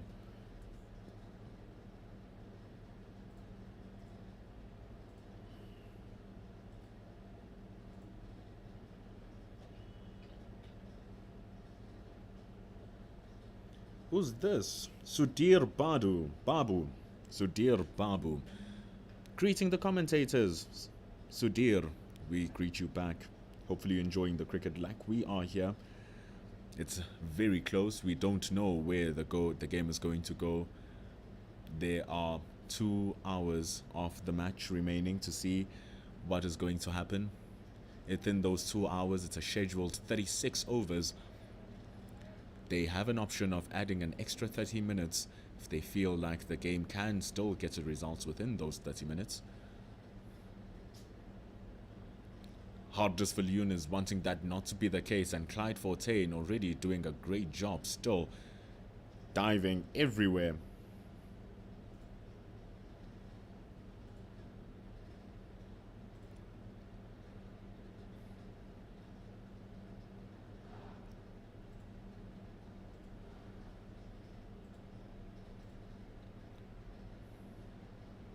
So Sinclair, who looks to be a little bit more proactive, may create more opportunities for South Africa. With those strong shots.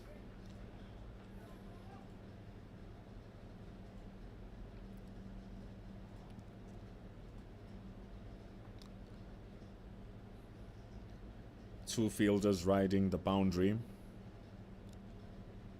Square leg at the deep. Fine leg is also at the deep. Mid wicket in Tony Dezorzi. He's standing there. For any ball, should be played on that leg side. But Viljoen is keeping it away from that.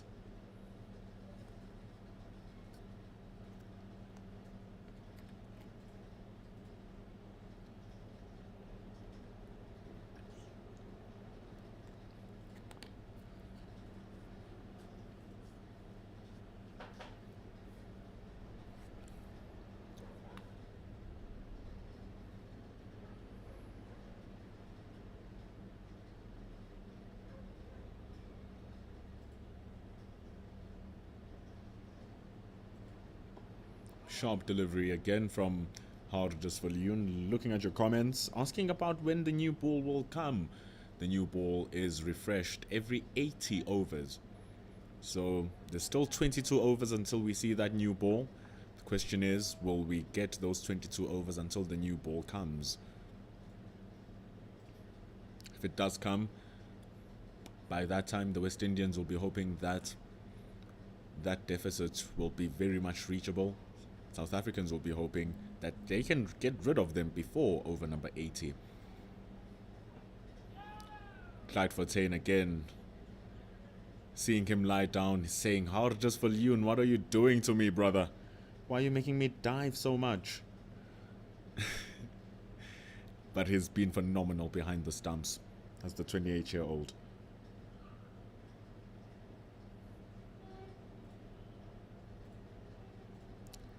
Moses Thomas with input about these players. It's a very good all-rounder indeed. Kevin Sinclair does average 29 runs.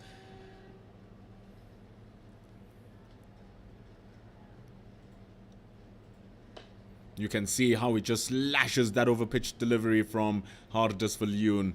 It was over-pitched as well. He threads it in between backward point and cover, and it goes for 4 into the covers.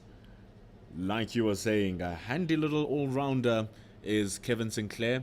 He now moves up to 21 runs. That deficit is 82 to win.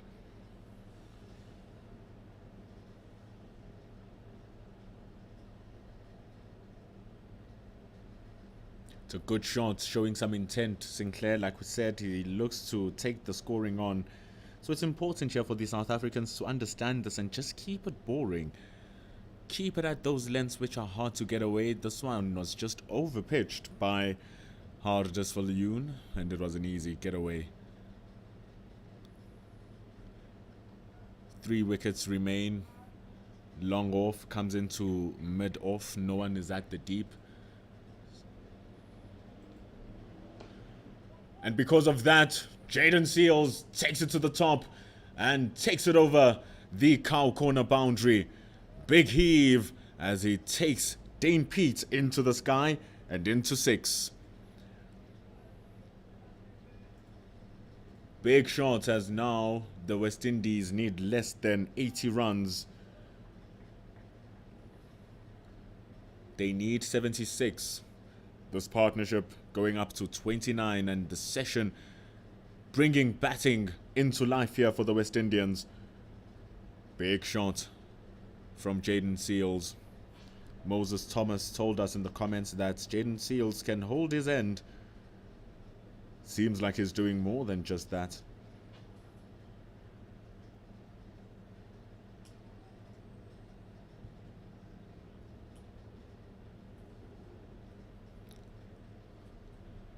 Tony Dezorzi looking for the ball. It might have been lost into the stands behind the sight screen.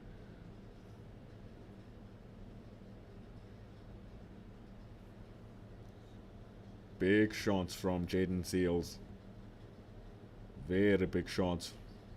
We saw one where he went down on one knee trying to go big again, and he just got an inside edge, nearly getting castled.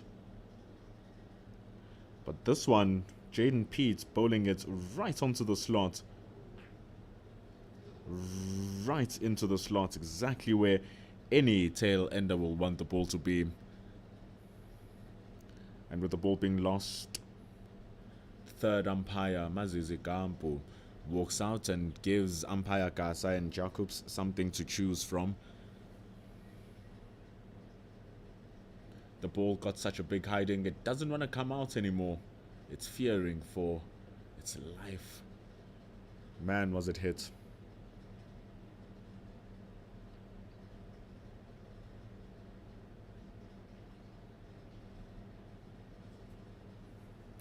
So it's 148 for 7. The second session saw the West Indians crumble. You might be tuning in to us and wondering what happened here. I was going out for my lunch and we were looking steady, because at one point in time the West Indians did look like they were in full control. 93 for 2 by lunchtime.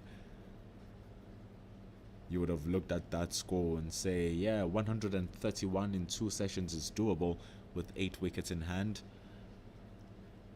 But those wickets tumbled very quickly, 5 of them in the session to be exact.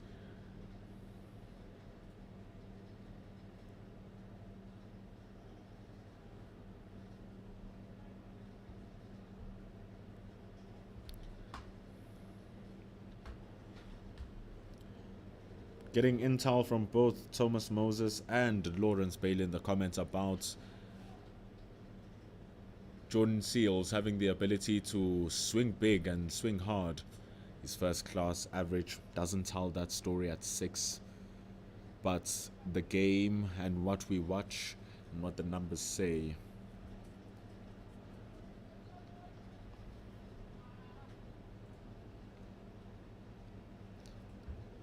He has a high score of 85 as he cannot build it anymore.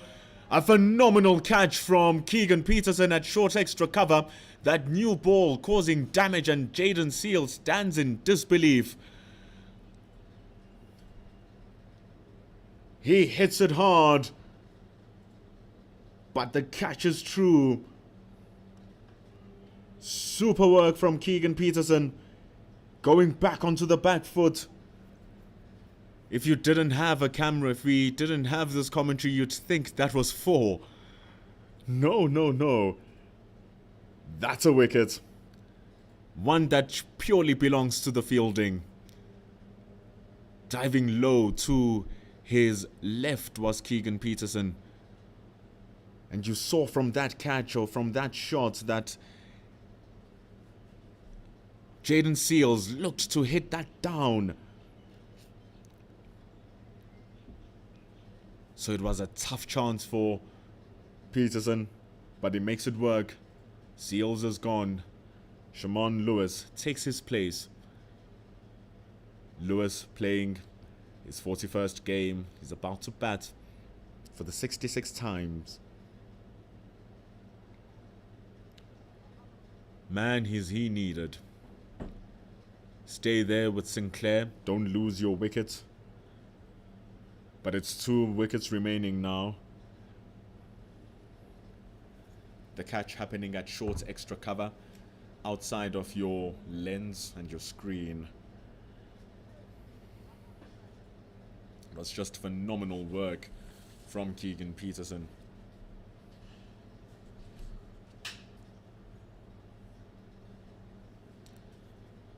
Farmer's son asking where's our hero Themba Bavuma. Our hero does not need to play a cricket. He's been one of the best batters for South Africa over the past 3 seasons, Themba Bavuma.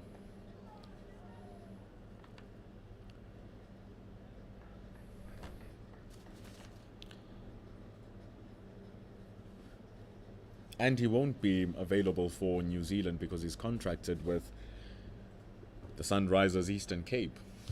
Is the Proteas white ball captain.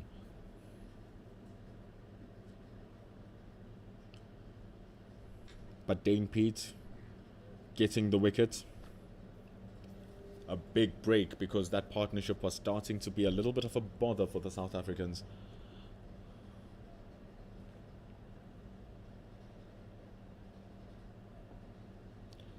Dane Pete has 2 more balls remaining. And it's top edged. Man is standing at short fine leg. goes over him, but it doesn't reach the boundary. Moreki stops that from doing any further damage, and it's 2 runs added to the score.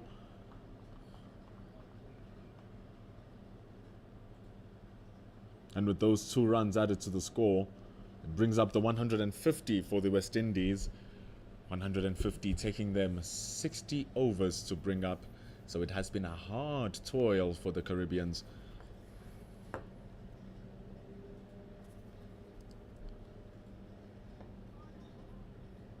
And Dane Pete completes his over. He's bowled 15 for 35 runs. The West Indies now need 74 to win. See some boys in the stand walking around looking for the ball that was hit away. These balls are expensive. They are the top of the class turf kookaburra balls. You wouldn't just walk into the shop and say, hey, give me an international standard turf kookaburra red ball. You'd have to chop off your arm to buy one of those. So here's Hardus Falloon bowling to Sinclair. Wide shot, Sinclair just stretches his arms and he gets rewarded with a boundary through the covers. It beats Mihlali Mpongwana, who was diving to his left, exquisitely timed, rolling through the ground, through and through, and it's 4 runs for the all-rounder. He moves to 25 runs. Now it's getting closer and closer here. 70 runs to win for the West Indies. 2 runs for the South Africans. Or 2 wickets, rather, for the South Africans. This is where you see that taking wickets is ultra difficult. Cuts it again, same result. Mpongwana dives to his left one more time. And one more time, umpire Arno Jacobs flays his arms for 4 runs. 2 in a row, Hardus Falloon giving off too much width. Sinclair deciding to engage his back foot instead of his front. And it's the first time we've seen back-to-back boundaries in a very long time. The first time since the first session, to be exact. So a looseness here from Hardus Falloon. Not what South Africa need. It's 66 runs to win as Kevin Sinclair pulls away from his shot.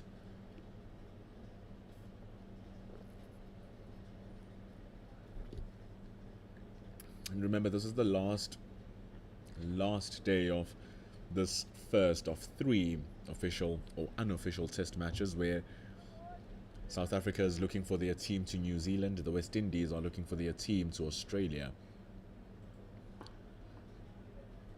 Hardus Falloon will be looking to make his way back to the South African setup ever since his debut against England.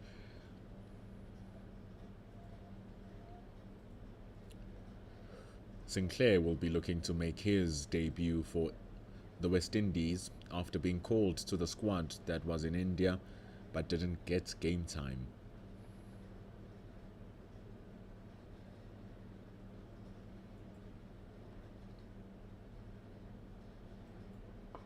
Hardus Falloon rushing Sinclair. There are 3 men in the boundary on the leg side. Deep mid-wicket, deep square leg, deep fine leg. No one else inside the square, but Sinclair will not take the singles because they will put Lewis in strike, and it's dangerous for Lewis for him to be in strike. Because Sinclair is the set batter and he's looking to take the initiative to the South Africans. Deep mid-wicket comes closer. Square leg stays back. Falloon gives it width, and he is able to take a run, does Sinclair, in effect solidifying his strike for the next over. But this means Shimon Lewis will have to survive this ball. He has no other choice. Losing his wicket will bring in Jay McAllister, who averages 2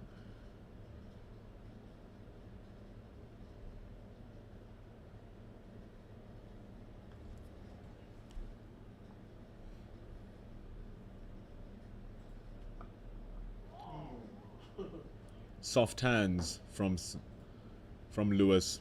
Too soft. But his body protects the ball from trickling back onto the stumps. It's the end of over number 61. 159 on the board. The West Indies need 65 runs. We still have 2 more hours of cricket scheduled. So there's still a lot of time.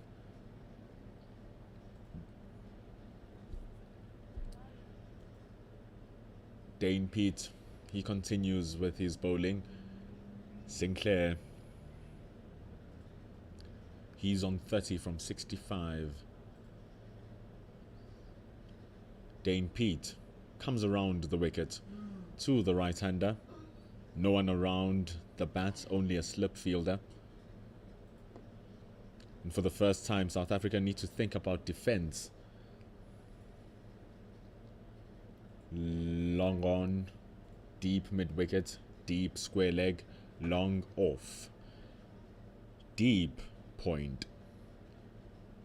They are looking to give the single to Sinclair, which he will not take. He will only take it on the 5th ball or on the last ball of the over, so he can preserve as much of the strike as possible and protect Lewis.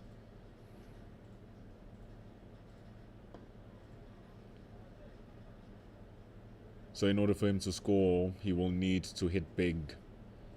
Tony Dazorzi leaves long off. He comes back closer into mid off.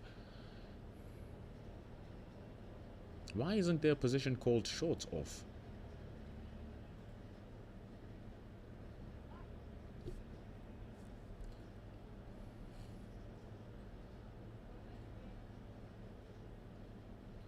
Deep point comes closer. Duan Olivia at long on wants to know if he should come closer. Sinclair just assessing where he's going to get his single from. Neil Brunt allows him the space for that single, but it misses everything. Ooh, yo, Dane Pete with a peach. Turns back, misses the inside edge, misses leg stump, misses Clyde Fortain at the wicketkeeper, and it rolls for 4 byes. He worked so hard for that, did Dane Pete.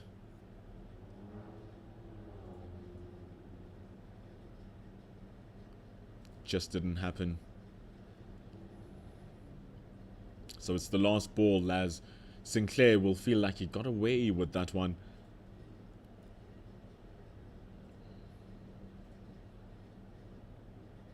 Last ball for Dane Pete. Dancing down the track, he pops it over the top, and that's where he'll get his single from. Ends the over. 164 for 8. The West Indies now need 60.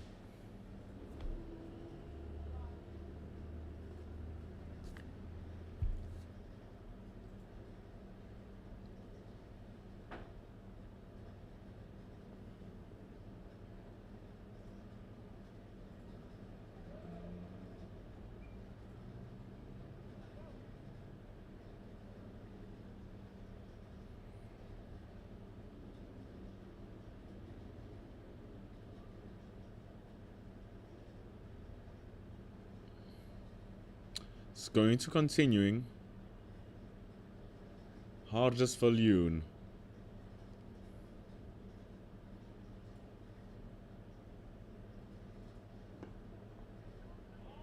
Starting it nice and straight. I'm seeing people in the comments talking about the Australia game. This is definitely not the Australia game. It's West Indies A versus South Africa A, but the West Indies A will be playing Australia later on in the year, or next year in January. The West Indies will be touring down under. That's when we'll get to see Maxwell being spoken about in a West Indies match.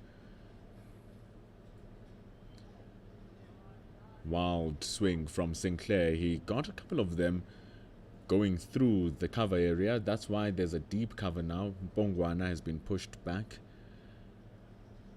There's a deep backward point as well. Fine, deep, fine leg, deep square leg, deep mid wicket. Those are your 5 fielders who are patrolling the boundary.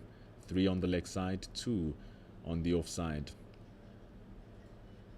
Here comes a slip fielder in the form of Keegan Peterson. Falloon dropping it short, and it's pumped away. Cracking shot from Sinclair. Pulled into the banks of Willowmoore Park. And that is another ball that Sinclair might have lost. 6 runs. South African, West Indies now needing 54 runs. Sinclair might be the one who may take this away from the South Africans. And what style it would be from him. It's danger zones for the Proteas. It's amazing batting from the West Indians. Sinclair in particular taking the initiative.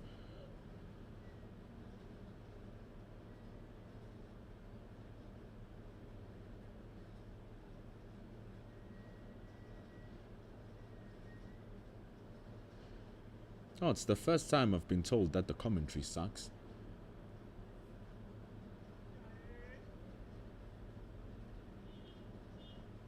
But they need 54 runs to win here, do the West Indies.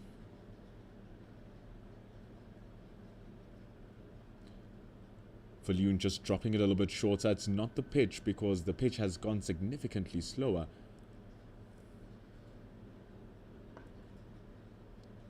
And see, just dropping it a little bit shorter again. They might be coming back for 2 because, like we said, a lot of fielders running in the deep here, allowing this 1s and 2s to come through. But Shimon Lewis now on strike. He has 2 balls to face Falloon, and Falloon for the first time really missing his lengths. He's been bowling fantastically throughout the course of the day, but this time just trying something too much. He was so simple earlier on, just targeting the stumps, targeting the width, wanting the batters to score. But this time it's not the same. He was bowling it like that! He was bowling it like that! The length is what he's talking about. Bottom edge of the bat, Shimon Lewis, too much of a task to withstand Harjas Falloon. And he's gone. Wicket number 9 falls for the West Indians. This is big problems now for the men in maroon as Sinclair beats the ground on his knees because he's losing partners. He did so well. He didn't want that single. He wanted the single to turn into 2. But he stayed at 1. And that is why Shimon Lewis had to face the music of Falloon. And that is why Sinclair's distraught. He messed up the strategy for that 1 ball. Batting with the tail. That is the skill that you are talking about in the commentary section, I suppose. Superb work from Harjas Falloon.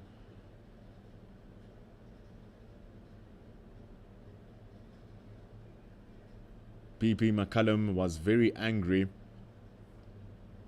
in the comment section, but I guess he's now happy. Harjas Falloon, it's his home ground here in the Easterns. Like we were saying, he was just bowling it full. That's all he needed to do, and that's what he did. And that's how he got the wicket. Last wicket remains. 53 runs to win.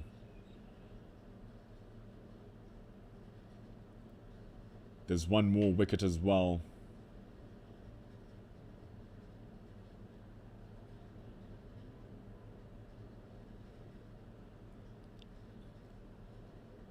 Oh, Jay McAllister is in now. Average of 2.3.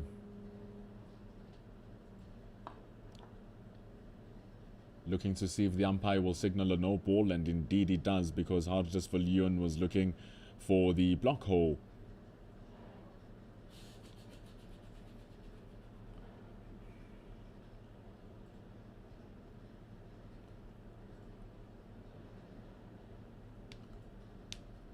should still keep it simple. It's the last batter. Bowl the same ball you did to the previous batter. He's trying too hard here, Hardest for Leon. He's trying too hard. Missing his lengths. Over pitches.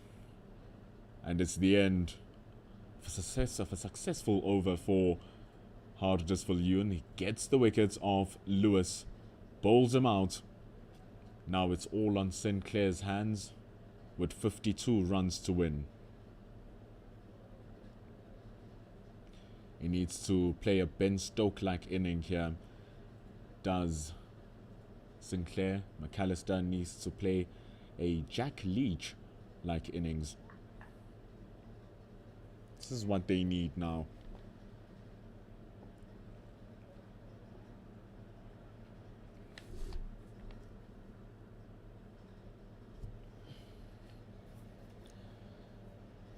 Dane Pete. He has the ball. He'll be bowling to Sinclair. He had a very good one that went for 4 byes, missing the inside edge, missing the leg stump as it pitched on middle and off stump, turning into the right-hander.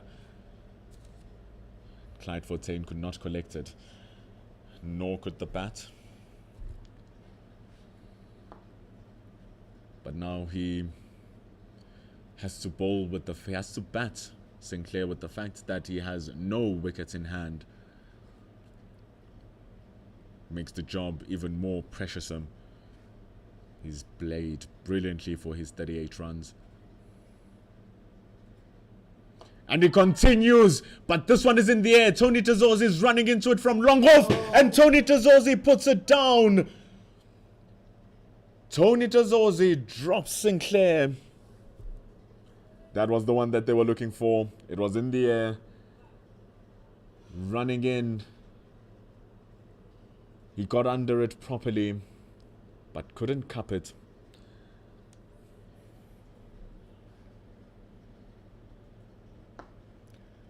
And after a dropped catch, it's normally a boundary. Dwan Olivier, though, running hard across to stop that. Almost going across for 4. But it's good work from Dwan Olivier. 52 runs to win still. Taking up as much of the strike as possible here is Sinclair.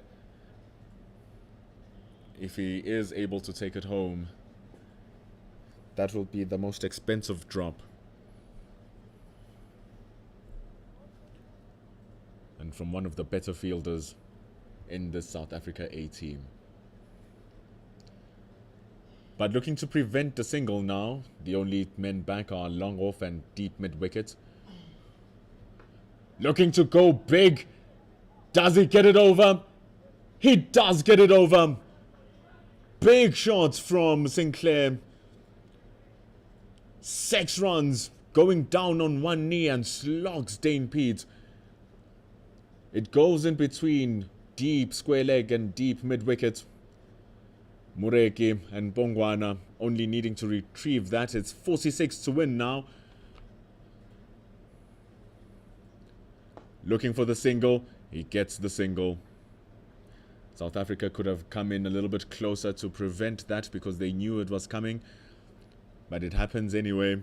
45 runs to win now after 64 overs. It's getting closer and closer and closer. Just one more wicket and it's all in the hands of Sinclair. He's on 45. Some big shots.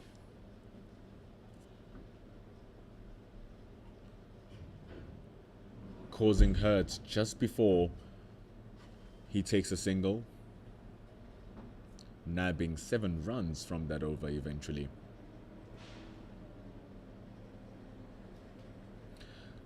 So the man who operated brilliantly down the chalet end now returns. Dwan Olivier. He was phenomenal. He was incredible in his second spell. He was giving next to nothing away. And most importantly, problem that he was been dealing with is that overstepping. And in that second session, I don't recall him overstepping. Nothing but the good stuff from Duan Olivia. Oi, and he continues with the good stuff. That was his area of operation the whole time. You can see Sinclair shadow batting a lofted straight drive on the up. Seems crazy, but he did play one like that, a lofted cover drive over long off for 6. So very much capable is the West Indian batter. Nearing his 7th half century. He already has 6 with the best score of 86.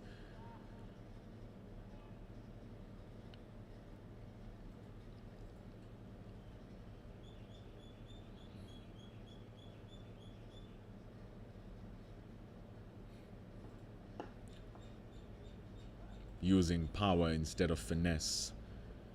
Power gets him nowhere because his protection are still the 6 fielders in the boundary. 3 on the left, 3 on the right. So on the leg side, you have your fine leg, you have your deep square leg, you have your deep mid wicket. On your offside, you have your deep third man. First time you're seeing a third man in the day, actually. That's how defensive South Africa have become now. Oh, getting a bottom edge. But it's too sharp. Clyde Fortain trying as much as he can, but as brilliant as he has been, there are some that just get away. Much like that one from Sinclair, fortune favouring the brave. It runs down to the very fine leg boundary. The West Indies now need 41 runs. Sinclair is on 49. Duan Olivia with 2 balls remaining. Keegan Peterson is called up from third man. He's coming onto the slip cordon, sending him to cover. So Neil Brunt is bringing in a cover. The pitch is slower, so the timing is very shaky. So you even saw with that cross bat shot, just not getting into Sinclair. So now all the protection on the offside at the boundary comes close. Extra cover, point, all in the circle. And then it takes it over the top, does Sinclair. Really playing with the batters, or with the fielding team. He now has to come back for number 2, and it does so well. Smart batting from Sinclair. Amazing batting from Sinclair when they needed him at the bottom, and it brings up his 7th half century. What a phenomenal innings. Getting cheers from his West Indian counterparts in the changing room, and it has been a magnificent display of batting here from Sinclair. He brings it up in 84 balls. Very strong in the square.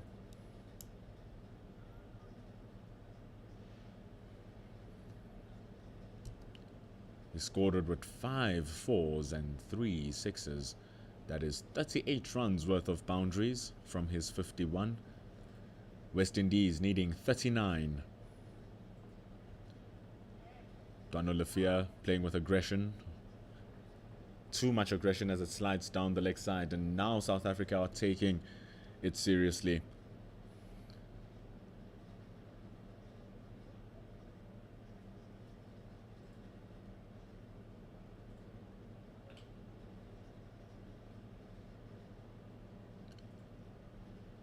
Scoring just caught me off guard. It's the end of the over. I thought there were still 2 more balls remaining. That's what the scoreboard showed. However, over number 65 comes to a close. It's 39 to win for the West Indians. Sinclair has brought up a magnificent half century. He's restoring the balance in this game. It's 1 to win for the South Africans. And on the other end, it's 39 for the West Indians. And as the players and the umpires take a drink.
Here's Dane Pete.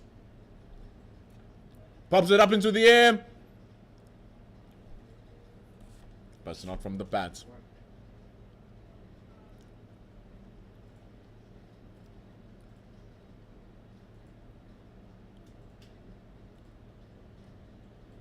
Oi. It's good work here.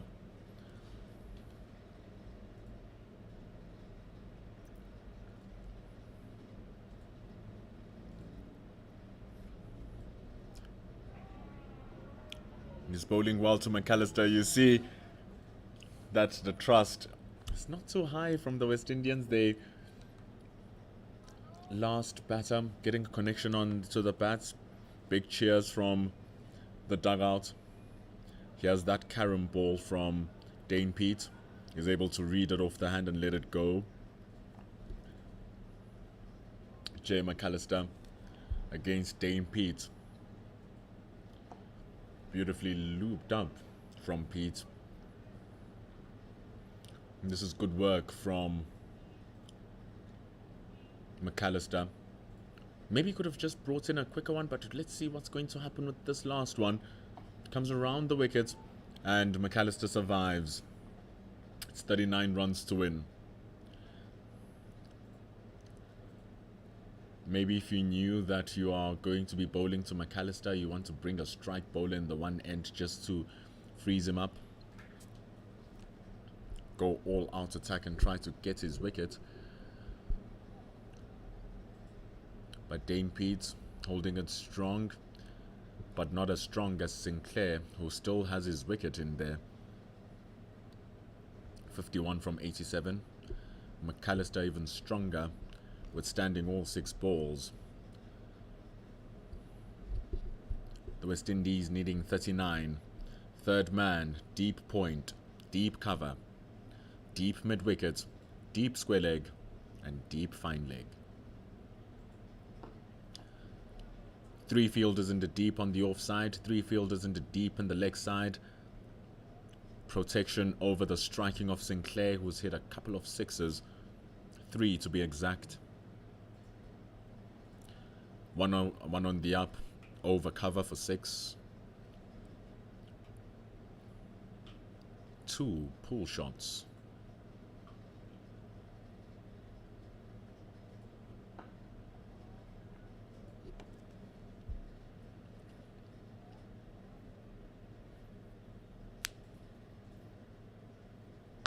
And normally after drinks, when the players come back, the batters need to refine their rhythm and re-establish their tempo.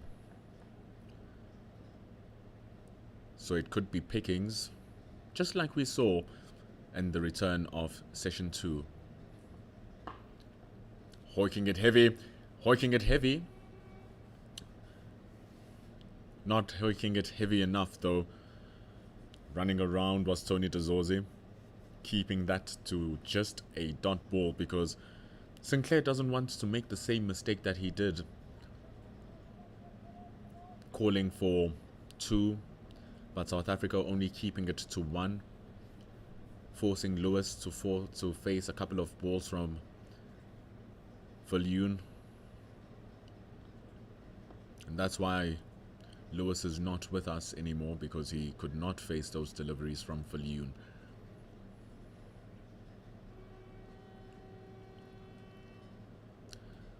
So now South Africa will want to restrict a single here somehow. But because the previous, or in the couple of overs ago, in the 5th ball, Sinclair decided to go and attack before asking for a single, they keep the 3 leg side fielders on the boundary. Deep mid-wicket, deep square leg and deep fine leg. Everyone on the offside has now come into the circle. Sinclair will be looking for the single.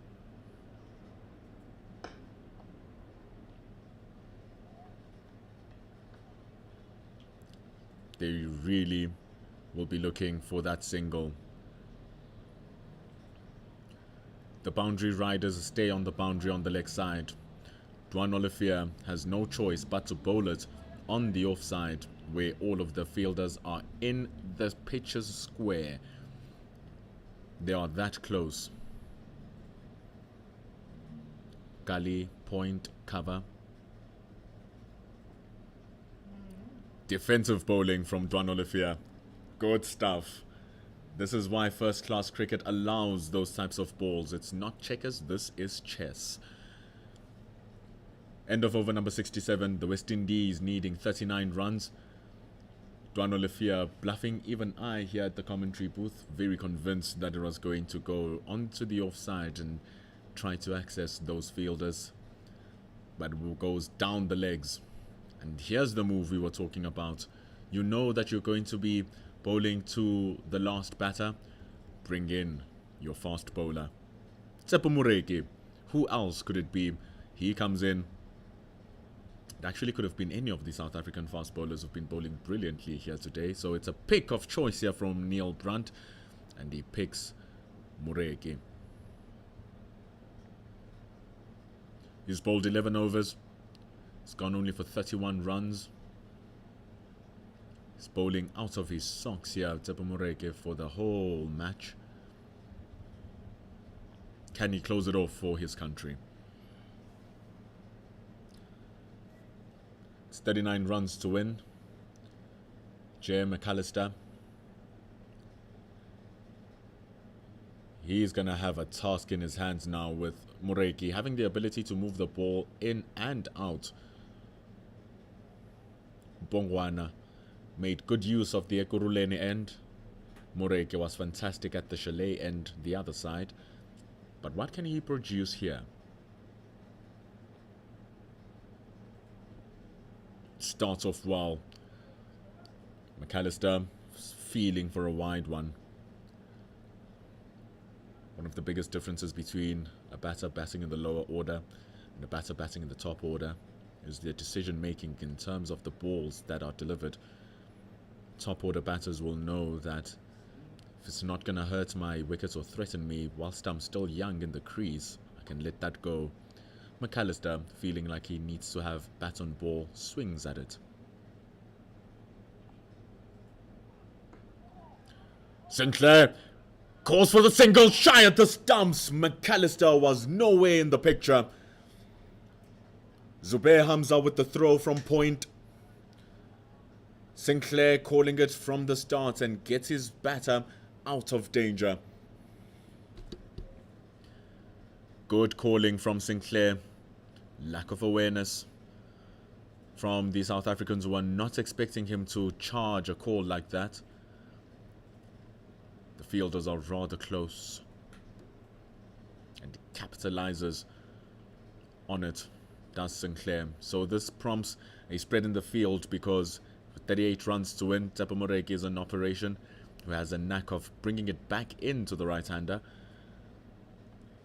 We now have long on, cow corner, deep square leg, deep cover on the offside, deep point, long on. Both fine leg and third man are also in the boundary.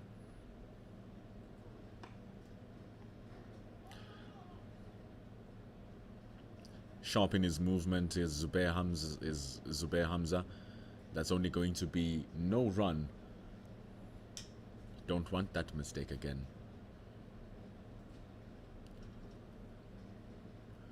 So 3 balls remain. Long on, long off. Make their way midway. So now they are mid on and mid off. Gully still there. The only 3 fielders inside the ring. Everyone else scattered on the boundary.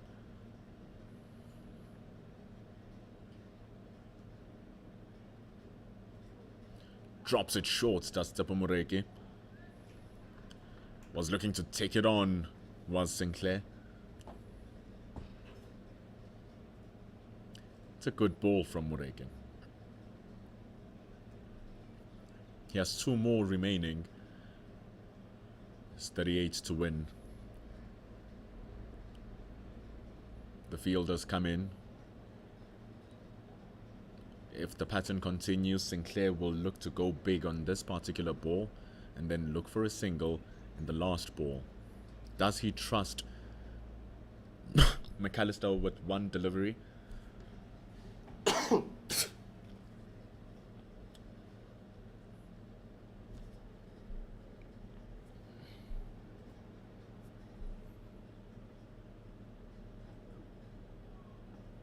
Pouncing it short, but he calls that a wide delivery, does the umpire.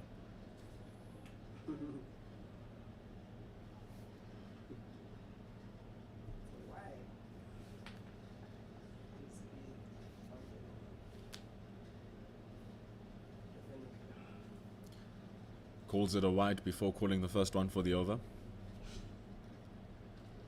There's 37 to win now for the West Indians. Dane Pete was standing at mid-on with hands on his head.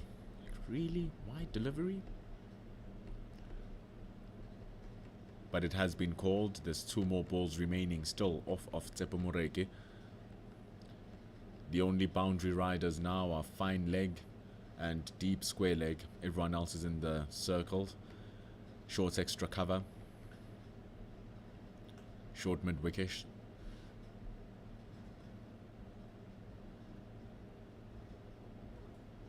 Goes for a wild swing, does Sinclair, like we said on the 5th ball. That is where he's going to look to go big.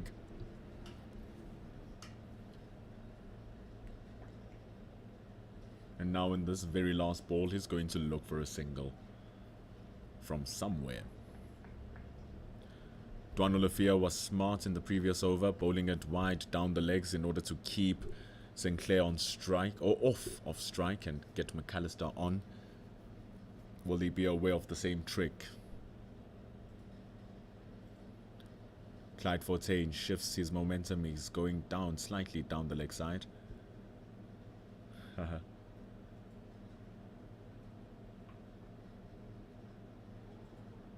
But he bowls a good one, does Tsepo Moreki.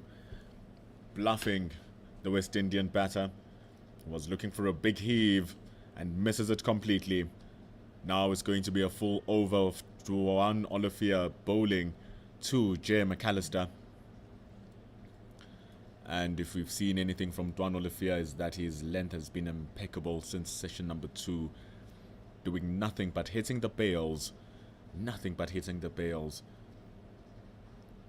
So you can't expect McAllister to get an easy one here.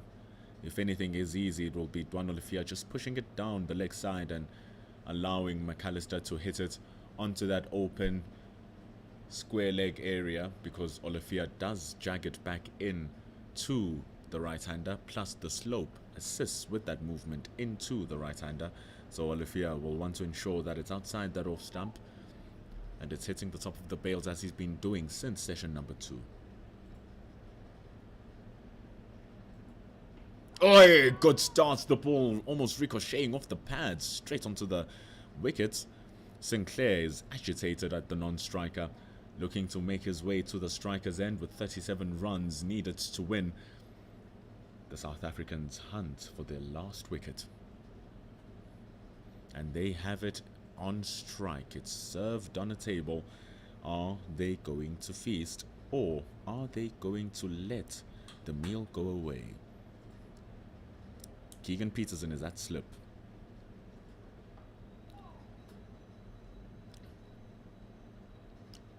And with the control that Dwan Olafia is exhibiting, like we have said, doesn't look like anything is going to go down the leg side.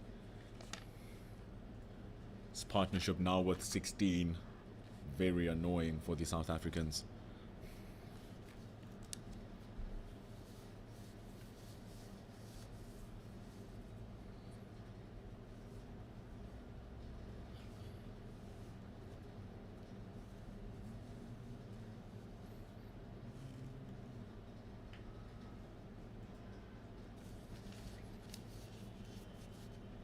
Oi, going close to the stumps is Dwan Olafia. He'll be wanting to target those stumps as much as he possibly can, and here comes Sinclair wanting to talk to his man, asking him, no man, don't look to go big, just control it, defend it if it's straight, let it go if it's too wide. given from the gestures that he was giving him, gesturing the defensive shot, gesturing with, gesturing, letting it go.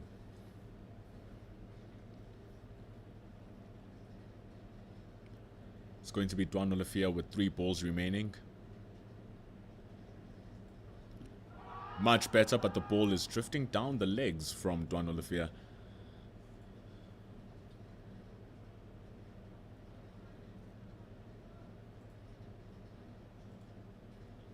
He's only gotten 1 to be exactly where he wanted it to be.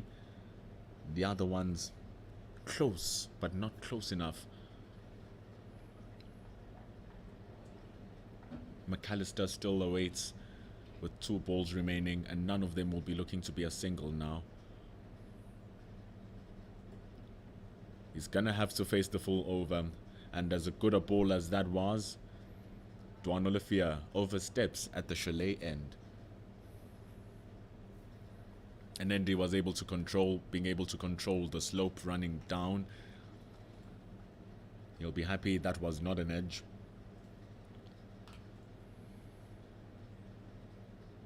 So he still has 2 balls remaining.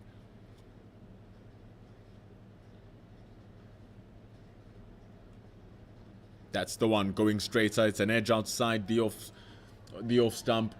It's through the slip cordon. And it's 4 runs for J. McAllister. Sketchy as they may be, but they are runs nonetheless. He moves to 5. And most importantly for the West Indians, they require 32 more runs. David Bedingham was at gully, who dove to his right. Keegan Peterson had to chase for the ball, but it went down for 4. Now there's 1 ball remaining off of this Dwan Olafia over.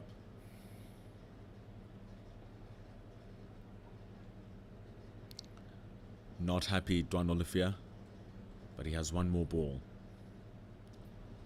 And he does not make it count. McAllister placing the bat in front of his timber.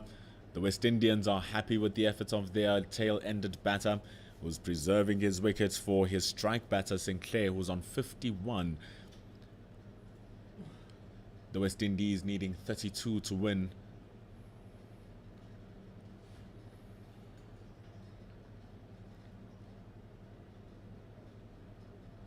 It's all on Moreki and Olafia,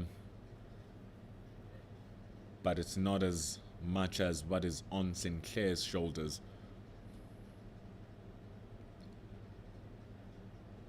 Those shoulders must be made of steel from the 24-year-old. He's back concrete as he looks to carry his team over the line. But Tsepo Moreki wants to dim that party.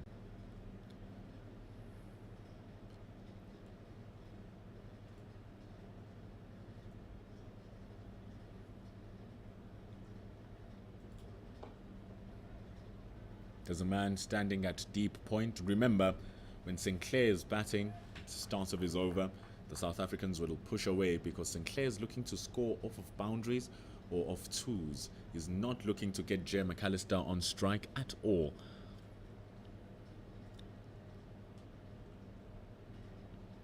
So by the time over number 4 or ball number 4 comes, he'll then start looking for those singles. So because of that, South Africa only have Gully inside the circle. Everyone else is patrolling the boundary. Like there, he won't take a run there. It's too risky. Might not come back for 2. He has to preserve strike here, Sinclair. So South Africa in the deep cow corner, deep square leg, deep fine leg. That's on your leg side. On your offside, 3rd man, deep point, sweeper at the covers. And then your mid-on and mid-off are basically 3/4 from the boundary, so they wouldn't be inside the ring. So they're just hanging out there.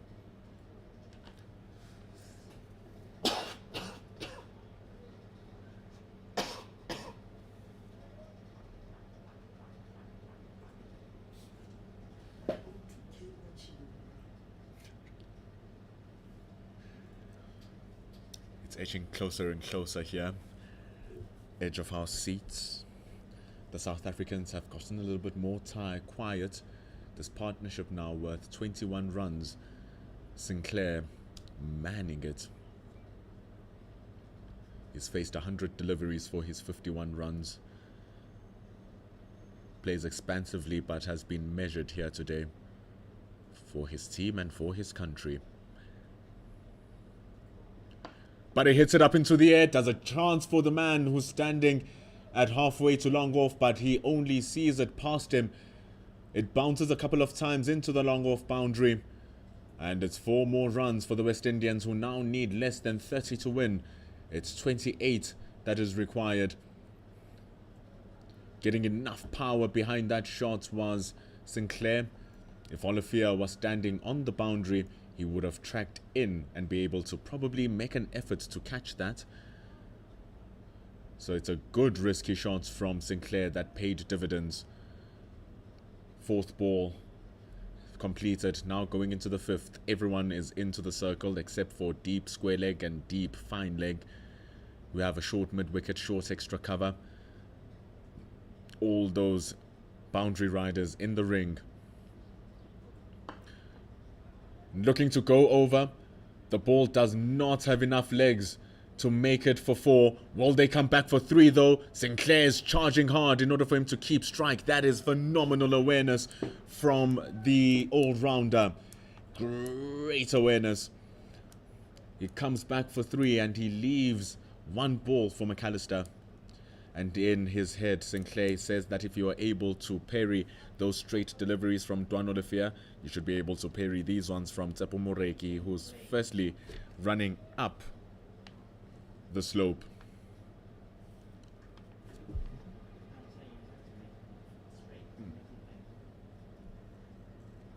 Only one option for Tsepo Moreki, aiming for the stumps. Neil Brunt is standing a pitch away from where McAllister is as an attacking option, because McAllister might look to defend. Goes for the stumps, that's Tsepo Moreki, but outside the off. McAllister survives, looking at his stumps that they are not dislodged. A sigh of relief. Yes, McAllister, they are still intact. And we still have 1 more wicket remaining with the score on 199 runs here. West Indies A needing 25 more runs for the victory.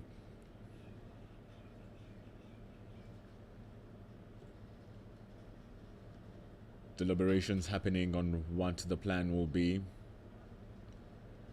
It will continue being Dwan Olivier.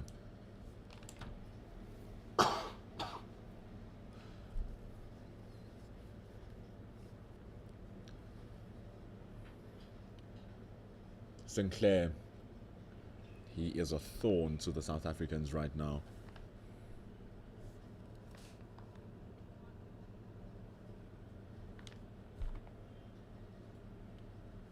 Will they be able to pick him off the tree?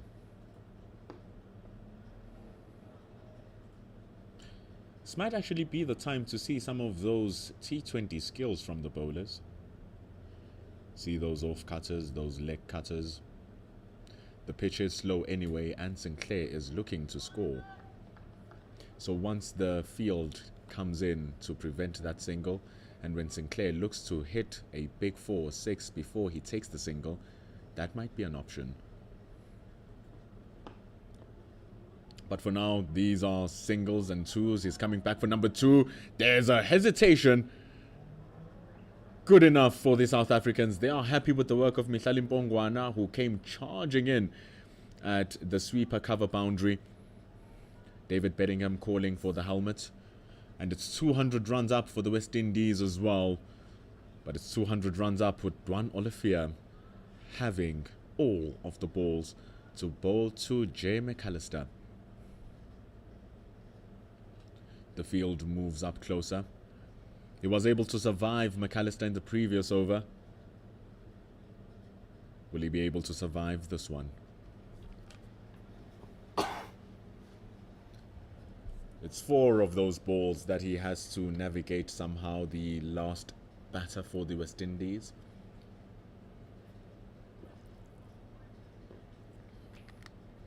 And we've been waiting since Tuesday for these deliveries. These ones that will determine the closure of the match that has been so balanced. But here's Olivier giving a nice juicy one to McAllister, who goes under it. For every ball he survives, the West Indians give a big cheer. Mihlali Mpongwana trying to retaliate with his own cheers for the South Africans, but the body language is not transferring from the South Africans. You wouldn't say that they need one more wicket here, SA, the way that they are engaging. But the proactiveness from Neil Brunt, the captain, speaks wonders. Dwan Olivier has a short square leg under the helmet in David Bedingham. He's trying to set him up so that he can leave a gap between bat and pad here, giving him wide ones, giving him short ones to destabilize his legs. The straight one will come eventually. But it seems like he won't get through unless he gets some level of assistance here at Dwan Olivier.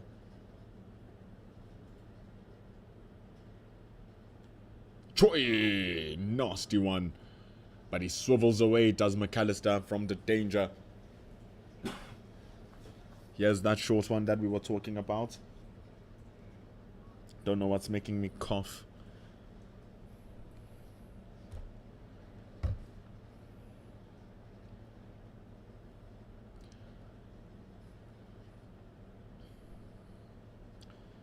Maybe I'm coughing because I'm feeling the fever that the South Africans are feeling here. They are unable to claim this last wicket. 29 runs have been conceded off this 10th wicket partnership. And Dwan Olivier does not aim for the stumps. McAllister survives.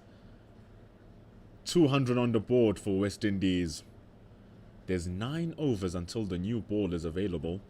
But there's 24 runs until the West Indies can make it home.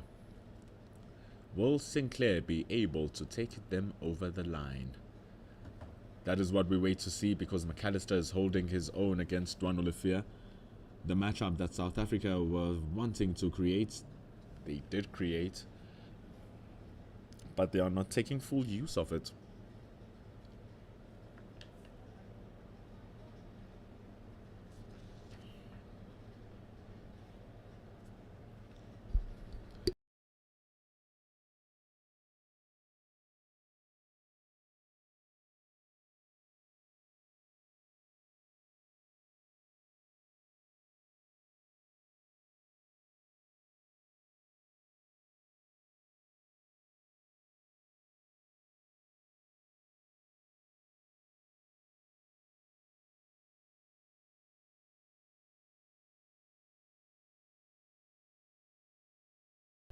Dane Peets bowls to Sinclair.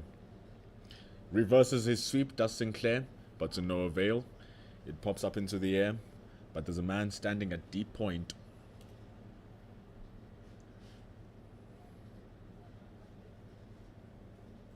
There's a slip for him. There is a man standing at cover. Everyone else is riding the boundary like that fine leg who's going to stop that sweep shot. David Bedingham is down there. There is a square leg. There is a backward square leg. There is a deep mid-wicket. And there is a long on. So 5 boundary riders on the leg side for that big heave.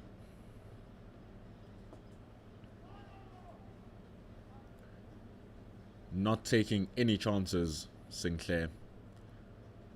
Big gaps to take 2s. He rather takes 0s, which will guarantee that he remains on strike.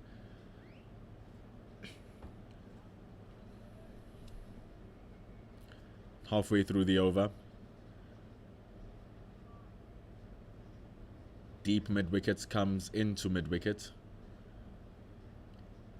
Fine leg comes closer. That's why he goes bigger. There's a chance in the deep, but it bounces one to the deep mid-wicket. He's trying to exploit the change in the field, bringing in the deep mid wicket and then one of the square legs shift. So he was looking for that square leg gap. But he opens himself up with an extraordinary shot this time, does Sinclair. He's toying with the South African bowling now. Opens himself up to the leg side, pouncing it over cover. And it goes for 4. This is painful. This is very painful considering the fact that they did have this man, but dropped his wicket. Now he's making it count. 63 he's on. They need 20 runs.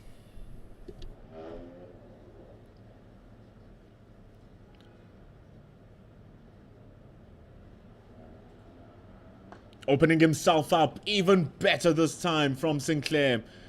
Hitting it right over the top. Another one bounce 4. And it's 16 runs to win. He'd rather take the boundary that time, Sinclair, because he feels like it's confident on McAllister facing whatever threats South Africa pose on the other end.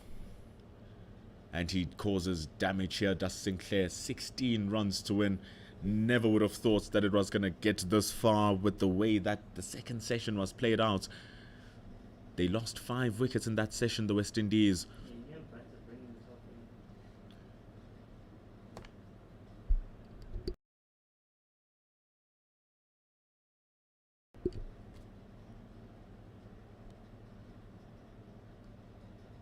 Here's a bowling change now. There's 8 overs until the new ball. Spin could operate on either side, but I don't think that we're going to see that new ball coming. There's 16 runs remaining now. Neil Brunt comes in with a different kind of threat of spinning the ball away from the right-handers. His partnership is already worth 37 runs. Neil Brunt was able to dismiss Joshua De Silva with a beautiful spinner. He was advancing down the track and got stumped, was the captain of the West Indies, eh? So a challenge for McAllister. With the ball spinning away from him, South Africa might even toy with the idea of putting an extra man under the helmets when it is McAllister. Not expecting him to hit big. Beautiful bowling there from Neil Brunt. With his height, he gets a little bit of extra bounce, and we've seen how the pitch has been helpful down this end with the slope. So it's important here for South Africa to really, really strike once they have a chance. Because who knows if Sinclair will give them a chance again if he gets to bat.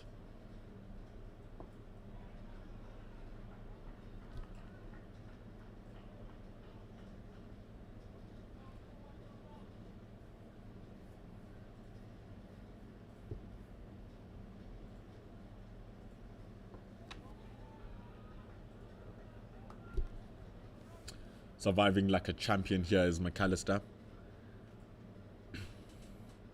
He was able to deal with Dane Pete very well. So it seems like spin mightn't be a problem, but Brandt just pushing the ball wide.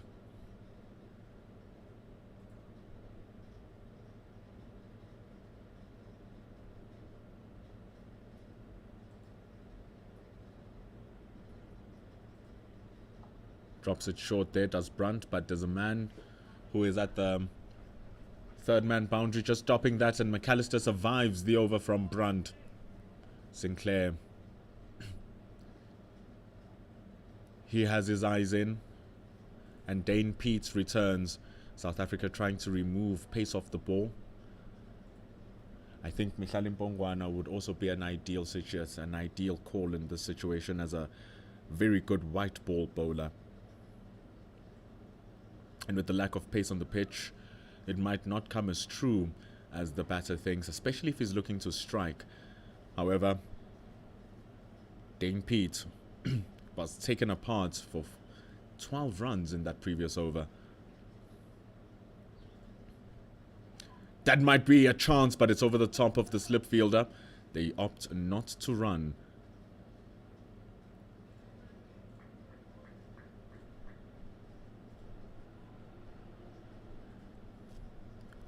"16 runs to win." A lot of comments in the stream talking about the lack of the ability of South Africa to clean up the tail and buckle under that pressure. It almost happened to them in the first innings, with the batting of Sinclair and Akeem Jordan causing big problems.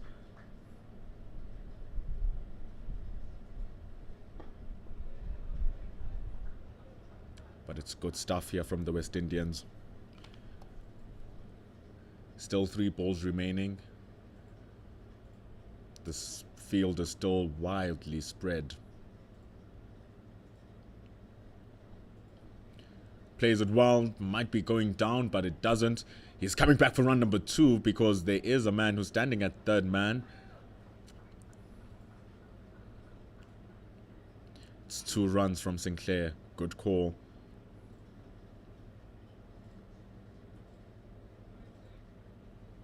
He's been searching for that reverse sweep as Sinclair, almost causing his wicket, actually.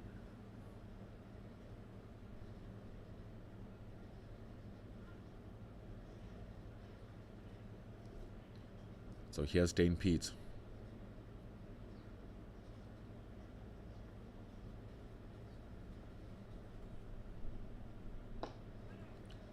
An easy single that. It's actually brilliant bowling from Sinclair because the way he's been working is that on the fifth ball of the over, which is what we've just seen, he goes for the boundary. He attacks the bowling. And every time in that 5th ball, South Africa comes in, he hits it over the top, and then he finds a single somehow in the last ball. So that's why in that previous 5th delivery, South Africa opted to stay out. And then McAllister is able to survive. 74 overs gone, 13 to win. And Sinclair is playing an innings of absolute class here. Slowly, slowly, slowly taking it away from the South Africans.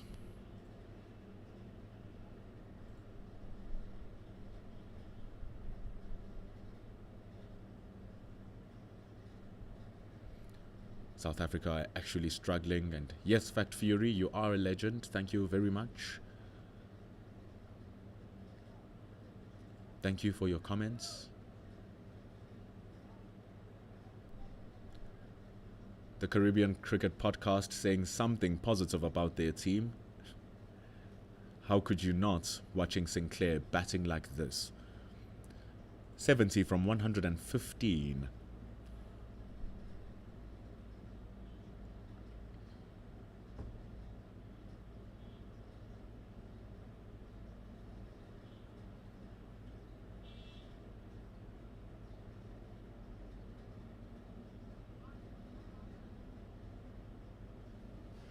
Everyone is spread out for Sinclair. There is absolutely no one in the ring. Everyone is on the boundary. 13 runs to win. Neil Brunt is bowling. Any position you can think of in the deep, it has a man. Deep third man. Deep backward point. Deep cover. Sweeper. Long off. That is your 5 on the offside. On your leg side, you have the fine Nekosh coming up to stop this to being 1. Bedingham wants to throw at the bowler's end, but it's a timid throw. It's a timid throw from Bedingham. Neil Brunt is asking, mate, what was that?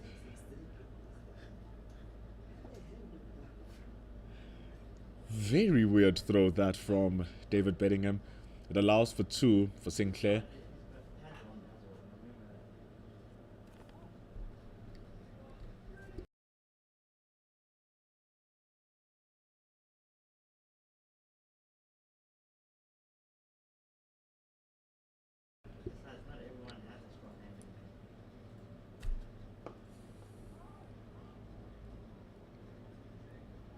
they are losing this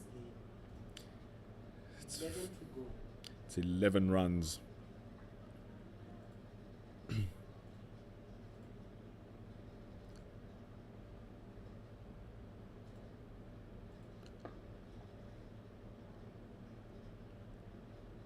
Ayush Senior asking if they think Sinclair can't clear the boundary. He's already done it 4 times. But what's the likelihood that he could mistime one and it could fall into the hands of the boundary rider? He's already created an opportunity which was dropped by Dezorzi. So it's not about him clearing the boundary, it's about him creating an opportunity. And everyone walks in. McAllister has been doing a phenomenal job for the West Indians here. Keeping it steady.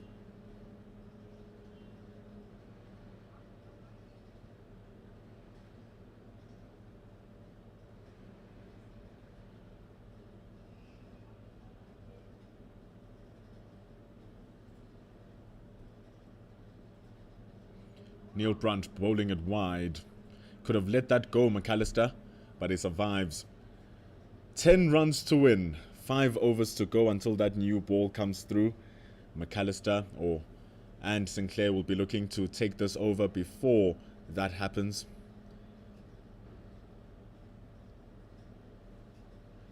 Bringing back in Dane Pete. It only takes 2 blows to finish this game now.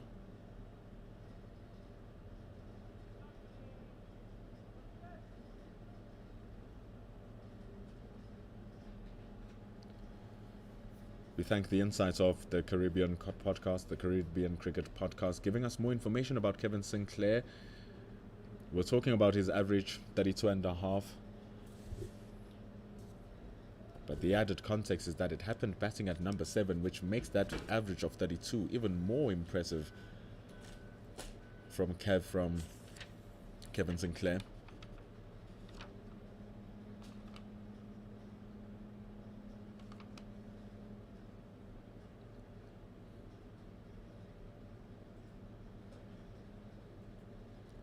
So he's on strike with 10 runs to win.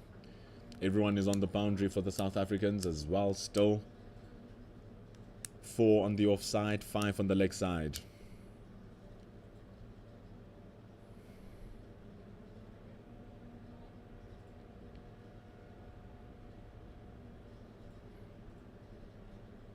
Akshay Sharon with a good call for Dane Pete to come around the wicket to try to create a threat onto the stumps.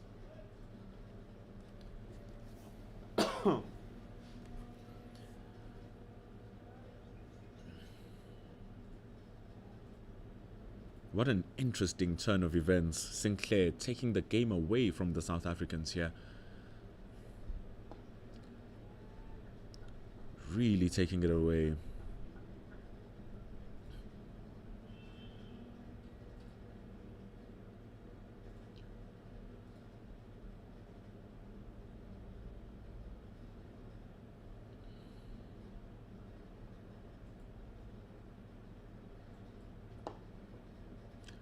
Wouldn't call this negative bowling, Sabir Khan. You can call this just a change of plan to try and do something for Dane Pete. The ball sharpening back into the middle stump might be an easier way for him to create opportunity and also to close down the width that McAllister was creating in the previous over, where he hit him for 2 fours over the cover.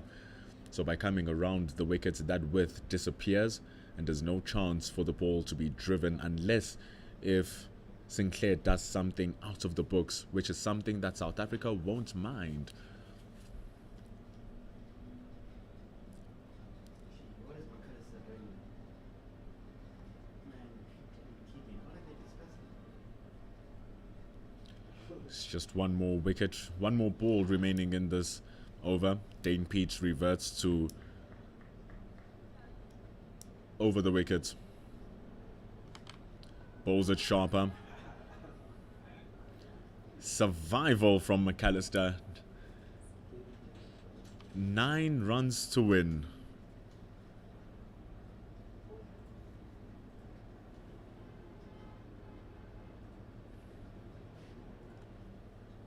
The South Africans kept quiet ever since this partnership reached 29 runs.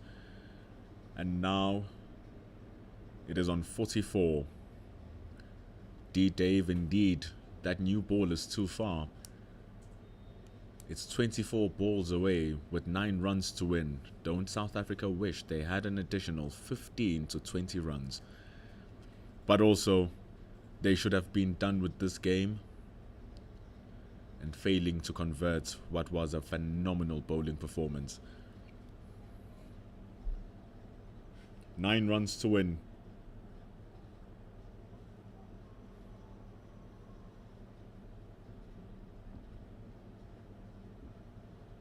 Neil Brunt still continues. Everyone is on the boundary except him and the wicket-keeper. And Sinclair will keep on prying on those twos and looking for those boundaries. The game just turned on his head here. But it has always been balanced ever since the end of day 1.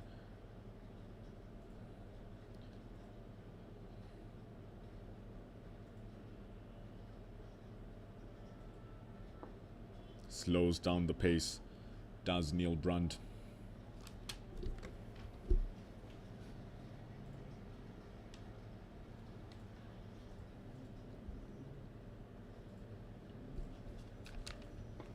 Goes wider, trying to tantalize Sinclair into a big shot, but right now it feels like just a procession to see how the last 2 balls of the over will play out all the time.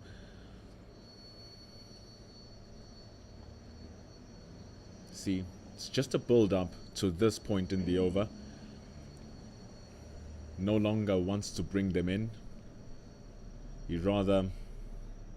Very strange, actually, from Neil Brunt, not allowing his players to bring in. But it's because when he did bring them in an over ago, 2 overs ago against Dane Pete, the ball went flying. Looking for a cut shot. So now it is the last ball.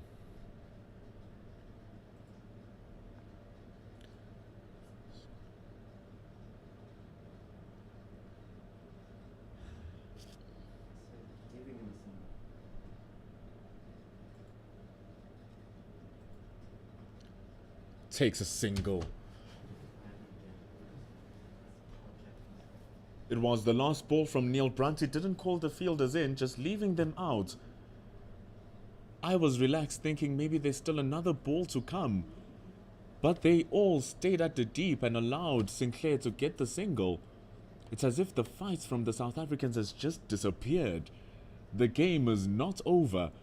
Sinclair is not looking for boundaries here. He's looking to just take the game over and wait for that bad ball, which they're bowling well and are not giving away, the South Africans. But they just gave Sinclair an easy single. And here comes Dane Pete. 3 overs remain until the availability of the new ball. 8 runs. Sinclair will be aware of that new ball that is about to come. It's a good question, BB Callum. Why not bring in the field? Chose not to. So the field is still spread.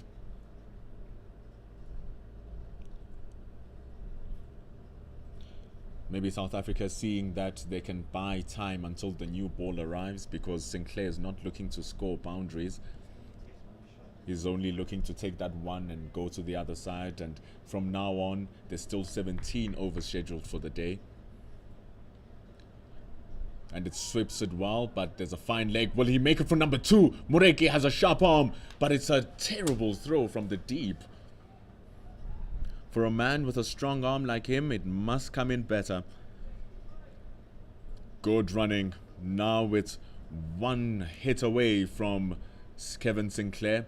It's 6 to win, and you can see he's tired. He's been out there for 133 balls for his brilliant, game-changing 77, regardless of what the results will be. It has been a game-changing, game-breaking, game-mesmerizing innings from Kevin Sinclair.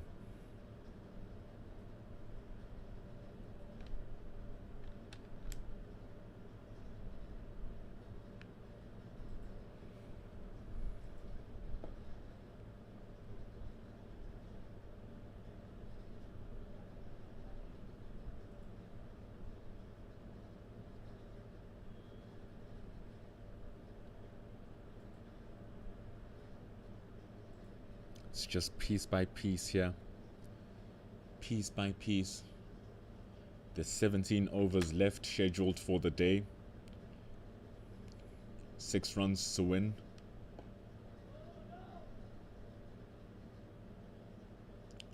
Looking to what to decide on what to do. Neil Brunt still keeps the field out. What are they doing? What are they going to do? Keegan Peterson rushes in from the cow corner. He comes into the mid. No, it's not coming into this. It's just coming to have a discussion again.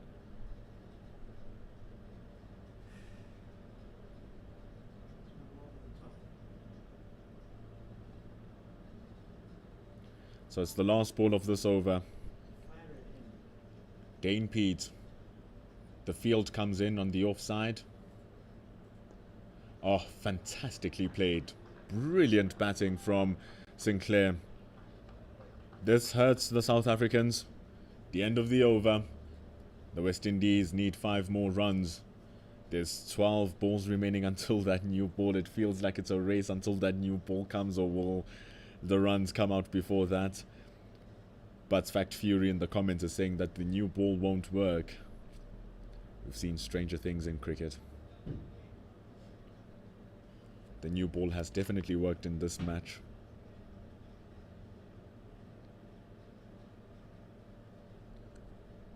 Oh, this is going to be tough for the South Africans.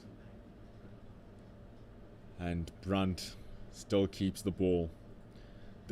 These are the crunch times. These are the crunch times where big match temperament is needed. That thing that we call BMT.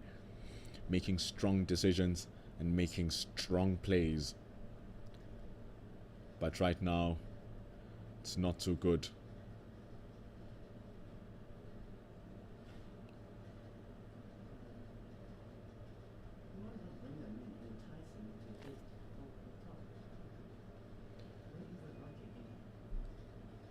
Having a conversation, listening to my analyst here behind us, saying why are they not coming in to try and entice the big shot? It might be a little bit too late now with even 5 runs remaining too.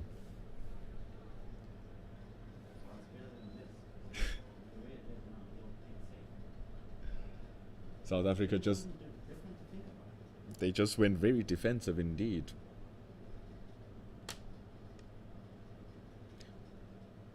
This partnership has zapped the life out of the South Africans.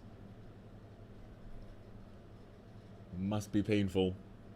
5 runs to win, but it literally takes 1 ball. Here's Neil Brunt now coming over the wicket, spinning it across.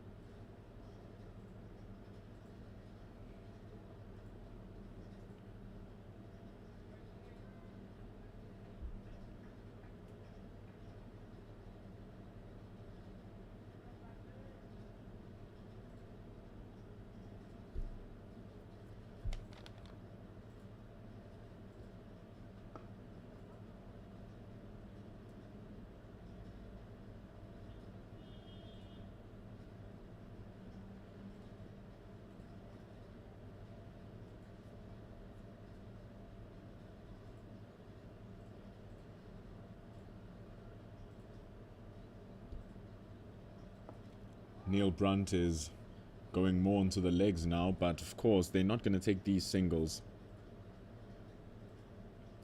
Waiting for that last ball to see what's going to happen.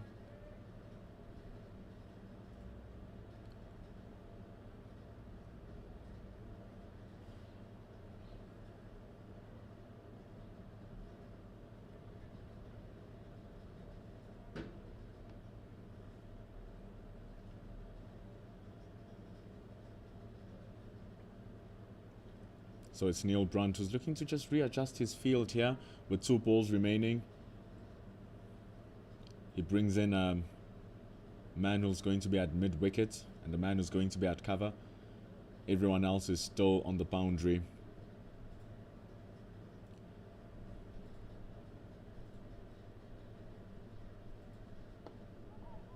That's why cover's there, but it's good placement. Very good placement, that from Kevin Sinclair. Mbongwana was running to his left.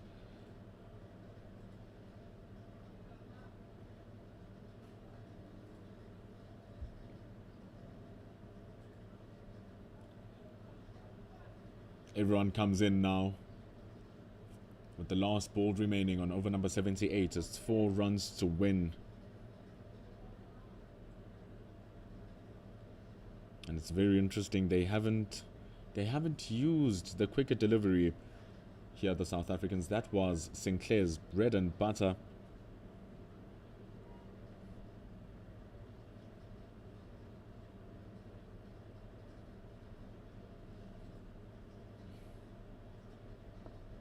And McAllister survives. It's good batting here from Sinclair, manning this innings like a gentleman and like a hustler. South Africa in big trouble. 4 runs to win with 1 over remaining until the new ball. It's 4 runs to win with Sinclair on 79.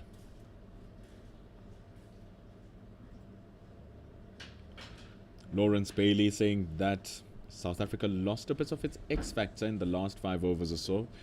Spin has been negated easily by the West Indies. He'd prefer pace at one end, at least, as it provides a different challenge, because these spin bowlers are giving easy runs, and I couldn't agree more. A lot of people in the comments have been saying, why are you bringing back a spinner? Why aren't you using pace at this back end of the innings?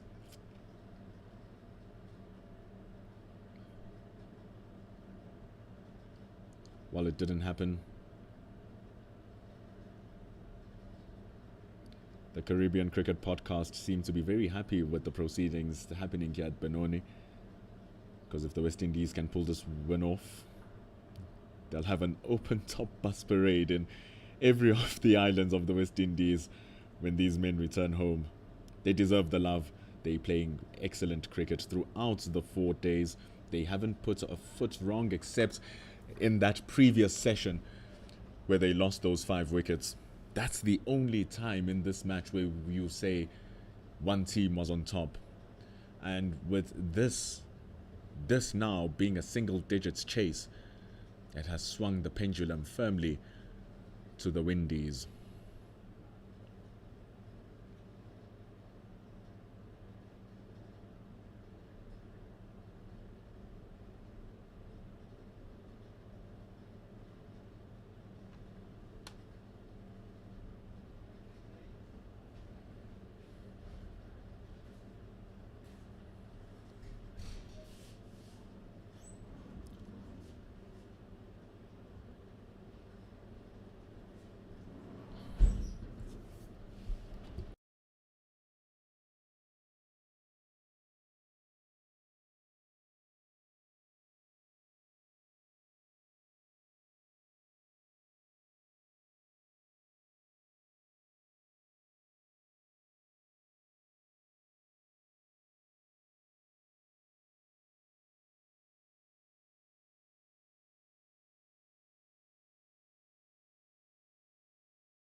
Here's the bowling change for South Africa. The spinners take a break. In comes Mpongwana, who has been brilliant. I would have thought that Mpongwana was kind of come in a little bit earlier during this. Was going to come in during this moment.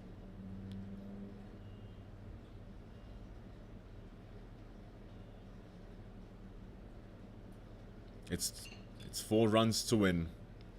Sinclair is on strike, who has been looking comfortable.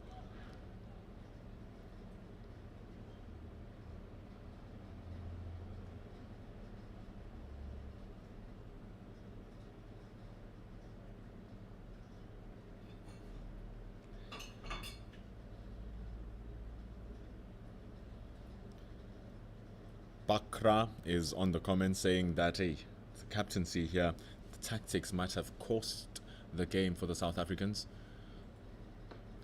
And look at how well Mpongwana is just bowling. He's been on the money the whole day.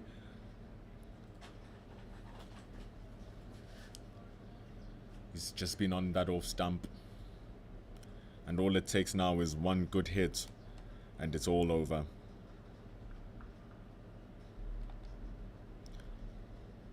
Lawrence Bailey crying over Dame Pete's lack of variety in that spell. Just bowling a lot of off spinners. Yesterday we were seeing a lot of those carom balls come out.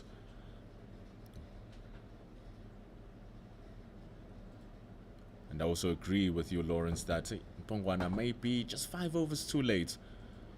This is his kind of surface. And look at what he's doing.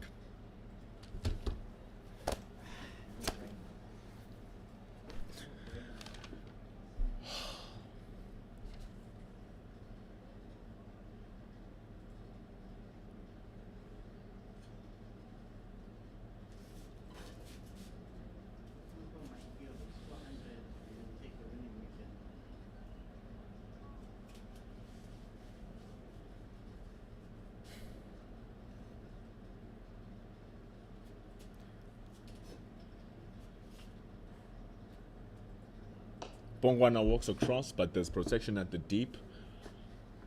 Your fielders at the deep, there's only 4 of them. Deep point, long off, deep square leg, and deep fine leg.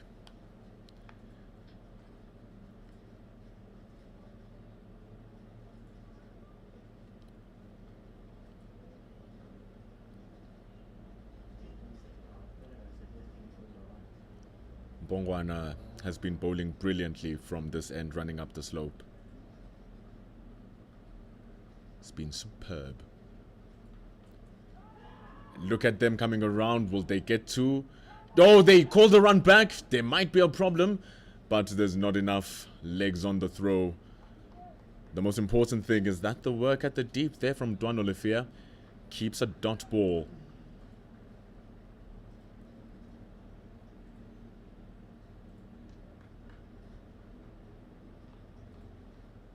This is going to be something. Now we're seeing the value, like the pitch is slow.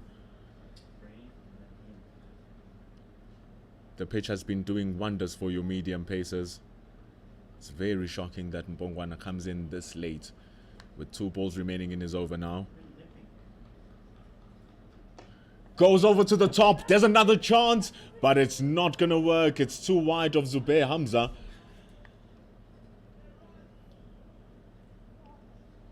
He goes big. Does Sinclair miss timing it? That is the value of the medium pacer. So hard to time on a slow surface.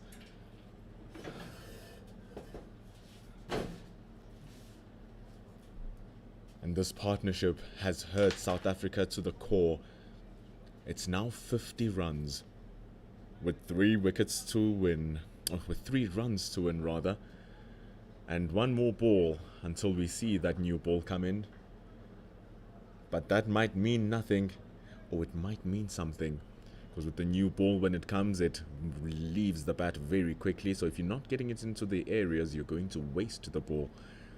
If you get it right from the start, you could win the game with it. And here we were 20 overs ago saying that we're not going to see over number 80.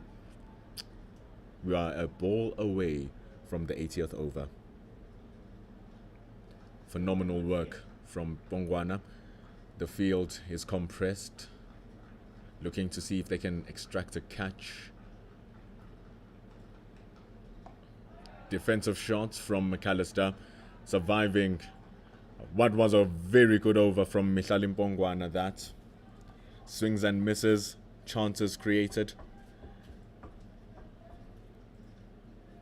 but the over comes with no wickets from Bongwana. It's 3 runs to win. Sinclair on 80. And here's that cherry with Tsepo Moreki. They take that new ball. South Africa needs something here. This might be it.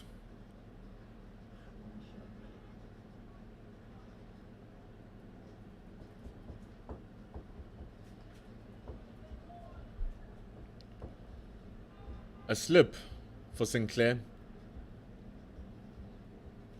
Deep point. Third man as protection should the ball go past to the slip cordon.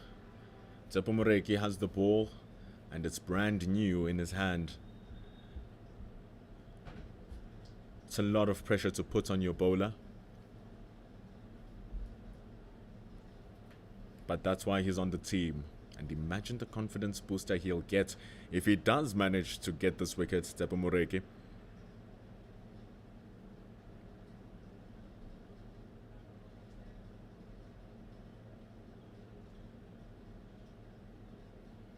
McAllister putting on a strong claim to bat in West Indies top 6. Make him open the batting. Let him face Josh Hazlewood at the whack-up. I think he'll be good enough.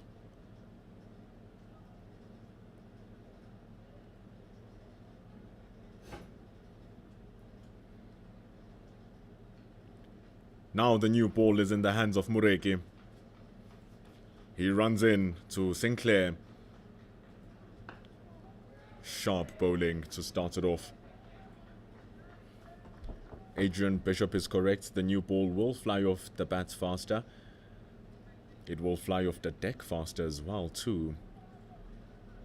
So it's a double-edged sword if Moreki is able to hit his areas just like he did with that first ball. It will work on his favour. If he's unable to and he finds a gap, does Sinclair, not only will the ball leave the bat quicker, but because of its gloss and shine, it will skid through the outfield quicker.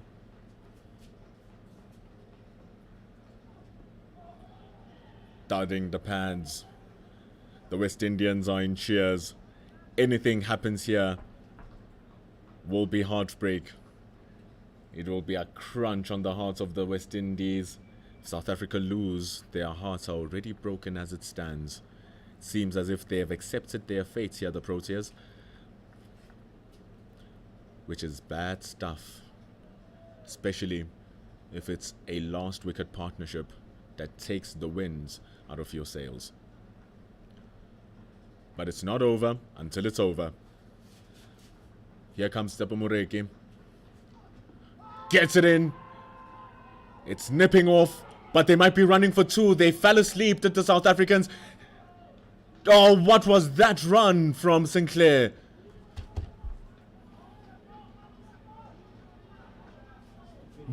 What a strange call from Sinclair that was.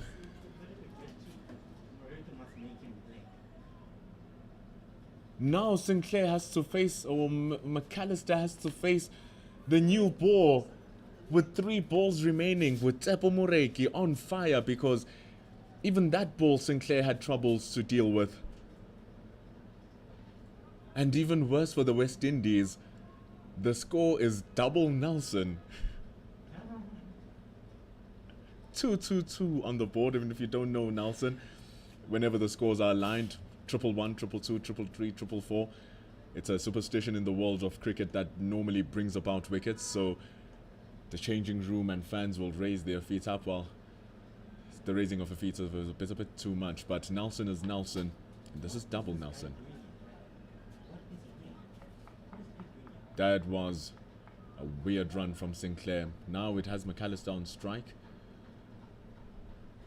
everyone was asleep for that LBW appeal. He's able to get it through. Might this be the winning runs? Can you believe it? Can you ever believe it? Out of all the people to win the game for the West Indies, it's Jay McAllister who hits the winning runs off the new ball. The man of the moment who celebrated his birthday yesterday gets the ultimate gift of taking his team to the victory line. Kevin Sinclair, do not forget that name. He took 2 wickets in the first innings, 2 wickets in the second innings, scoring a cameo 39 runs right in the middle of that first innings, and now he wins the game for his team. Valuable victory for the West Indies. A big confidence booster for the men who have travelled from the Caribbean and are preparing themselves for the West Indies or for the Australian tour. What great work from Sinclair, and that dropped catch from Tony DeZorzi will hurt even more now. He takes it home. He's on 80 runs, undefeated, and he deserves all the applause. This has been one hell of a test match. It has been one great festival of cricket here at Willowmoore Park in Benoni, and it has been beautiful having you here with us. The West Indies claim this match by 1 wicket. That 1 wicket was worth 53 runs, and it's all over. Big congratulations to the West Indies. South African hearts are distraught. The comments are on fire. Happy with the match which we've just seen. Ended up being a nail biter. It is a victory for the West Indies. The next match will be happening at Buffalo Park in East London, starting next week Tuesday. Different surface, different conditions, same teams, same goal, which is to play your best cricket and take the victory home and make your place in the tour that will be going to Australia for West Indies, and one that will be going to New Zealand for South Africa. Thank you so much for joining us in this broadcast. All 4,000 of you who are live at the same time with us, listening to this commentary, watching this brilliant game, interacting with everybody. Thank you to Caribbean Cricket Podcast for the love. Big up to the commenter for real.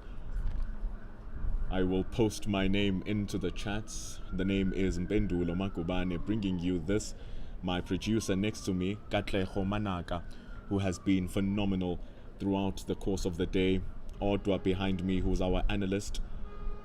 He's been giving us detailed info of the game. Thank you so much to all of you who have been watching. You have made this something awesome. We will meet again soon enough. I do not know if I'll be commentating next week, for those of you who are asking. Only time will tell. Otherwise, here at Sahara Park, Willowmoore Park in Benoni, has been us here, Cricket South Africa YouTube and Pitch Vision. It has been me, Mpendulo Makubane, your match commentator over the past 3 days. Katle Khomanaka, your match producer over the past 3 days. And Willowmoore Park, your host for the past 4 days, saying, have a good day, have a good night wherever you are in the rest of the world, and we will see you next week Tuesday for the second unofficial test match starting at 10 a.m.